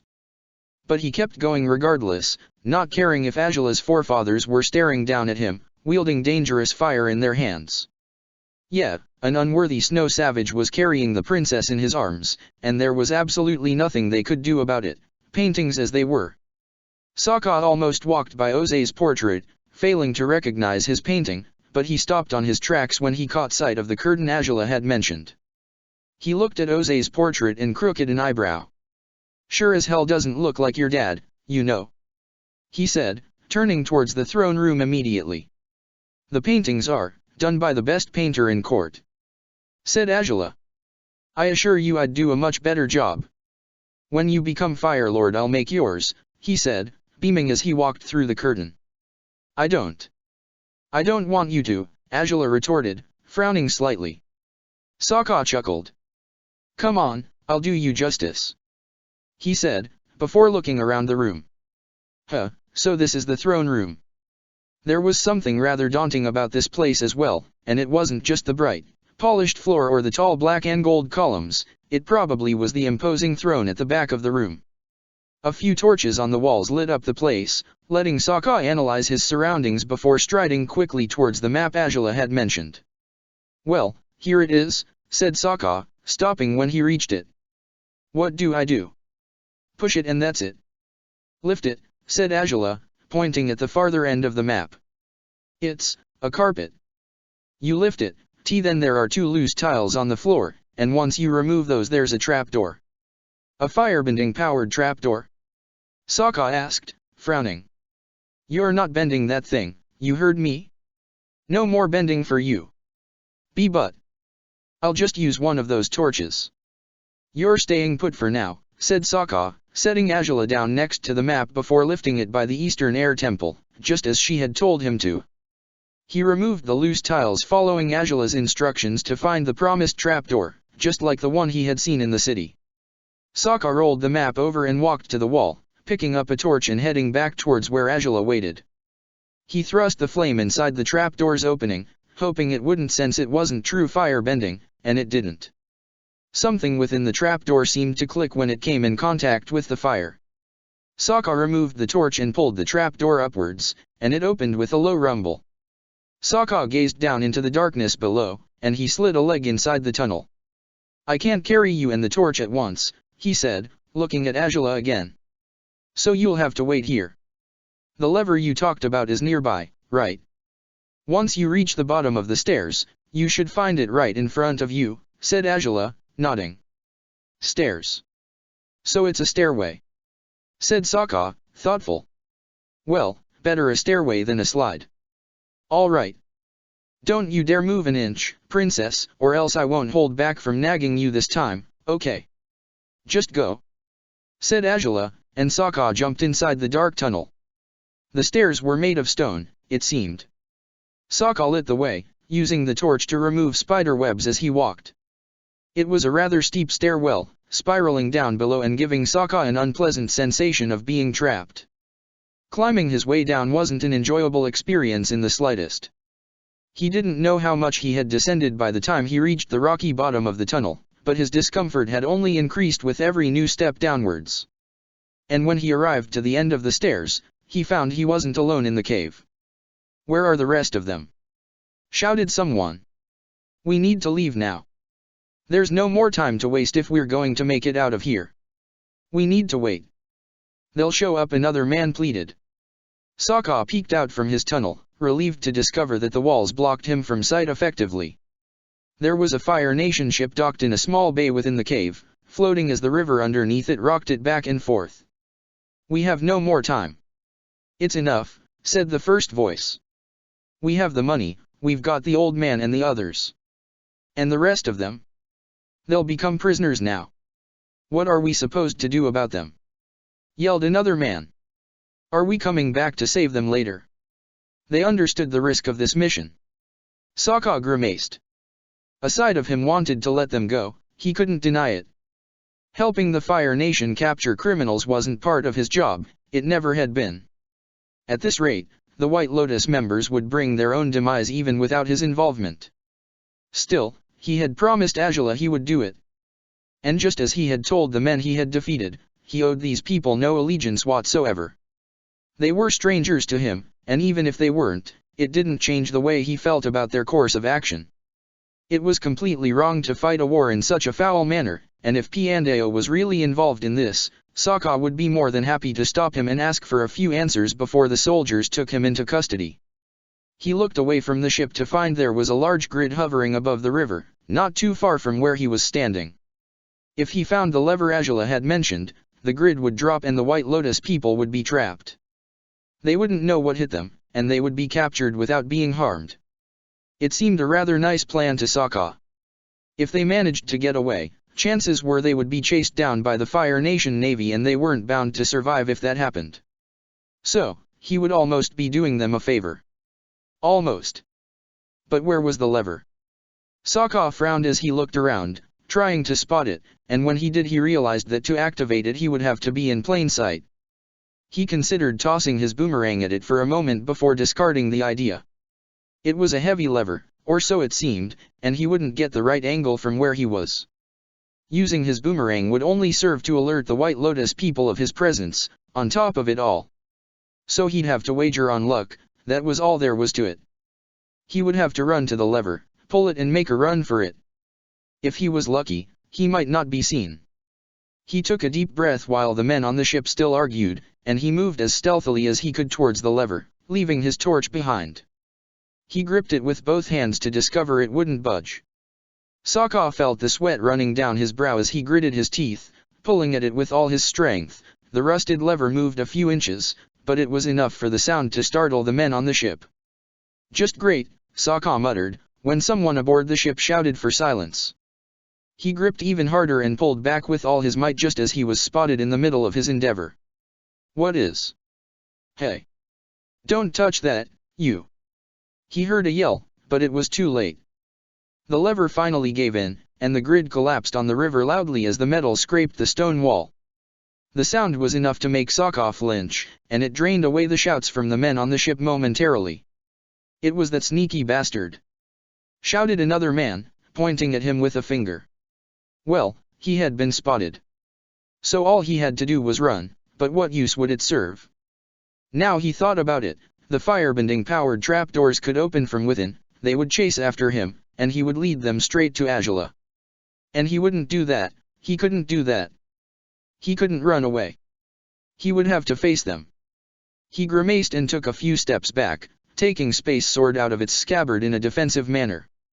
It was one thing to face off against a pair of thugs, but against an entire ship worth of thugs? The odds definitely weren't in his favor. "Bring down the rocks above him!" shouted a man on the ship. "Kill him and then we'll open the damn thing again." Oh, so here he was trying to save them from being blown up by the Fire Nation Navy and they decided to kill him for his troubles. Really, what was it with these people? Sokka gritted his teeth when he saw a broad man on the deck of the ship, looking at him menacingly. He lifted his arms, and indeed, the rocks above Sokka began to move. "Curse it!" he said. Facing off against an earthbender while being underground, brilliant. Just when he thought his luck couldn't get any worse. Sokka! His eyes widened when he heard the scream coming from the stairs he had taken to reach the river. Azula stood on them, apparently still struggling to move, but that wasn't the real problem. Yet again, her limbs were charged with electric power. "What the?" Sokka said, aghast as he stared at her. "What are you doing?" "Catch!" Azula yelled, with what was left of her strength, before stretching out her fingers towards him. Sokka had less than a second to react when the lightning came his way. He lifted his sword, just as he had done back when she had attacked him at home, but instead of dropping it when the energy hit him, he stretched the sword towards the ship almost by instinct. And to his utter disbelief, their improvised attack paid off. The lightning changed course when it hit his sword, and Sokka had directed it straight towards the White Lotus ship. The electric discharge hit the hull of the metallic ship, electrifying it and the people atop it. The rocks threatening to crush Sokka stopped moving, but he scrambled out of the way anyways. The people on the ship were shouting and screaming. Most of them had been electrocuted and stunned by the attack, and Sokka actually felt rather guilty about it. He hoped none had died after what he had done. Still, his concerns changed their objective when he realized Azula was struggling to keep her footing on the stairs. Sokka ran towards her, catching her with one arm before she collapsed, unconscious again. He sheathed Space Sword and held her with both arms, panicking as he looked at her. "Azula! Azula, please!" he muttered. She was even warmer than before. He gritted his teeth and scooped her up, putting her legs around his waist and throwing her arms over his shoulders. Carrying her across his arms as before while walking through such narrow space was not a good plan. He would end up hitting her head against a wall and that simply wasn't an option. And thus he hugged her, carrying her in such an uncomfortable way, yet carrying her nonetheless through the dark stairwell. He was determined not to trip or lose his balance, but the steep climb through the spiral stairwell was rather dangerous, and it threatened to knock him back down if he wasn't careful. As he moved upwards, he felt her breathing weakly against his neck, which was a good sign. But would she get any better from here on, or would her condition only continue to worsen? He gritted his teeth, trying not to lose himself to despair. She would be fine, he would make sure of it. No harm would come to Angela, not anymore. Not while he had something to say about it. Momentary relief washed over him when they reached the trapdoor. He slipped out of it, laying Angela's limp body atop the map after doing so, in order to close down the trapdoor and restore the tiles into their rightful place. "Now, you can wake up now, okay?" he said, swallowing hard when he moved towards her again. "Everything worked out, Angela, we did it. We beat them. So. Angela, please." But there was still no answer. He grimaced and picked her up again, one arm surrounding her shoulders, the other under her knees, and he raced out of the throne room immediately. The White Lotus men down below went forgotten as he tried to figure out what to do. The only thing he knew for certain right now was that he wouldn't forsake Angela when she needed him the most. Chapter 55, Attack of the White Lotus 4. Her forehead rested against his neck, her excessive warmth increasing his concern with every passing moment.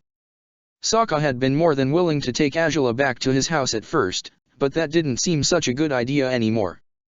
Traveling and being exposed to the night air would only worsen the princess's health. She needed treatment immediately, and she needed it here, in the palace. But who was supposed to nurse her back to health? Sokka had no idea what to do other than to give her water, and he knew that wouldn't be enough to heal her, especially when she was in such delicate condition. If her fever worsened, he didn't even want to think about the possibilities. It wouldn't worsen, he wouldn't allow it to happen. He would find someone to help him cure her. Still, how was he supposed to find a healer for her in these circumstances? The entire city had been evacuated, according to what he knew, including the palace's workers. The physicians would be underground at the moment, and that meant they wouldn't be able to come look after Angela immediately. Song waited at the other end of the crater, and he had already decided taking Angela out of the palace wouldn't be any help. So what was he supposed to do? He gritted his teeth and kept racing through the halls, deciding to find Angela's room so that she could rest there, if he managed to find it. He had never been in her room, so he had absolutely no idea where it might be. A young man dressed in soldier's robes walked into the same corridor in which Sokka was about to lose himself to despair. The soldier wasn't wearing his helmet, his face was in plain sight, but that didn't keep Sokka from being cautious. The pair of thugs assaulting Angela earlier had been wearing Fire Nation uniforms as well. How did he know this guy wasn't just another foe? The man was hunched over as he walked, his eyes on the floor, until he realized he wasn't alone in the hall. He froze when he looked up to find Sokka carrying a weakened woman in his arms. His eyes opened wide as he tried to make sense out of the scene before him. "Gladiator?" he asked, raising an eyebrow. "You're the princess's gladiator, aren't? Wait, is that the princess? You're a soldier? A real soldier? A Fire Nation soldier?" asked Sokka, glaring at the man with glacial blue eyes. His stare was daunting enough for the soldier to take a step back, regarding Sokka warily.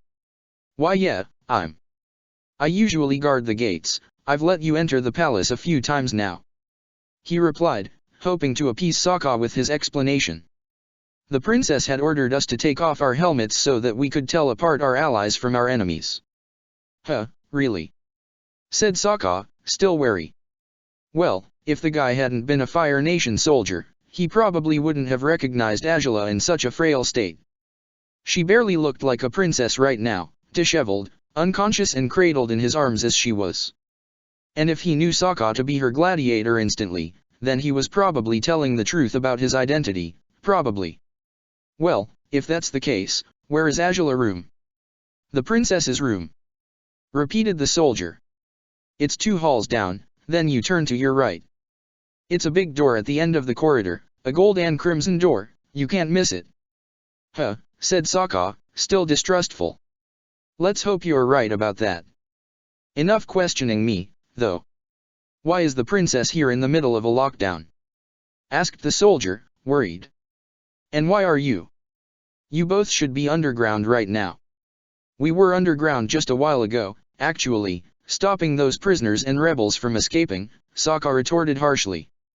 That weird river under the palace? The White Lotus people were trying to get away through it. The gate is shut now, though, so they can't leave anymore. What, through the? Oh, no, they were trying to escape through. The soldier mumbled, aghast. They're probably still in there, they were in no shape to escape when I last saw them, grunted Sokka, walking through the hall and passing the man by. You owe Azula a big one for doing your job in your stead even when she was in this condition. Was she injured? Is she alright? Asked the soldier, chasing after Sokka. She's sick, not injured, and she won't be alright unless she gets medical attention right away, said Sokka. So get someone, a healer if you can. She needs assistance. But, the White Lotus men, what am I to do about them? Asked the soldier, panicking. You want me to tell you? Asked Sokka, shocked. You're the soldier here. You should be able to figure these things out yourself. But I'm just a private. The man continued. And I'm just a gladiator. You don't expect a slave to know better than a soldier, do you? Sokka exclaimed, frowning, but the man's eyes were begging for Sokka to help him. Sokka sighed and shook his head, in utter disbelief. Ugh, go find your superiors and tell them to seize the people down below, I don't know. Just make sure to find a healer for Azula, will you? Yes, sir. Said the soldier, gulping before sprinting off. Sir. Repeated Sokka, staring at the soldier, baffled by the private's way of addressing him. Had he been so commanding? Or had the stressful situation had blocked the soldier's common sense for the time being? Whichever it was, Sokka just hoped he would be quick in finding a healer for the princess. Sokka followed the soldier's directions, coming into a long hallway that ended in a metallic gate of the exact qualities the private had described. The door was red and gold, with a scarlet arch lining it. Sokka had some difficulty grasping the doorknob while carrying Azula, but he managed to push the door open to find himself in the most regal room he had ever seen. The marble floors were perfectly polished, some sections of it were covered by a burgundy carpet. There was an opening towards another room to Sokka's left, judging by the furniture in it, it was a small dining room. It was probably the place where Azula ate her meals. On the chamber's right wing there was a slim window, with a dresser to its left and a large closet to its right. And before his eyes was the largest bed he had laid his eyes upon. Sokka swallowed hard, feeling completely out of place, and made his way through the room, climbing the steps that led to the bed. He placed Azula as gently as he could atop the crimson sheets, her head resting on the long pillow. Sokka sat on the edge of the bed, staring at her with concern. Azula, he muttered, caressing her forehead gently to remove some strands of disorderly hair from her face. Please, wake up, please. It's over now. You're safe, you won, everything's good, so please, open your eyes. She gave no signs of having heard him. Sokka's helplessness only increased with every passing moment. His hands grasped her shoulders and he lowered himself, placing his forehead against hers. This isn't what I had in mind when I told you to stay put, he muttered. If I could just change our roles right now, I swear I would. I'd take that damned fever, that cold, for myself, so you could be healthy again, as you should be. I'd do anything. Anything. Sokka jumped when he realized she had replied. Her breathing had become slightly more agitated now she was conscious again, but her eyes remained closed. How much had she heard? It really didn't matter. Azula. Oh, blast it, did you have to worry me so much? Sokka asked, feeling he could pass out with relief upon hearing her voice again.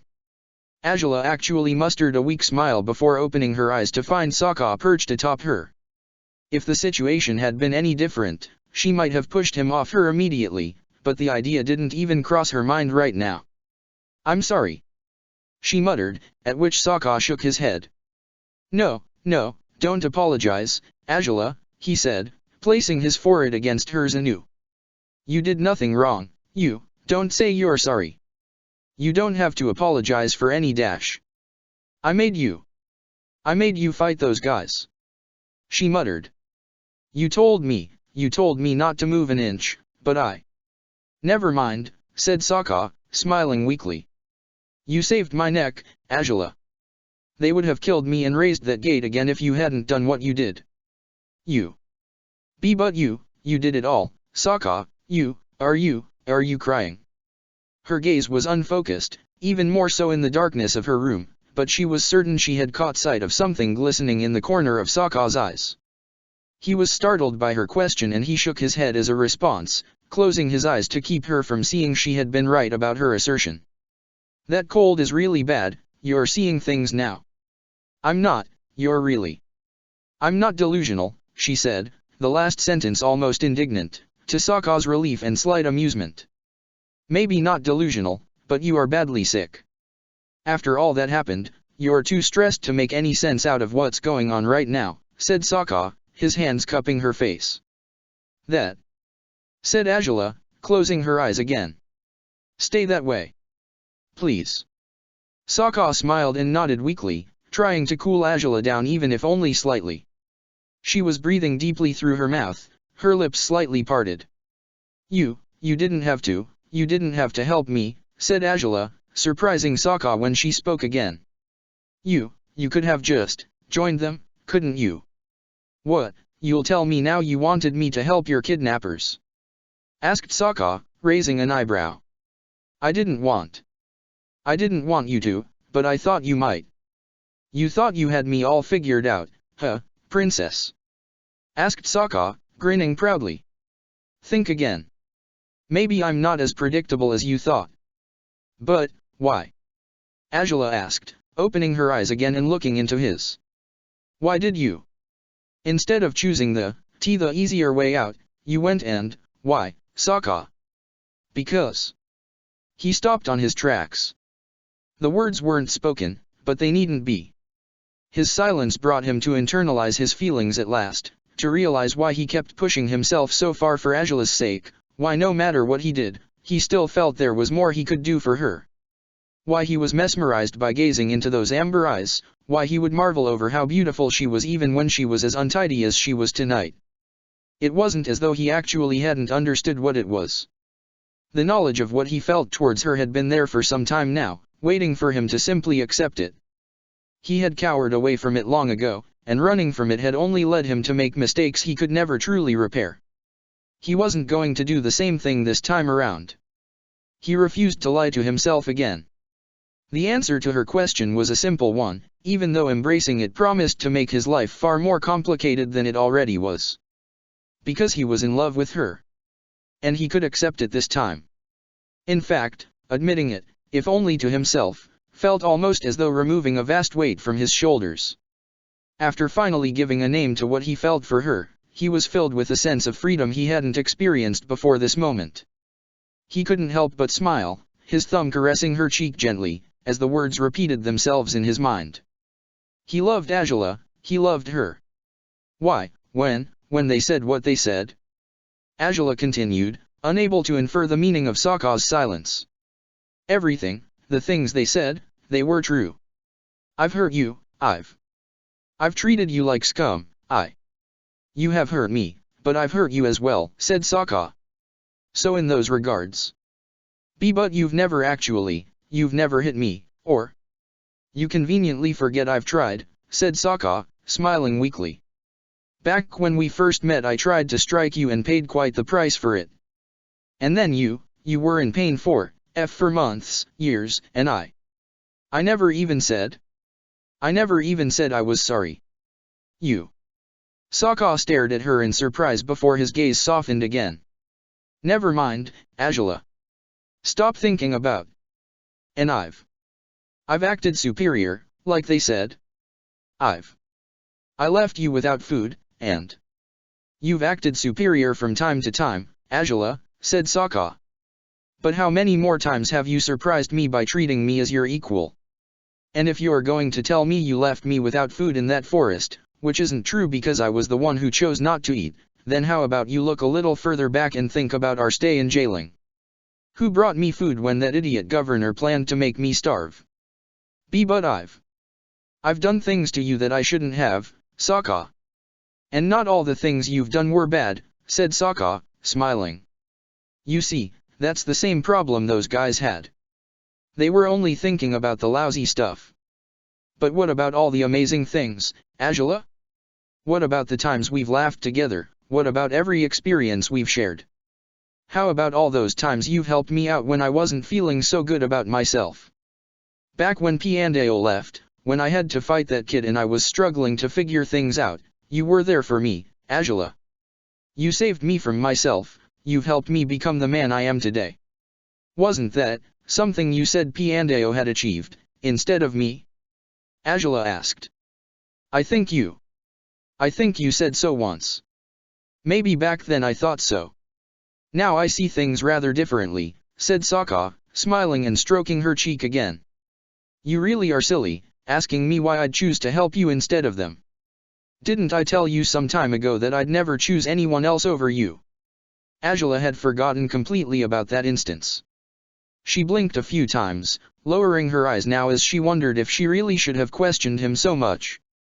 He really had said so, she remembered now. You said it, you did, she muttered. Then I guess you understand now, said Sokka, closing his eyes. We're really different, you and me. And maybe we want different things in life, maybe we see the world in different ways. But at some point along the way, we became partners. And we will remain as such, for as long as you'll let me stay by your side. No matter how different we are, we'll be partners, always. Asked Azula, smiling weakly. Always, Sokka repeated. Azula's hands reached up for his, clasping them weakly. Her palms were also warm, but the heat wasn't uncomfortable for Sokka. They remained on the same position for a moment, until Sokka opened his eyes again to find she seemed about to fall asleep again. Azula, he whispered, stroking her cheek again. What? She replied, her eyes closed now. I told a soldier to get a healer for you, but it seems he's not planning on getting here anytime soon. He muttered. I'm thinking maybe I should go fetch Song after all. Though it'd mean you'd have to be alone for a moment. You're afraid of leaving me to my own devices? Said Azula, a light smirk on her lips. Do you blame me? Asked Sokka, smiling again. After running off on Song as you did without any warning whatsoever, in the condition you're in. I don't think I'll have to run anymore, she muttered. It's done, right? You got them, didn't you? Yeah, we got them, said Sokka.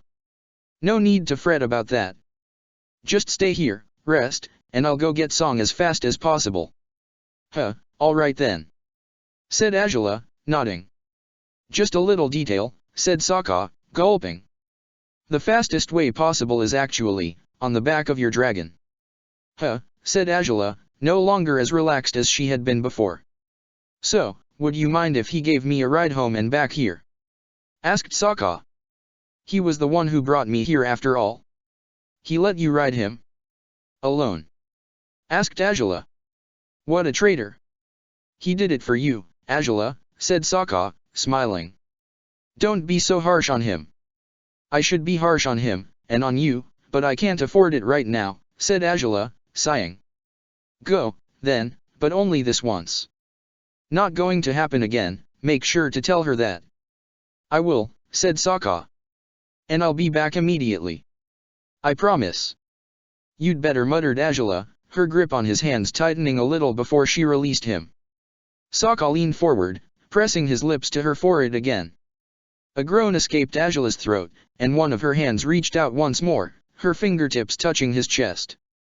Sokka didn't know if she was going to pull him closer or if she was trying to push him off her, but he really couldn't stay to find out. For her sake, he needed to be gone immediately. He stepped away from the bed, glancing at her as he walked towards the doorway.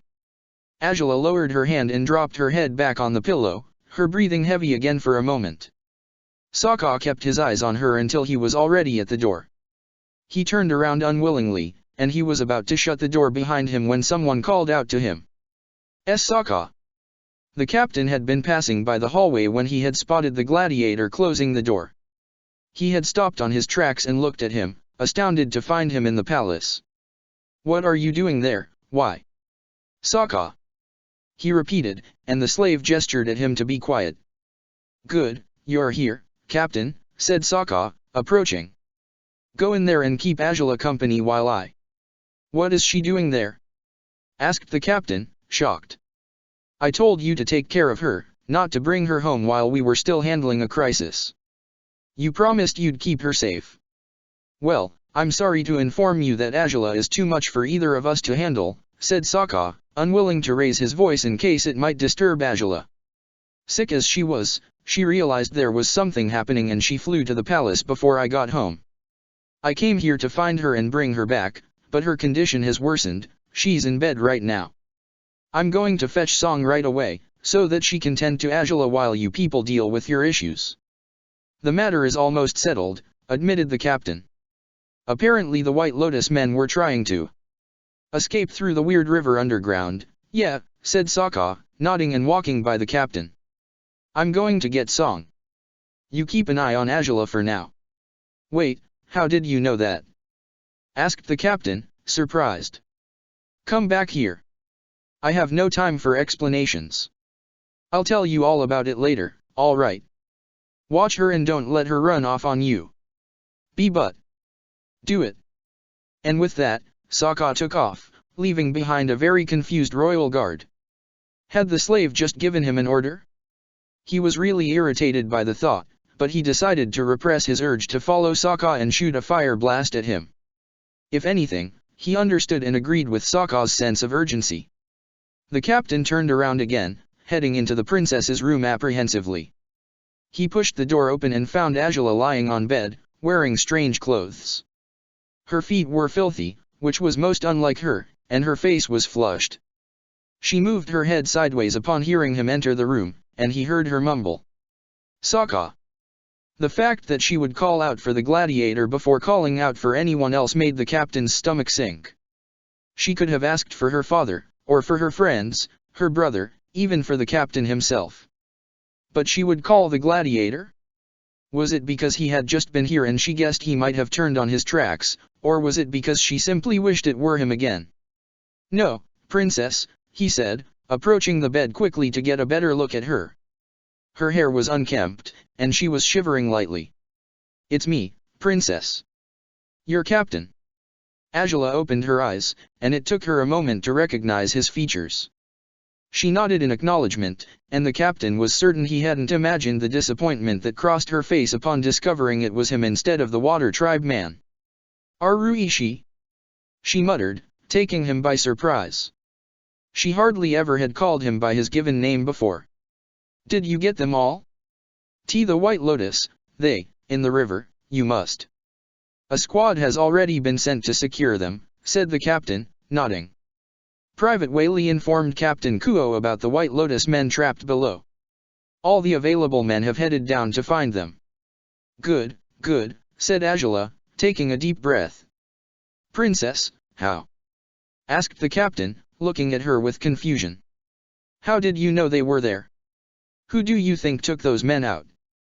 She muttered, her defiant tone returning to her voice briefly, and the captain's eyes widened in shock upon her statement. Princess, you don't mean, in this condition. You took them out by your dash. Not me, fool. Said Azula, closing her eyes again. Sokka did. He did it. The captain definitely wasn't prepared to endure so many surprises in one day. His mouth fell open as he stared at the ailed princess. He what? He repeated, still in shock. Perhaps Sokka had kept his promise to him after all. Oze raised an eyebrow when the soldier barged into his safe chamber, his face in plain sight. Where was his helmet? Oze was about to lash out at him, to tell him he should respect the uniform code no matter the circumstances, but the man bowed down and spoke before the Fire Lord could do so. The enemy has been captured successfully, my lord. Oze forgot about the scolding momentarily when relief washed over him upon that report. Just the words he had needed to hear. Finally. It took you long enough, he grunted. Why such a get-up, officer? Why aren't you wearing your helmet? My lord, they had infiltrated our ranks, dressed in our uniforms, the soldier replied, nervously. We took off our helmets in order to recognize our allies and to force our enemies to reveal themselves. They infiltrated? Are you certain you have captured all of them? Jose asked, his eyebrows contracting dangerously as his irritation increased. If there were infiltrators, this matter would be even more troublesome than he believed. They have been seized, my lord. They sought to escape with the prisoners through the river under the palace, but, asked the Fire Lord, when the soldier fell silent. What is it? I don't know how it happened, my lord, but when we got downstairs, all the White Lotus men were stunned and unconscious on their ship. We do not know what happened to them, or how it happened. Unconscious? All of them? The Fire Lord asked, surprised. Yes, they were knocked out cold, said the soldier. The escaped prisoners were on board. No one knows how all of them fell unconscious at once, but that's what happened, it seems. Still, there's something else you should be aware of, my lord. What? Did any of them get away after all? Jose asked, angrily. Not at all, my lord. But, this might be wrong, but, according to what I heard, the princesses. Jose's eyes widened. The blood seemed to drain from his face when the soldier stopped talking. What of Angela? He said, his voice becoming graver as he stared at the soldier with dread. She's above ground, sir, said the soldier, gulping. And, from what I was told, she requires medical assistance. Is she injured? Is she? Why was she above ground? Jose shouted, standing up from his throne, his face contorted in an angry grimace. Angela knew the emergency drills by heart, she couldn't have forgotten how to proceed. Had she decided to take the glory for herself and thus sought to defeat the White Lotus single-handedly? Such foolish behavior seemed unlikely to come from Angela. If she had thought she could take care of the threat, it was because she had been confident she would be victorious, as she had been in most instances where her strength had been put to the test. But if even Angela had gotten hurt while facing the rebels, then the Order of the White Lotus was a worse threat than he had imagined they would be. Sir, I'm not completely certain, but apparently she was the one who ordered us to remove our helmets. A clever idea worthy of my daughter's mind indeed, Jose mumbled, walking into the stone tunnels, followed closely by the soldier. But how was she careless enough to get hurt? I'm not sure if she's actually hurt, apparently she's sick. Was she poisoned by them? Asked Jose, frowning. The White Lotus is more dishonorable than I thought if that's the case. I don't know, my lord, I heard that from the man who saw her, he told us she needed medical assistance right away. If that's the case, then go find a physician immediately. Jose shouted, startling the soldier. Why yes, my lord. He whimpered, turning on his heels and racing down the tunnel's opposite direction in order to find the cave in which most the citizens hid. The palace's physicians would be there, he hoped. Jose walked through the tunnels with determination, his forehead wrinkled due to the heavy frown on his face. His guards were startled to watch him walk so firmly, but they tagged along behind him, without questioning his actions. There was great peril in opposing the Fire Lord when he was in such foul mood. He took a different tunnel than the one he had used while coming down to his safe chamber. His guards opened the door for him when they reached it, and the Fire Lord found himself in the palace's premises when he came back to the surface. He strode towards the building with steady footing, wondering where he might find his daughter. If she needed medical attention he would start by checking her room. But if she decided to continue being as reckless as she had been today, then chances were she might be someplace else. Find my daughter, he told the guards, as they walked down the palace halls. She should be someplace in the palace. Find her, and bring her to me if you do. The guards nodded and split through the palace. Jose continued alone towards Angela's room, a place he hadn't visited in longer than he dared admit. He strode the way down to the open crimson door at the end of the room, barging into it quite carelessly. And he froze when he spotted the scene in front of him. The captain of Angela's royal guards stood beside her in bed, staring down at her. The princess lay on the mattress, looking more helpless than Jose had ever seen her before. His frown disappeared when he caught sight of her. His daughter had never showed any weaknesses, his daughter had always been a perfect combination of power, cunning, and leadership. She was his perfect heir, or at least, he had thought of her as such. Now, as he watched her limp form in utter disbelief, he realized for the first time that not even Angela was infallible. The captain heard someone stride into the room, and he lifted his gaze to find the Fire Lord standing on the chamber's threshold. My lord, why are you? Why did you come here? Shouldn't you have remained in the safe chamber until the danger was cleared away completely? He asked, surprised. Angela, said Oze, ignoring Ruishi's words. Angela had been calm until she heard his voice. As soon as she realized her father was in her room, she began fidgeting and squirming, her teeth gritted as she tried and failed to look presentable before him. How was she supposed to explain everything to him? What happened to you, Angela? Asked Oze, approaching, still frowning, but no longer angrily. For once, the Fire Lord's eyes glinted with something the captain had never seen in them before, concern. Father, I'm sorry, father, I didn't mean to. Angela cringed upon every word, struggling to sit up to prove herself to him. The captain watched her warily, afraid her condition might worsen if she continued being so restless. What happened? Oze asked, his tone softening. I didn't hear the alarm, father. She muttered. I was someplace else, and the sound didn't reach me. XXIN Long told me there was a ruckus in the palace, and I thought I should find out what it was. You knew you had to go underground, Angela, said Oze, frowning. That is the way we have always dealt with emergencies. The army handles threats, we stay in safety until the issue has been sorted out. I know, said Angela, breathing heavily. And I'm sorry, father. I was reckless, I know so, but I couldn't let them get away with attacking the Fire Nation. I'm sorry. You should be, said Oze. Look where this has landed you, Angela, you shouldn't have been so thoughtless. My lord, with all due respect, the princess hasn't been feeling well since before the security breach, said Ruishi. She's been suffering from a bad fever. She had been in her gladiator's home, training with him, when the situation arose. She was in no fit state to come here, and yet. Either she was extremely courageous or extremely reckless in her behavior, said Oze, looking at Angela again. Which might define best your actions of tonight, my daughter? He shook his head and sighed. Never before had he needed to worry about Angela, let alone in this manner. Her exemplary behavior was one of her many defining traits, just as her fierce loyalty to her nation. Could he truly blame her for what she had done? She had put her life in the line to save the Fire Nation, instead of crawling into a cave and cowering until the danger was gone. Reckless or not, her course of action had been undeniably heroic.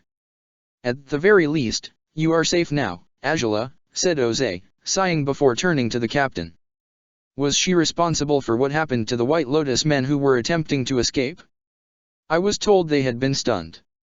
Apparently not, said the captain, frowning. She claims. Sokka did it, father, and my gladiator, Angela gasped, startling both of them. I didn't. I tried, but I couldn't do it. They were going to make me their hostage. What? Said Oze, shocked. But then he got here. He took them out, father, Angela muttered. They told him to help them, but he didn't. Then he even beat the men in the ship, he did it, father, not me. Oze could barely give any credit to her words. There was no chance she was trying to say her slave, a water tribe man she had snatched from his home and turned into her gladiator, had saved her life.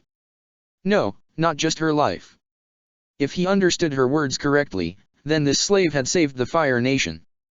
The idea was so shocking he didn't know if to feel indignant or relieved. For his nation to have been salvaged by a mere slave, a man who didn't belong here, to think his men hadn't achieved their goal, that even his daughter had been helpless until the gladiator had intervened. It had to be a bad joke. He couldn't believe it, and yet he doubted his daughter, sickly and frail as she was at the moment, would lie to him.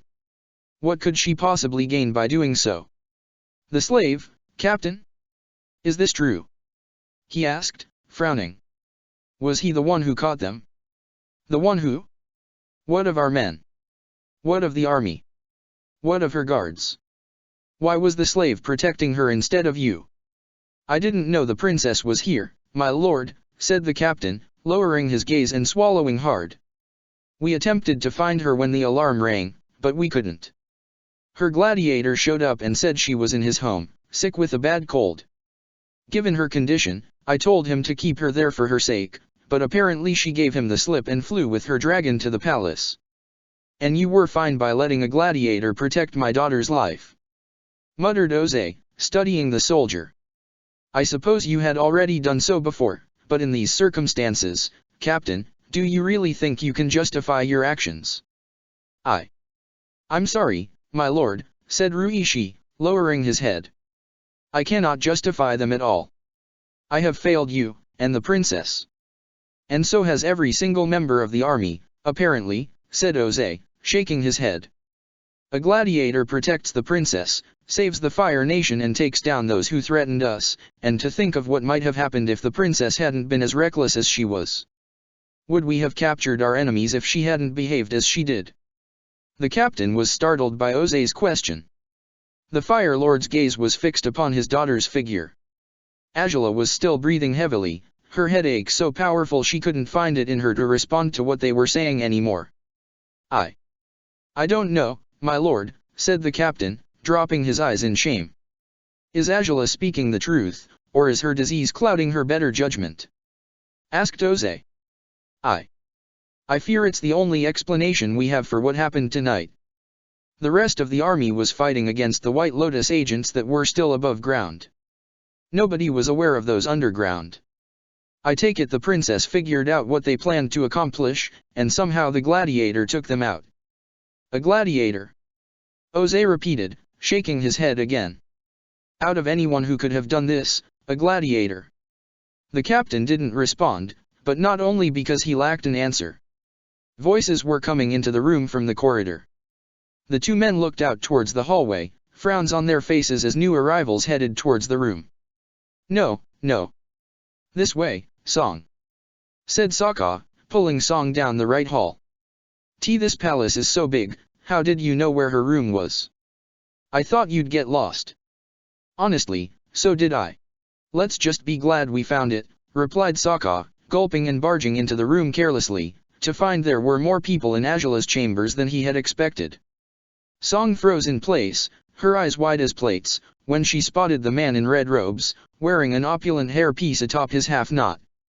Her mouth fell open as she stared in disbelief, and Sokka stood still right next to her, slightly concerned over how to handle himself now that Angela's father was here as well. No, not just her father, the Fire Lord. The man he had always wanted to vanquish. He shook his head and urged Song to move towards the bed, dragging her by the shoulder so that she wouldn't waste valuable time doing nothing but gazing at Jose. It seemed as though she had forgotten completely that Angela's status as a princess implied she was the Fire Lord's daughter. What is this? Asked Jose, as Sokka and Song approached. Song looked as though she was determined to turn around and run, but Sokka didn't let her. I'm sorry, Your Majesty, said Sokka, not even knowing if he ought to address Jose in that manner. Jose's eyebrow twitched upon the disrespectful way Sokka had pronounced the title. But your daughter isn't well, as I'm sure you can tell by yourself. Your healers probably could do a great job in patching her up, but as you can see, they're nowhere around. That's why I brought my own healer, she should be able to get something done. A slave? Like you? Asked Jose, and Song nodded, lowering her eyes. Yeah, a slave like me, said Sokka. And she had been taking care of Angela just fine before your daughter decided to save the world while dealing with a fever. Sorry if you don't trust a slave's skill, but I'm afraid she's Angela's best bet right now. You've just brought a slave to take care of Angela, you? Said Jose, staring at Sokka in confusion. Sokka had expected him to be angry, disgusted to watch a slave tend to his daughter, but either he wasn't displeased, or his irritation was almost insignificant next to his astonishment. That I did, Fire Lord, said Sokka, looking at him with slight defiance. Will you let her do her job? Ruishi looked back and forth between Sokka and Jose. His gaze fell upon Song later, and he nodded in her direction, encouraging her to heal Angela. He stepped back to leave room for the girl, and Song climbed the steps towards the bed warily, with the eyes of the three men focused on her. Princess. She whispered, and Angela acknowledged her with an almost imperceptible nod. You're here, good, she said. Sokka. Yeah, not just her, said the gladiator, smiling. Song handled the flight pretty well, I'll say. It was a little terrifying, said the nervous healer, placing a hand on Angela's forehead to measure her fever. She grimaced at the warmth, but said nothing as she sought out a towel to wipe away the princess's sweat. You'll be all right now, Angela, said Sokka, smiling and approaching the bedside. You'll see, everything will. Gladiator, said Oze powerfully, interrupting Sokka in the middle of his reassuring statements. A word. Sokka stared at him in mild fright, despite himself. Even Angela seemed daunted by whatever her father might do to Sokka now. Even if he was quite disrespectful and thoughtless as he spoke, he was only trying to help them. Sure, said Sokka, gulping. It was a good sign, at the very least, that he would choose to talk to Sokka instead of simply kicking him and Song out of the princess's room. Father, please, said Angela, attempting to sit up in bed as she tried to reach Oze, but the captain stopped her. Hey, what happened with staying in bed now that everything's over? Sokka reminded her, and she looked at him worriedly. Come on, you have nothing to worry about. I won't do anything to your father, he'll be perfectly fine. I doubt that, said Angela, though her eyes told him her actual concern was Sokka's well-being, and not her father's. There was little chance Sokka could hurt Oze, but the Fire Lord likely could kill the gladiator without breaking a sweat. Sokka winked at her and turned towards Oze, who motioned for him to walk into the corridor. The conversation they were about to have was something he didn't want Angela to overhear. The Fire Lord closed the bedroom door behind him, and Sokka swallowed hard as he waited for the man to begin talking. Oze turned towards him, a heavy frown on his face. My daughter has told me of what happened tonight, Gladiator, he said, his piercing stare fixated upon the gladiator's blue eyes. Or, at least, she attempted to do so. She wasn't too precise in her explanations, but she assured me that it was you who had defeated the Fire Nation's enemies tonight. Is it true? Sokka looked at him with challenging eyes before nodding slowly. It's not like I beat them all on my own, though, he muttered. If it weren't for Angela, I wouldn't have. You took out the men on the ship? Asked Oze. How? She helped me there, said Sokka, lowering his gaze. I shut down the gate so that they couldn't escape, but then they were going to attack me, so Angela sent a bolt of lightning my way, and I directed it towards the ship with my sword. Oze's eyes widened. So that was what happened. It was a logical, plausible explanation, despite how unbelievable it seemed to be. Is it true my daughter was going to be held hostage by the Order of the White Lotus? Asked Oze, and Sokka was surprised to hear his voice tremble slightly as he posed this new question. Why yes, they tried to capture her, said Sokka. She fought back, but in her condition she couldn't defeat them. In other situations, she would have reduced them in a moment, but... What is this cold of hers? The captain said she had been suffering from it since before the attack happened. He said she was in your home. She was, said Sokka, nodding. The princess trains me directly to make me a better fighter. She wasn't fighting too well herself today, though. She blacked out after attempting to strike me with lightning, and that's when I realized she had a fever. I don't know what brought on this cold, but I wanted to keep her safe in my house until she was better. And then the breakout occurred, muttered Oze, frowning. You haven't been in the capital for long enough to experience any drills, have you? No, I didn't know what we were supposed to do, said Sokka. Angela found out about the situation somehow, though, and she decided to take matters into her own hands, which I wouldn't have minded at all, if she hadn't been sick. Your daughter is capable of anything, I have seen that enough times by now. You were there when she was lost in the forest also, or so she told me, said Oze, narrowing his eyes. Yeah, I was, said Sokka, smiling nervously. I've watched her tame a dragon, so I know what I'm talking about when I say she's capable of anything, but she was in no fit state to fight anyone today. So you saved her from them. You defeated those who meant to take her hostage, and those who planned on escaping from the capital city. How did you know they were in the river? Angela told me that was where they were headed, replied Sokka. She planned on going there herself to subdue them, but she was in such pain she couldn't even stand up on her own by the time I found her. It's why I did it in her stead. Then this is the truth, said the Fire Lord. This is what happened tonight, Gladiator, is it? It's what I know, said Sokka, shrugging. I have no idea what those White Lotus men were doing, or who they were. But why did you defend my daughter? Asked Oze, folding his arms over his chest as he studied Sokka intently. What was the purpose of your actions, Gladiator? I get it, you must think it's weird for a slave to help out the Fire Nation, yeah, said Sokka, gulping. Well, I've never been one to lie to save my ass, and I won't do that now, not even when dealing with you of all people. I don't agree with most of what the Fire Nation does. Oze raised an eyebrow at Sokka's statement. He would have replied instantly, but he could tell the Gladiator still had more to say. Still, that's not the way to fight against you guys, said Sokka. There's been an ongoing war for 100 years, truly, but that wasn't an act of war. Kidnapping your daughter was a vile way to go about things, and it wasn't even well thought out. They were sure you'd play into their hands if they had her in their grasp. Is that so? Asked Oze, a hint of cruelty in his voice. They shall pay dearly for those schemes. Well, in any case, I did it because it was the right thing, I think, said Sokka, sighing. The right thing, repeated Oze, forgetting about his thirst for revenge momentarily to stare at Sokka pointedly. If that's the case, Gladiator, well, regardless if it is or not, it would seem I've found myself in the most unlikely situation. Huh. Do you understand what you did tonight, Gladiator? Asked Oze, looking at Sokka with inquisitive eyes. You saved my daughter's life, and not just hers.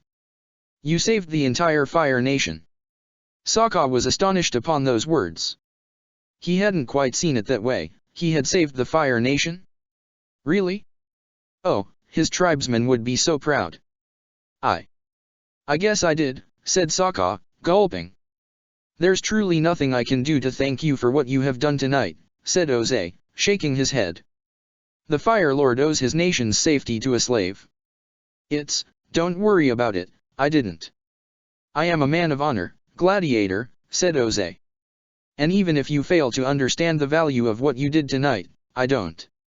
There is nothing I can do to show the extent of my gratitude, but if there is anything I can do to repay the immense debt I owe you now, both for my daughter's life and the safety of my nation, name it and it shall be granted. Sokka's eyes widened. He stared at the Fire Lord in utter disbelief, wondering if his tribe would be proud now. The Fire Lord owed him for saving his nation. And that could be used for their advantage, actually. So long as he didn't push the man's patience too far and he played his cards properly, his actions tonight might actually turn out to be a way to make this world a better place.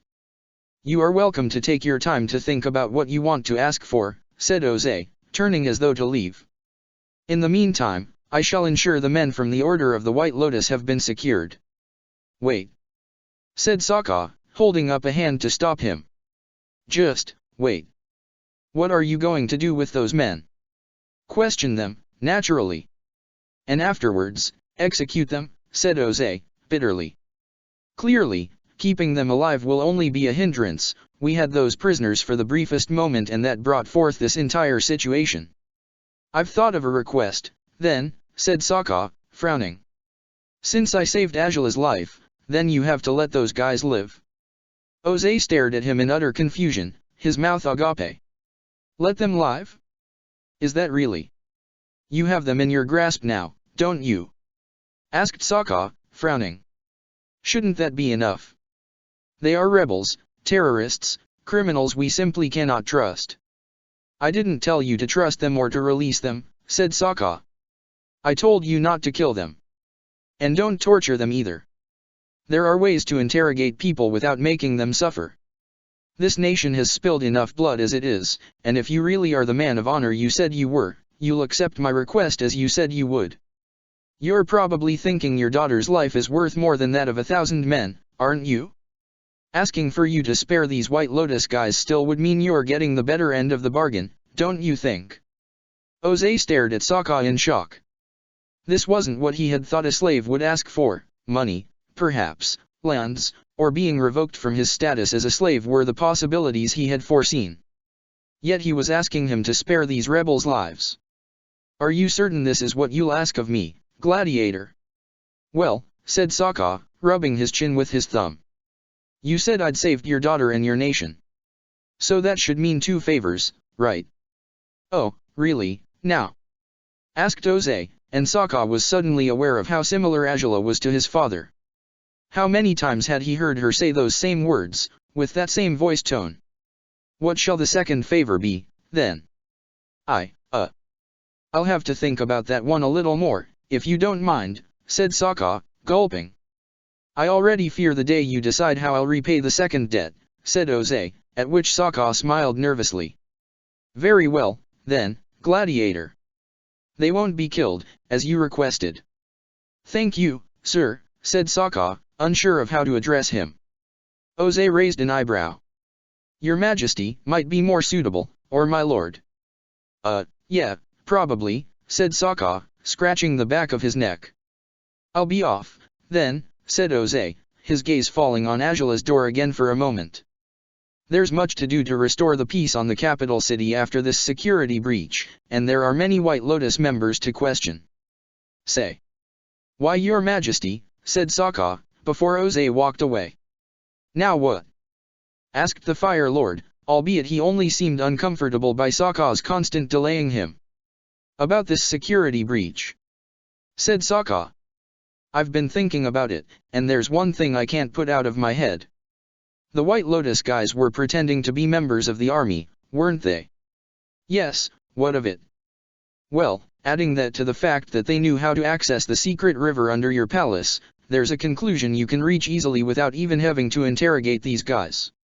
Oze frowned and looked at Sokka with slight concern. You don't mean? The White Lotus men you've captured weren't operating on their own, said Sokka, frowning. Someone supplied the uniforms. Someone told them how to sneak into the palace, someone told them where they'd find the secret river. An infiltrator? An infiltrator within my closest allies, said Oze, gritting his teeth as the realization sank in. There's a White Lotus spy amongst my men, you believe? It's the only thing I can make out from all this, said Sokka, dropping his gaze. This plan was thought out way too carefully, by someone who knew exactly what he was doing. Truly, said Oze, shaking his head. If Captain Kuo had been any more stupid than he is, they might have even gotten away with it all. We would have only noticed these men's disappearance by the time they were half a world away. Oze looked at Sokka again, as though analyzing him anew. Sokka felt time slowing down as the man's fierce glare pierced him once more. I truly underestimated you, Gladiator, said Oze, exhaling heavily. You are much more than you seem at first glance. Perhaps you are a more suitable fighter for my daughter than I ever took you for. Thanks, said Sokka, feeling the blood rushing to his cheeks. So he was suitable for Azula, according to her father? Oze nodded in his direction once more before turning on his heels and starting down the corridor. Sokka wondered if he wasn't going to say goodbye to Azula before taking off, but the man had many matters to tend to. Surely he would visit his daughter again later, wouldn't he? Sokka stood on the hallway for a moment, slightly confused by the surreal conversation he had just held with the Fire Lord, before turning back to Azula's room. The captain had been assisting Song as she sought to lower Azula's temperature. The princess's eyes were closed, it would seem she had fallen asleep after he had left the room. I told her to rest, she looked exhausted, said Song as an explanation when he approached, as Sokka looked at the princess worriedly. Yeah, she needed it, Sokka agreed. And so do the two of you, don't you? Said the captain, looking from one slave to the other before his eyes settled on Sokka. What did he tell you? Well, he asked for explanations on what happened tonight, said Sokka. And then he thanked me for saving Azula and the Fire Nation. Really? Asked Ruishi, surprised. He thanked you. I bet you don't hear about the Fire Lord showing gratitude to slaves every day, but even if it sounds weird. You don't hear about the Fire Lord showing gratitude to anyone on any given day, said Ruishi, looking at Sokka pointedly. I doubt I've heard him genuinely thank someone more than 3 times ever since I started working as a royal guard. Really now? Said Sokka, blinking a few times. Then I take it I won't be hearing that again, huh? Probably not, said the captain. You should have cherished the moment more. I guess, said Sokka, smiling uncomfortably. The 3 of them remained in Azula's room for another hour, until finally the promised team of physicians had appeared. By then, Azula's fever had dropped several degrees. Ruishi recommended for Sokka and Song to return to their house, since Azula wasn't the only one who needed her rest. Sokka seemed unwilling to leave her bedside, but Song pulled him away. The captain would watch over her, and these people were better equipped than she was to take care of Azula. Sokka ended up complying half-heartedly, walking back to his house side by side with Song. The sun was already rising by the time they arrived home. Song was quick to decide to go to bed, but she made sure Sokka was in his room before doing so. She knew how reckless he could be. It would come as no surprise if he didn't sleep at all, and instead just snuck out of his room in order to go see Azula again. Her predictions almost came true, almost. Sokka took off his clothes and dropped in bed, not noticing how worn out he was until his head hit the pillow. He closed his eyes for what seemed to him like a moment, but when he opened them again the strong sunlight revealed several hours had passed without his awareness. Sokka sat up on bed, his heavy limbs alerting him of his lingering exhaustion, but he ignored their message completely. He wouldn't stay in bed any longer. He had to return to Azula. He entered the kitchen to snatch a quick breakfast, comprised simply by buns and bread, before taking off. He headed down to the palace once more, passing by several people who were finally returning to their homes after having remained underground during the capital's most hectic night in decades. Nobody paid him much attention as he walked down to the palace, but his trip wasn't completely uneventful. Upon reaching the gates, Sokka found a huge crowd of people shouting and asking for answers. It would seem the Fire Lord hadn't spoken to the public about last night's incident just yet. Sokka had a hard time making it past the enormous crowd until he finally reached the soldiers on the gates. They weren't wearing their helmets still, probably as a safety precaution, and thus Sokka saw the face of one of them light up upon recognizing him. It was the same soldier he had seen while carrying Azula back to her room. "Gladiator?" he asked. "Why are you here again?" "I came to see the princess," he muttered, struggling as a particularly aggressive woman in the crowd elbowed him, shouting about her rights as a citizen of the capital. "Can you guys let me in?" The soldier jerked his head to the right, ushering him to leave the crowd in that direction. Sokka obeyed with some difficulty, and once he did he found he had reached a side of the palace walls that was deserted, for the moment. A soldier paced atop what looked like a huge crack, and he nodded at Sokka in acknowledgement. It seemed the guards trusted him now, curiously.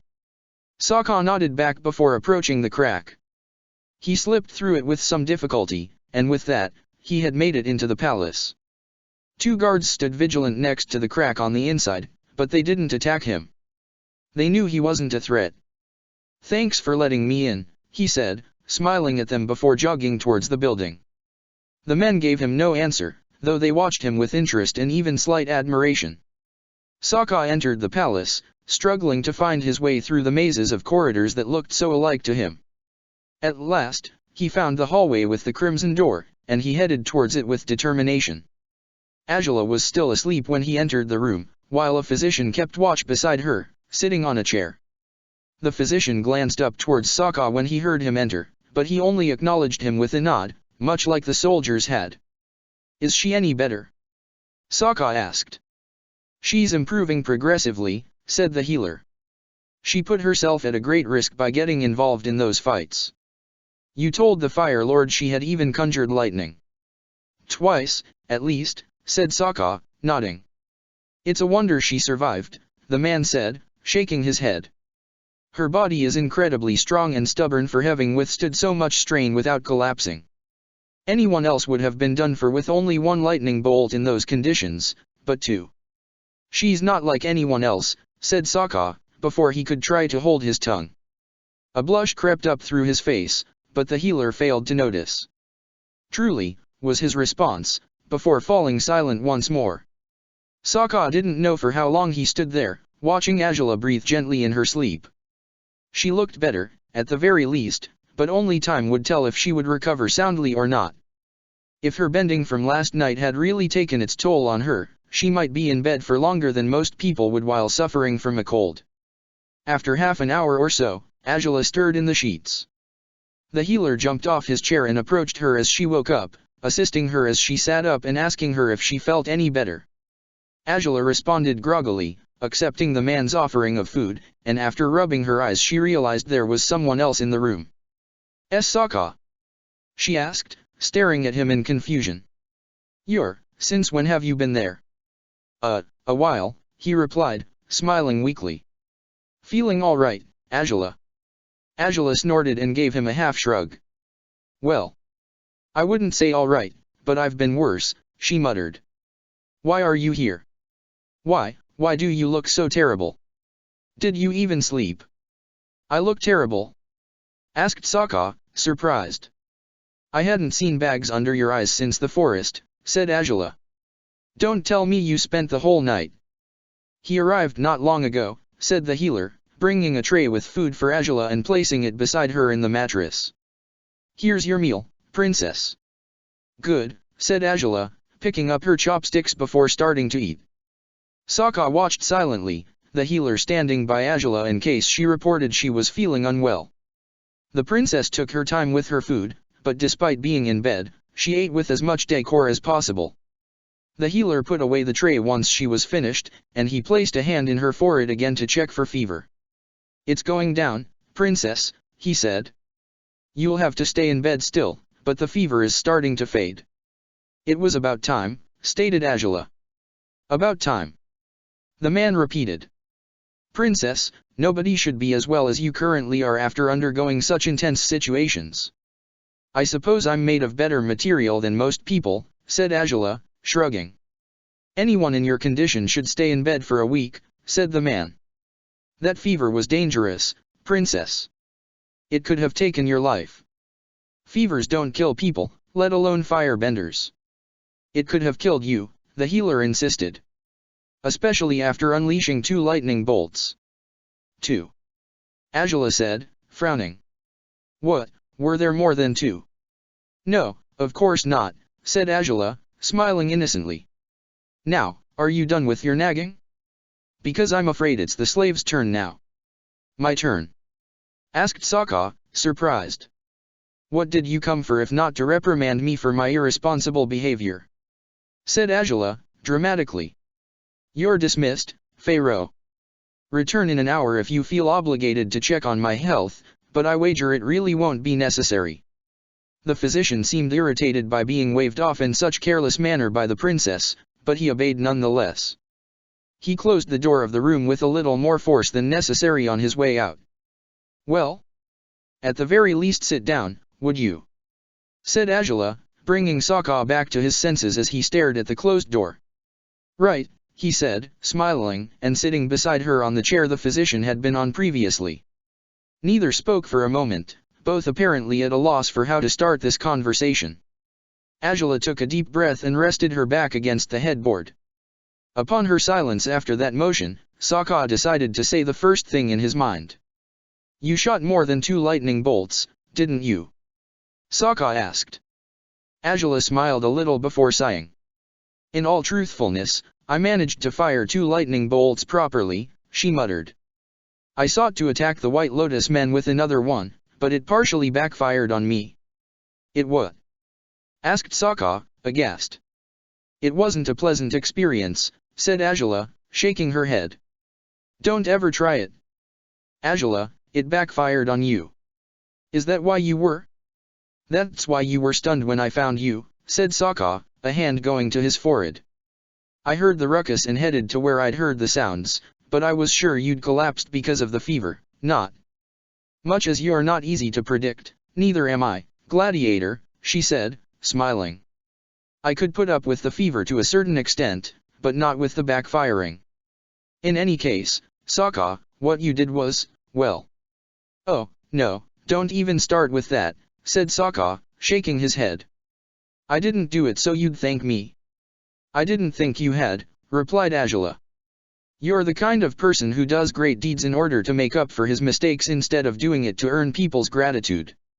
Sokka's eyes widened when he heard those words. If she hadn't said so, he would have forgotten completely about what had happened between them before this disaster had occurred. No, I didn't. Angela, about that. Angela began chuckling and she shook her head. I know, Sokka, I know. You didn't do it to make up for the kiss either. There wasn't much to make up about it anyways. You shouldn't have done it, said Angela firmly, at which he flinched. But having done it didn't imply you needed to go through hell in order to get back to my better side. Really, now. I hope you are not thinking you wish you had known that before saving my life. Blast it, caught red-minded, said Sokka sarcastically, shaking his head and smiling at her. Not really, Angela. I just thought.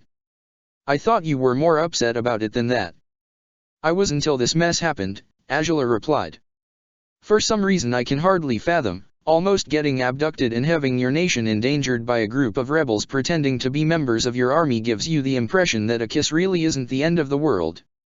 Sokka couldn't help but smile and nod now. It seems a little meaningless after all that happened afterwards, yeah.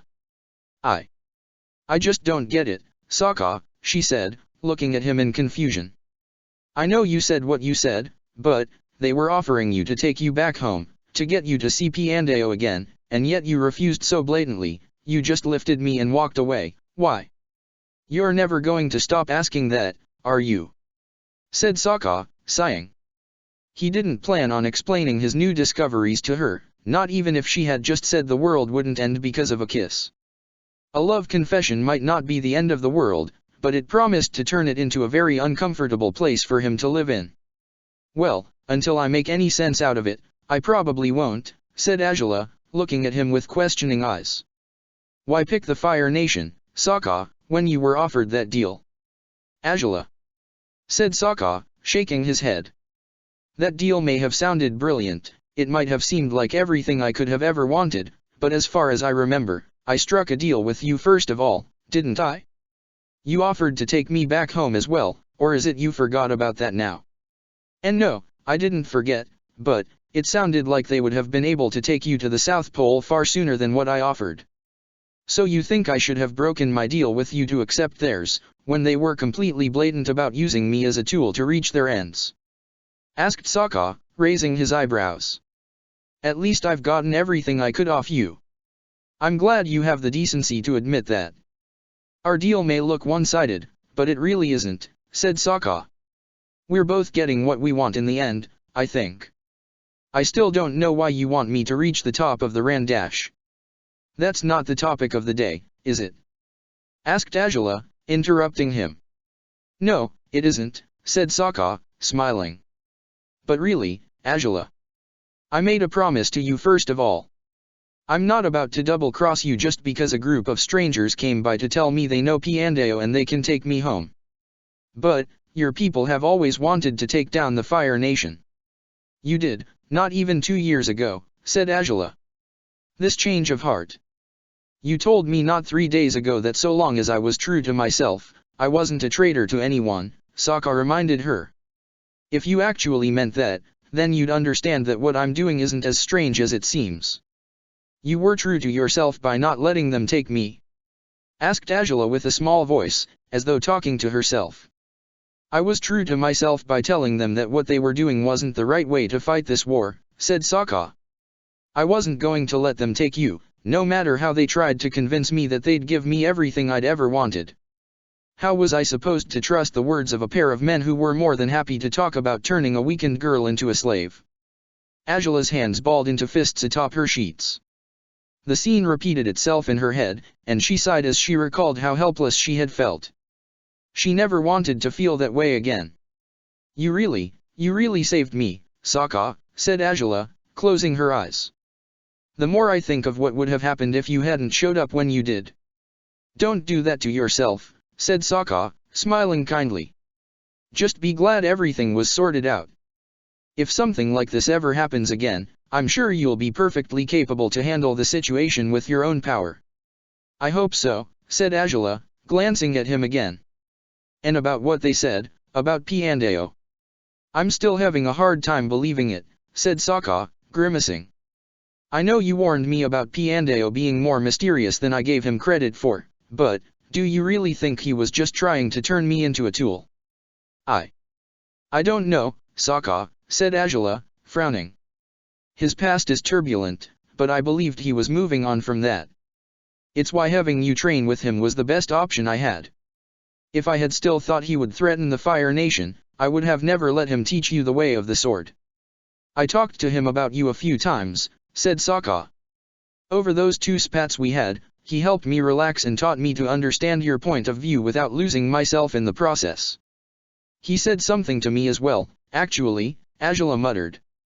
On that occasion when you were completely shameless. Oh. When I was washing off the sweat, huh? Asked Sokka, smiling. The blush on Azula's cheeks intensified upon the memory. He said I shouldn't try to fill your head with ideas of the Fire Nation being right about the war. That if I ever broke you while trying to make you see things the way I did, you'd stop being who you were. You wouldn't be the strong fighter you've become. So he said Sokka, frowning. He told you to let me be who I was so that I wouldn't turn into a mindless slave. And despite the fact you've changed the way you see things, I don't think you've become a different man altogether, said Azula. It would seem he was trying to get us to understand each other, said Sokka. But if he really wanted to make me his tool, why would he do that? So that he could get to you through me. Perhaps that was the aim of the operation all along. It's stupid, said Sokka, looking slightly disgusted. Piandao wasn't that stupid. He would have known my loyalty to you would be true, and I wouldn't give you up to his weird society even if they asked. Much like I didn't. Then, you don't think he was trying to turn you into a tool, said Azula. I can't know anything for certain yet, said Sokka, sighing. I hope not. Else it's a big letdown. To think my worst enemy has become my best ally, and my mentor was a fraud. Azula was surprised when he addressed her as he had. Don't dwell over it, said Azula, smiling a little. If I'm not supposed to think about what might have happened, then neither should you. Remember Piandao as the man you knew, not as the man they spoke of. Sokka lifted his head and smiled at her, nodding slightly. Not the first time you tell me that, and I really should abide by it. It's good advice, he said. Again they fell silent for a brief moment, but this time it was the princess who broke it, after coughing a little. Sokka glanced at her in worry, but she simply carried on with the conversation. That strange maneuver with the lightning and your sword. She said, thoughtful. I don't know how it works, really, muttered Sokka. I didn't do anything the first time, but the lightning was just caught by the blade, I think.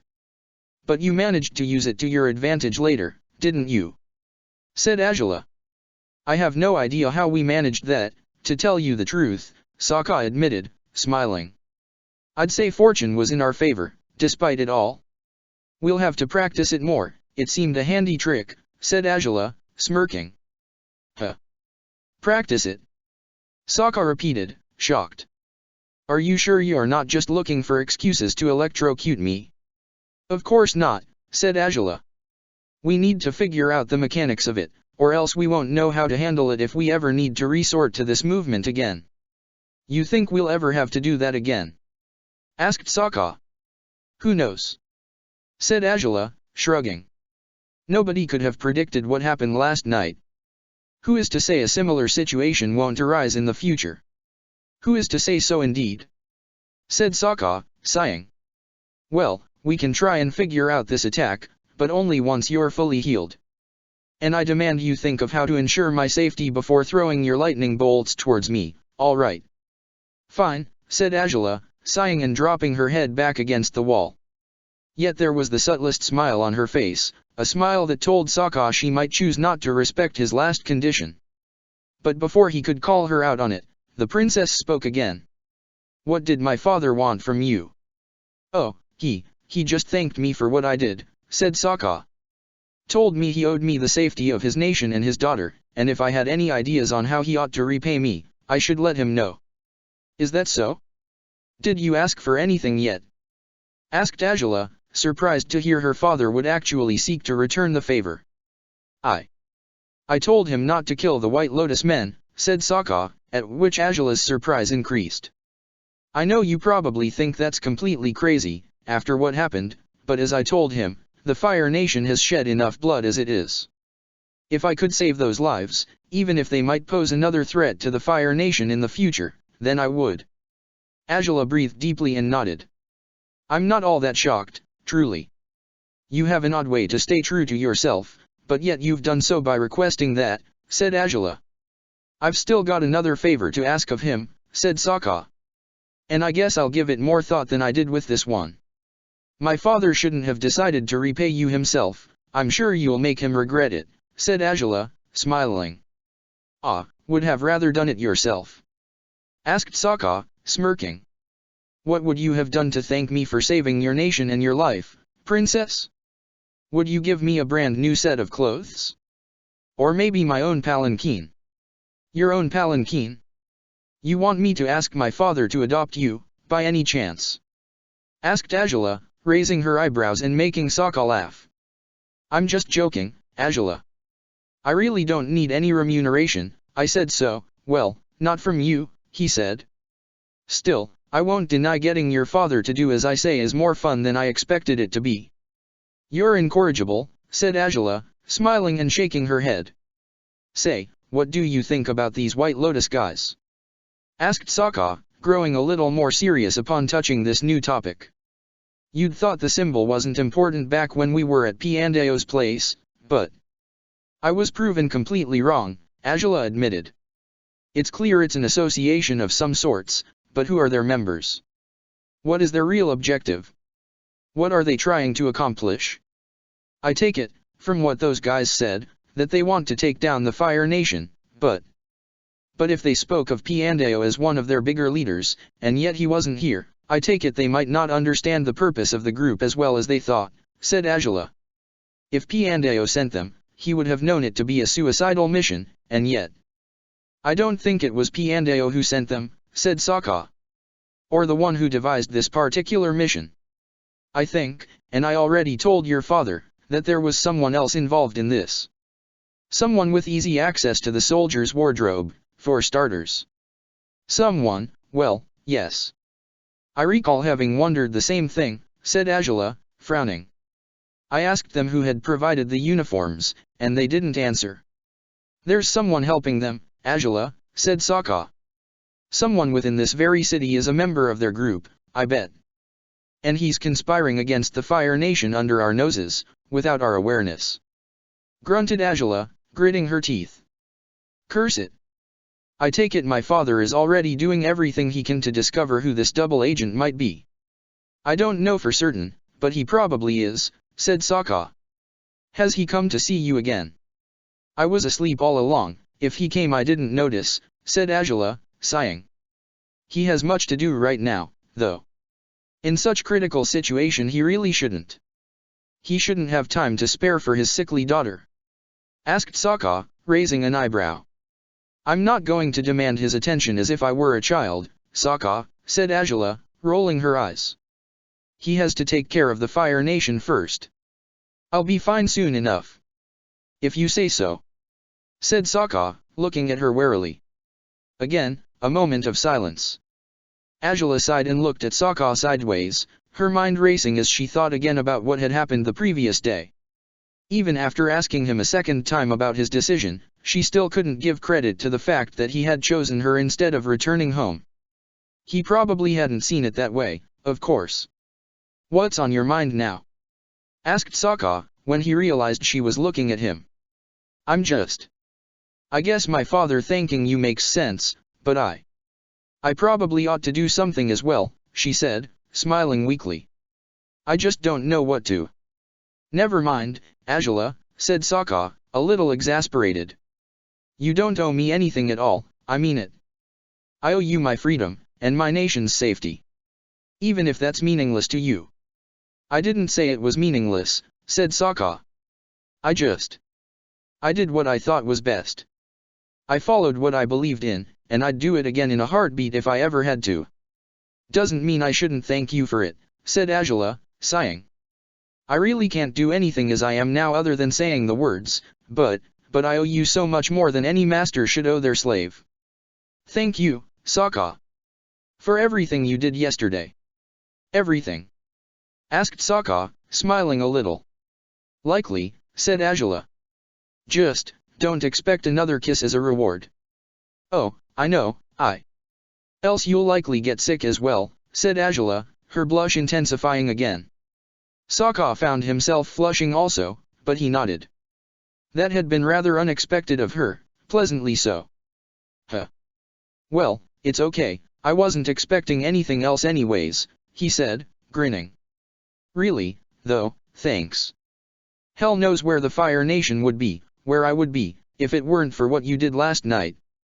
I could probably waste away the rest of my life thanking you to no avail, it still wouldn't convey what I. She fell silent when one of his hands reached out and to grasp hers in a reassuring way. She looked at him again to find him smiling gently at her, his cool blue eyes making it a little harder for her to breathe as she looked into them. It's okay, Angela, really, he said. All you need to do is get better and whatever debt you think you owe me will be settled. Relax, and just focus on feeling better. All right. Angela smiled and nodded, her thumb grazing his fingers as he gripped her hand a little more tightly. Not only was she grateful for everything he had done, she was grateful for his presence, for his patience, for standing by her in the worst moments of her life. For showing her that, despite everything they had been through, and everything they were bound to go through in the future, he still believed in her, and she could still believe in him. Check the description for the links to the author.